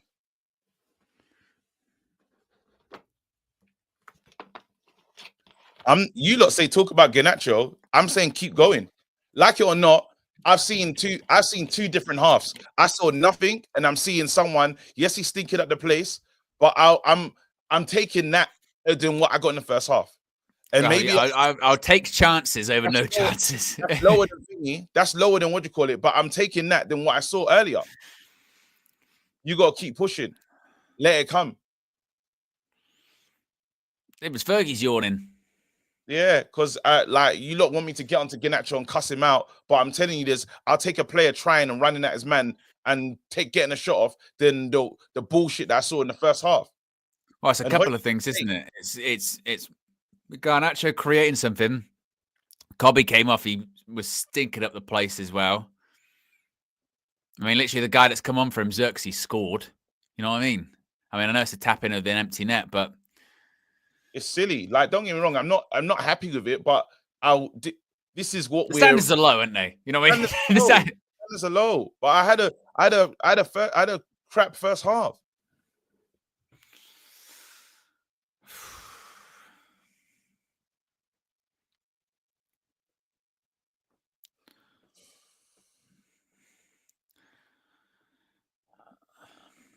Less than 10 minutes to go. Tell you what, and the game is there. There'll be another chance. Is he on? Oh. Hoyland, man. Fuck, bro. You're just fucking. Hoyland, you need a loan. You need sign. You just need out of United at the moment, bro.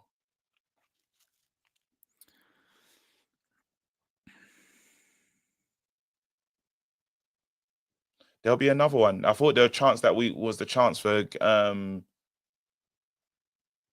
thought there was another moment. Good touch, Lexi. There'll be where the ball is so blurry for me. I'm gonna refresh it.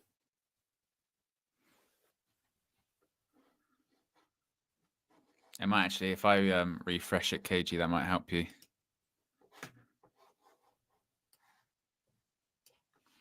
Or is it better for you? It's better, a little bit better than before. Oh, this is where Oh, Maguire. I thought he's I'll refresh it for you. No, don't do anything. It's done. Oh. I thought Maguire was going to get done on the turn there. You know, when he commits, he goes out for Yeah. Well, there's going to be one more chance. There'll be at least two. There'll be at least two. Please, Ahmad, it's got to be better than this. Yeah, Maguire. Okay, bring that ball down. Bring that ball down. Let's go forward. Good. Play forward. Let's go. Heavy touch from Maz there. Oh, he jumped in. He jumped in, Ugarte. He did the Leacher special. Fucking hell. Is it red? Is it red? Is it red? Is it red? Oh, he can't. Doesn't get him at all. Doesn't get him at all. What is it with South American players doing this fucking thing? He's lucky. He's done that twice today, though. I saw him do that earlier. What is it? Leacher, Ugarte? Fucking hell. Why did someone like pull both of them aside and be like, you know, you can't do that sort of jumping on their feet thing? Oh my God. When you say he should be off for what? Does there contact? If there's contact, absolutely, then it's another conversation. Sometimes it's not even necessarily sometimes the contact though with those ones, KG. It's more the thing of like, that's dangerous. Yeah, that's dangerous.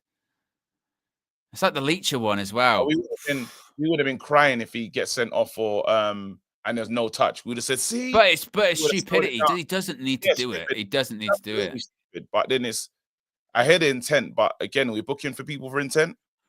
Is that what we're doing now? Oh yeah. If you, it's like going, I tried to punch him in the face, but I missed. You'd get sent off for that. I think I don't know about that. In the tackle, I don't know. I think nowadays you just can't. I don't know about that. The ref didn't want to send him off because he's like, well, I didn't really touch him. Okay, but you know, you cannot do that. You can't. I don't know why Leach has got away with it twice this season. Put it this way, people get sent off for less.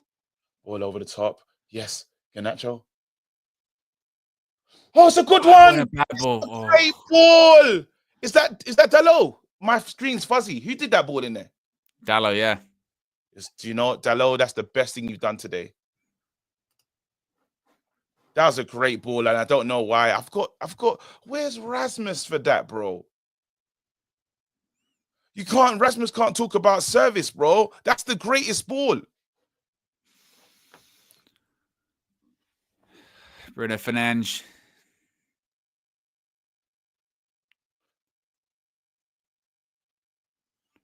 Another corner, yeah.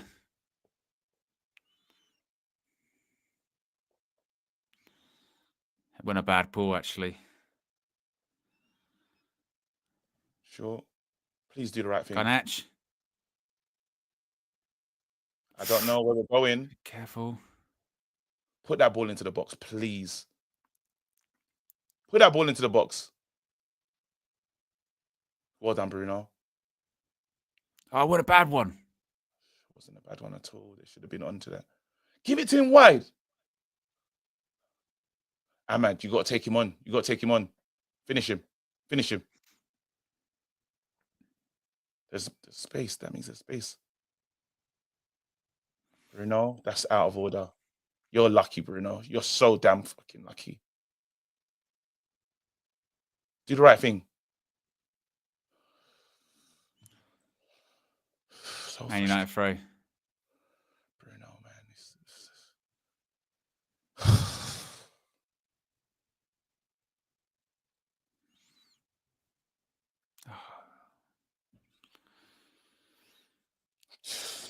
Yeah, we're so lucky. Time in it. Let's go next time. We're so lucky. You never know if you get a little. Because where's this now? Where's this performance been? Now we're all trying to play. This is what I'm saying with these players. This is where I'm going. Like they want to Well done, Xerxes. They want to touch them. They want to go pat themselves on the back and be like, oh, intensity. Well, fucking show it then throughout the whole game. Just wait to go 1-0 down against Leicester at home. And then suddenly you want to start playing towards the end of the game. It's just honestly. Come on, boys. Come on. Here we go. Good. I like Pass. that. I like that pass that's there. Good Garnacho. right.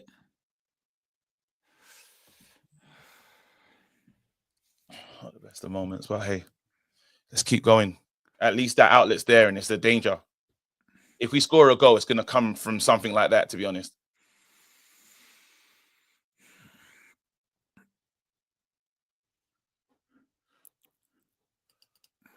Mark Webster says, game after game, there is 0 improvement. For those asking, yeah, this does go to extra time and then penalties, like in the Arsenal game. Come on, look after that ball. Oh, Hoyland, your touch is so shit. Hoyland, please. Oh, Bruno, that pass. 2 in quick succession. Here we go. Garnacho. Oh. They don't even trust Hoyland anymore. Just play around him. Xerxes, I tell you what, Xerxes done well. Since he's come on, he's up for it. Garnacho. I can't even see the fucking ball. I don't even know where it is now. I'm all blurry. Where is it? Xerxes has been playing still. Oh, for fuck's sake. Just get Rasmus off this pitch, man.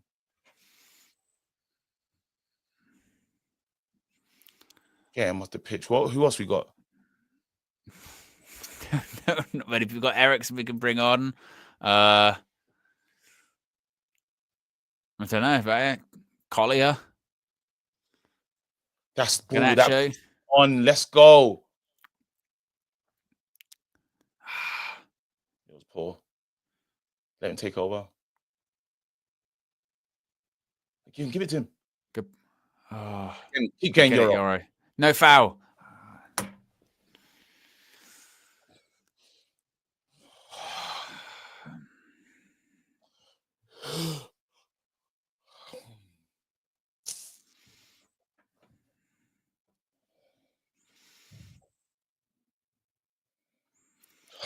Xerxes been really good.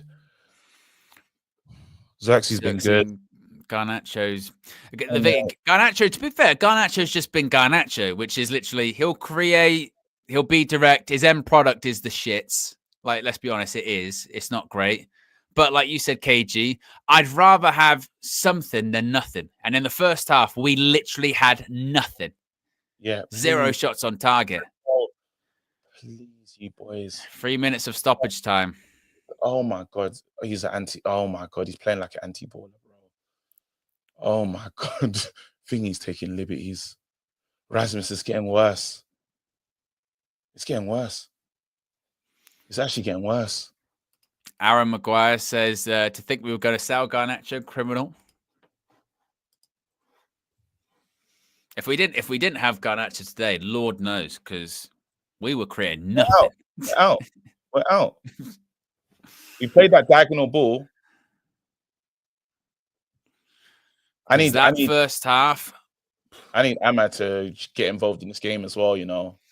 Well, to be honest, I say actually that first half, the sort of 60 minutes of this game, 60 minutes, even the start of the second half was shocking. Remember that sort of 10-minute period where Leicester just played around us? We had nobody in midfield.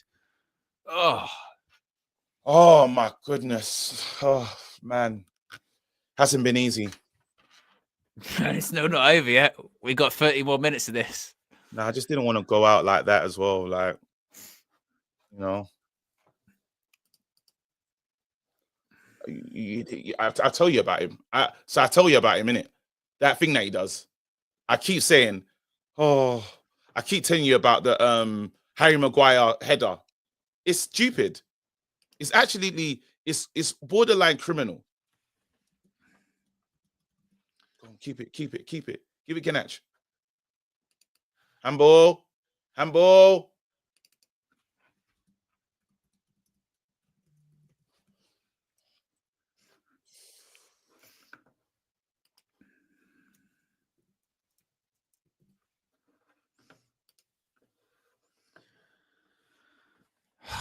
late drama, KG.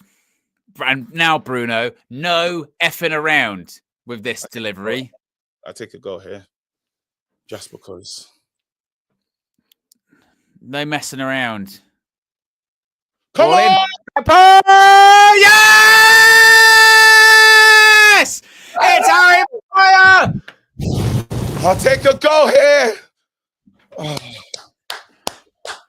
Oh my God. Manchester United somehow are into the FA Cup 5th round. Holy fucking shit. Bruno. Harry. Well done, Bruno Fernandes, as well. I said, no funny business. Get the ball in the box. Good delivery to Harry Maguire. Scores with big slab head. Puts it in the back of the net. Scammers. 2-1. Absolute scammers, and I'm having it. Absolute shithouse. We've been rubbish. We've been awful. No VAR, Brent. And he might be offside as well. But mate. there's no VAR. Oh, my God. We said at the beginning, didn't we, Katie? We said there's no VAR. We said the refs are going to screw us. Well, I think we've screwed Leicester because he's offside. And what I think about that offside? United. Hey, what I think about that offside? Where's it? Hold on. Don't care. Just don't care anymore. Don't care. Don't care. Don't care anymore. Don't care. What did we say, KG? What do we say? You cannot go out tonight. Just got to go through. That's all we... Well, after 30 minutes, we saw how this team was playing. We were like, just get fucking through. Just get through because we're bad. We're awful. Harsh on Leicester. Because you could argue for the majority of the game, they're a better team. Press the button. Don't care. Just don't care anymore. Don't care. Put over the top, do it. Oh, Run the ball into the corner, KG. Run the ball into the corner. No, keep going, mate. Score. You criminals. Yeah, fucking criminal.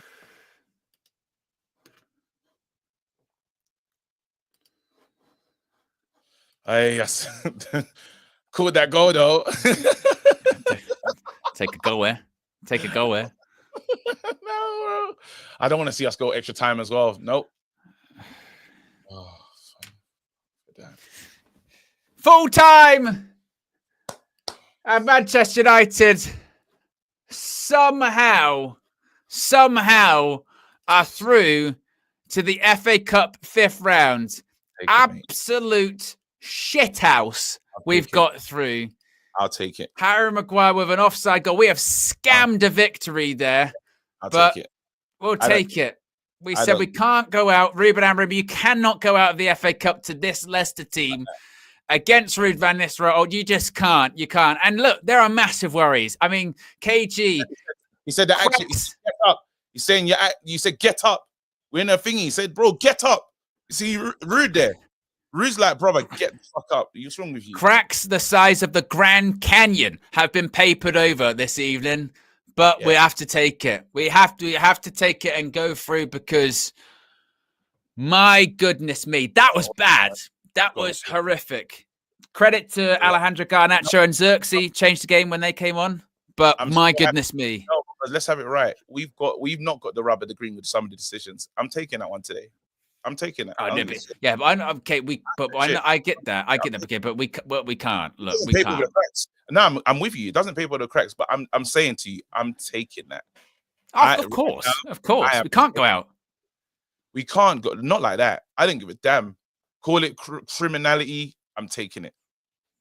I'm taking it. If you tell me I wanna be out, nope. I'm grabbing that. If you don't want to be out, but to be the better fan, yeah, good on you, bro. Anyone that's telling me right now, you know, I just want to be the better fan and play the right way and stuff. Good. You know what? You're a better human than me, bro. That one, taking it and I'm running, fam. There's better fans out there that go for it. Scumbag. I'm taking it. Yeah. I mean, it's one of those ones. It's one of those ones where you have to go like, first of all, obviously, thrilled we're through because we could not even to be hyperbole.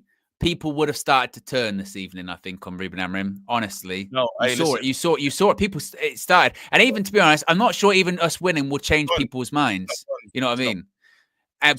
But had to go through, and we've done that. Anywhere in terms of his subs, he did get those right.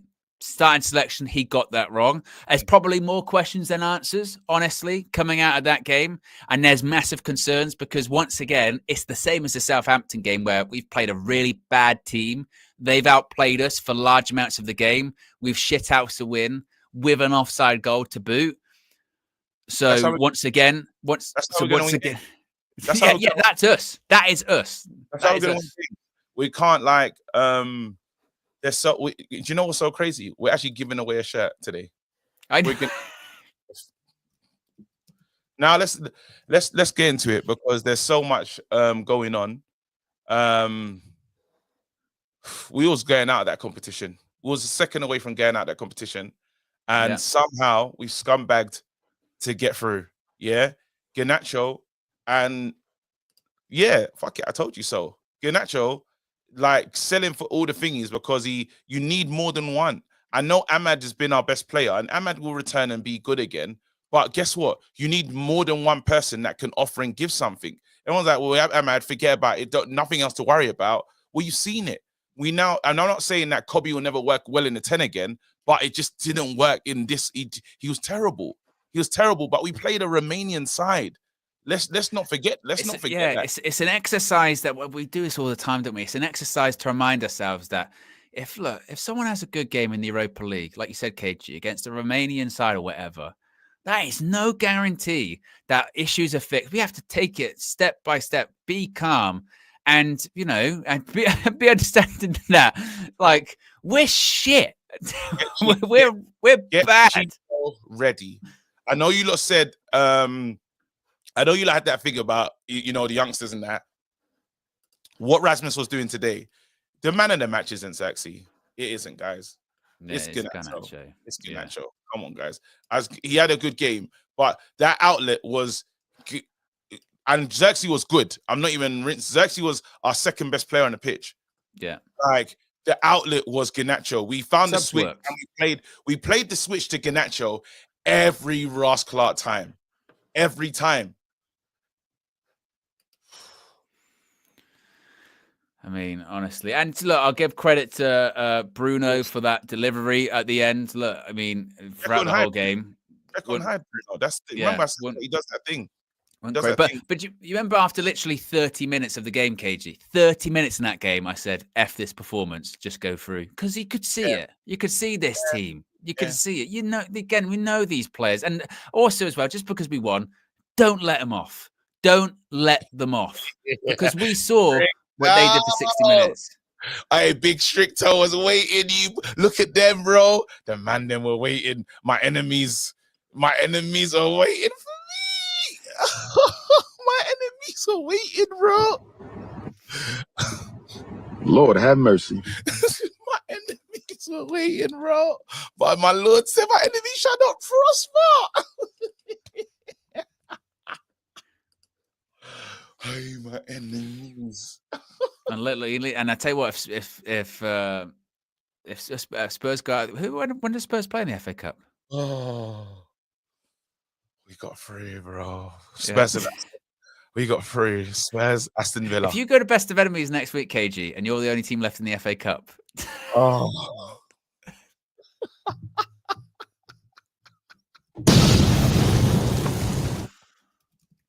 I'm still alive.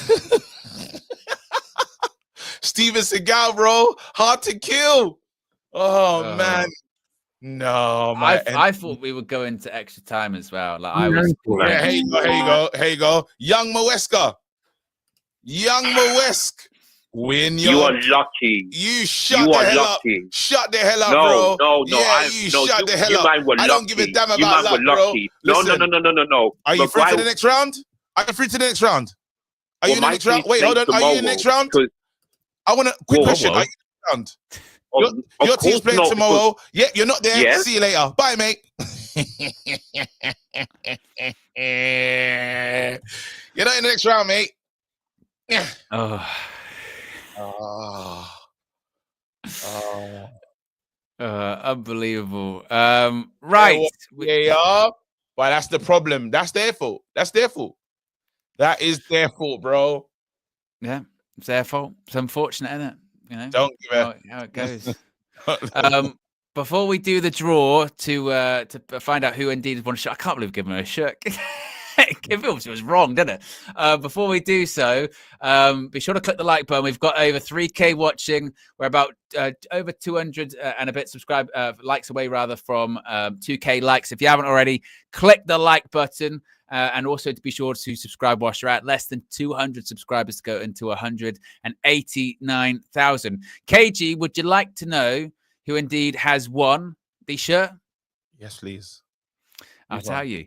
The winner of the shirt, courtesy of Oxford Natural by Gowan Life, is Realistic Red is the winner.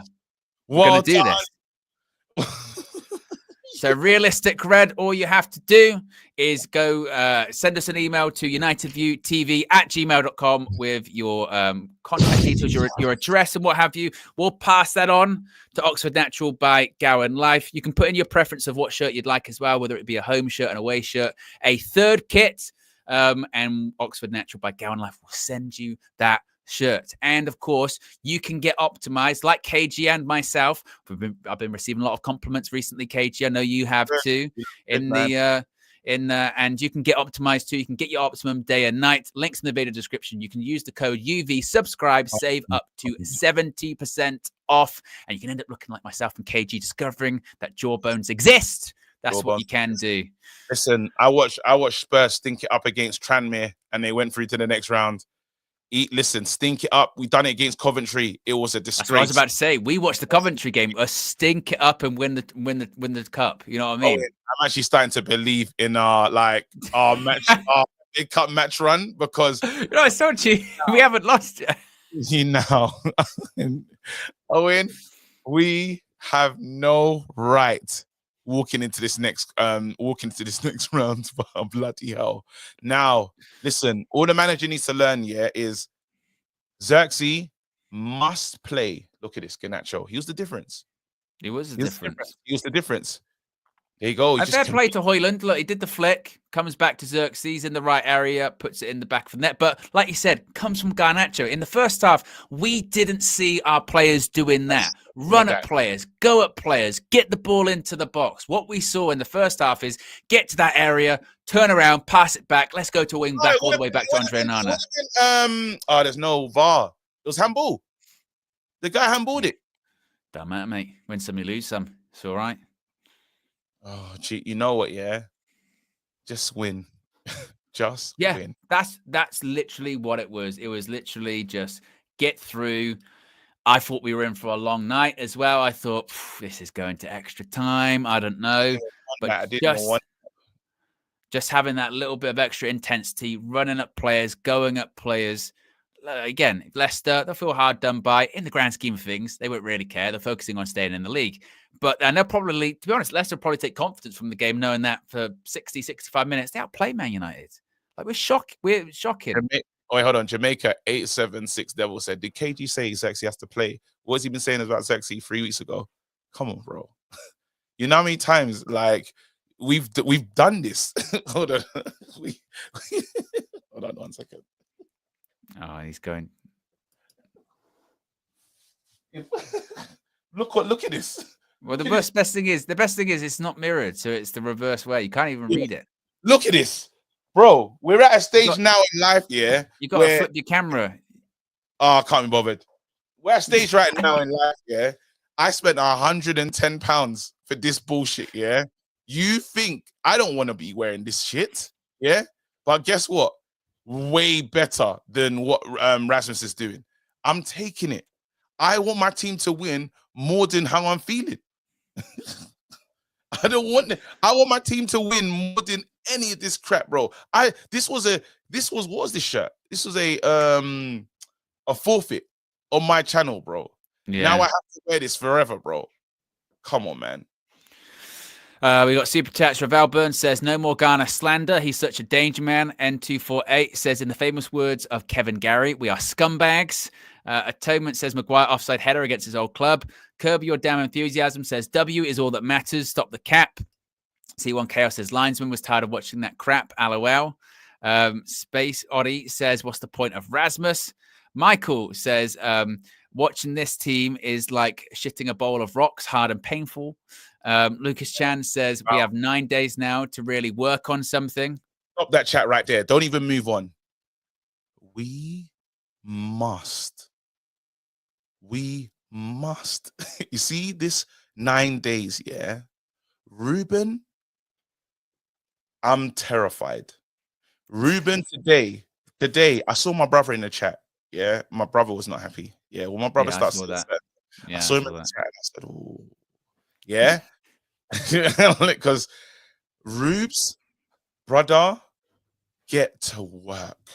I don't even know if we're getting. Where are we going in the world? Are we leaving? Are we then any warm weather training? I might be going warm weather training, I think, maybe.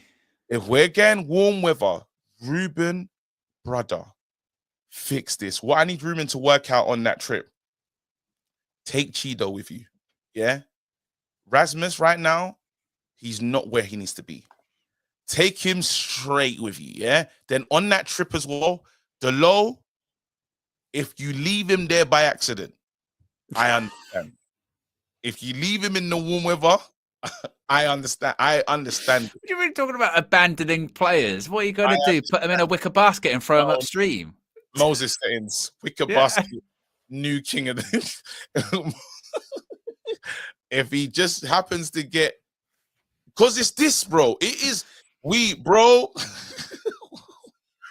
Brother, serious stuff has to happen, bro. Rasmus, I think Rasmus, he has to... Somebody... I don't know if the hyenas and stuff is hitting the hyena tax. Then again, take... My man, Ahmad needs new prayer again because he's becoming like our players and they need to just prayer. So I don't even know. I'm going to talk to the brothers right now. You lot do what you need to do. Get into... Oh, wait, hold on. I swear it's... Hey, when's Ramadan, fam? It's not close, is it? It's later on this month, isn't it? Yeah. Let's go. We need everything, bro. Bro, we need all of it. Bruno needs... What does Bruno need? Bruno Sangria, bro. Bruno Sangria. Where did that come from?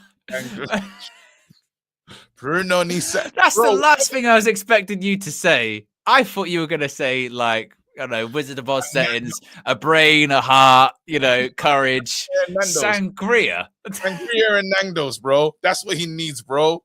I'm telling you right now, these lightly racist. Nope. I worked at Nando's, bro. I've literally said everything. It's ain't Nando's Portuguese, bro. I need these guys. Yes, it is. I need these guys in the right mindset, bro. What else does man need? What else? Everyone, bro. Everyone needs. Onana? Onana needs to go back to Cameroon for a short stint because when he went to AFCON, he did give us the purple patch Onana and he was saying, yo, highest saves percentage and stuff. Everybody needs to go back to what they once did well. Let's go. Now, people are saying that Nando's is South African. My bad. Apologies. The racism didn't even work. It didn't work. Sorry, bro. Sorry, man. Racism attacks. Sorry, man. I used to work there, man. Sorry, man. That's why you knew. You used to work there, Portuguese. Yeah, Portuguese. Is it a colour thing? Is that wrong? Sorry, man. Again. Apologies. Red Shade says, United fan base is a joke. We can't even celebrate our own players getting man of the match. We have to compare. Not this channel, by the way, just ranting. And Sabusio's been around for 12 months says, I don't ever want to hear anybody talking about Kobe in the 10. I want him on the ball dictating play, not ahead of the ball with his back to goal. Do you know what it is, yeah? With the Kobe in the 10 thing? He was shit in the 10 today. He was good in the 10 in the Europa League. So you can't. But so this is. It can't be. So because he was in the 10 in the Europa League, that's it. That's his new position now. Sorted. He's always going to play in the 10. Now he has a bad game in the 10. That's it. He's not a 10. I told you he wouldn't order 10. It goes back to that mentality, doesn't it? Where it's like, let's take a breath. Like, play him in the 10 again. Let's have a look. Let's have a look. Let's have a look. Let's not get too carried away. And like, Ahmad never gonna play for us again. Like, what do you do, Ahmad? You say, "Oh, Ahmad," it just literally different players will turn up. Squad game, like literally, Ahmad's been saving us for so many months. Yeah, guess what? He's having a bit of a downturn now. Now we need the other guy to show up. Now we need the other guy, and this is what's gonna happen with this team. But my manager needs to train these youths. They can never play that slow ever again. Ever again. It was too slow. It can never happen. Got to work on that. Dalot, I'm telling you, mate, if we just happen to lose his passport on purpose, and he's what's this abandonment thing? You gotta let it go, man. Brother, I can't. There's a lot of people. The other things you've been talking about. You saw it today. You said, "Hello, you're taking liberties." You said, I said it, but I'm not advocating leaving him in a foreign country. I mean, it's just leave him a bit. And you know that show when they got to make it back to Manchester, like that show on thingy. My friend did it. He's on Ted Lasso with me. It's like The Race or something. Let him do that. Let him try. Your way of getting rid of Diogo Dalot is signing up to the reality show The Race. That's it. He needs to do it. Ruben Amorim's next press conference. Unfortunately, Diogo Dalot's out of action for 6 months. Like, but is it a bad injury? We've signed him up for The Race. He's got to sign him up. Because he'll come back. He'll come back knowing a lot more about himself. In this charity, he's currently backpacking through Scandinavia. Yep, and we wish him all the best. It's good PR for the club. It's good PR. It's what the club needs. It's what the club needs, bro. We got through. I don't care how shameless this is, bro. Our enemies was at the gates. I don't even know what the views were like. I don't even know how many people we had in there at the time. Our enemies were right already. Our enemies were there. Write this down. Manchester Dalot like cameo at the Kardashian household. Let him. No, let him, man. Ruben. Dalot's on the next season of Traitors. Ruben. No, seriously, Ruben's got work to do. Let us not. This is not us saying where bare views almost 4K. They know. Ruben, brother, please, bro. Because tonight was the night, of some people have shifted. I'm telling you, there's Man United fans right now that have made the move. That made the move. But remember when you said one game, you say, how can you be one game away from how people feel? Some people are there. Absolutely. Oh my goodness. But we got there in the end. How many likes did we end up at? We ended up at with less than 50 to go to 1900, all the way to 2K. So if you haven't already, click the like button. Be sure to subscribe. I'm going to be live very shortly for the full-time view. KG, you going to be live this evening? Absolutely. So what time are you finishing? Should I set mine up for 11 o'clock? 11 o'clock works. 11 o'clock works. Lovely. And we'll be getting reaction, of course, from Flex and others outside Old Trafford. We're getting reaction from Flex and KG. KG's fan will be coming up shortly too. So we will see you again very, very shortly. We're through to the FA Cup 5th round. Just about. The KO match remains undefeated in the FA Cup. Still. In yours by yourself, we lose that game. Yeah, I know. Yeah, exactly. We're like a boxer. Yeah. We won it on points just about, but they went, could have gone either way. That one could have gone either way, but we scumbagged it, and we're like, okay, it's fine. You know, there's a lot of questionable judging going on at the moment, but we'll take it anyway, guys. We're out of here. Have a good one. Peace.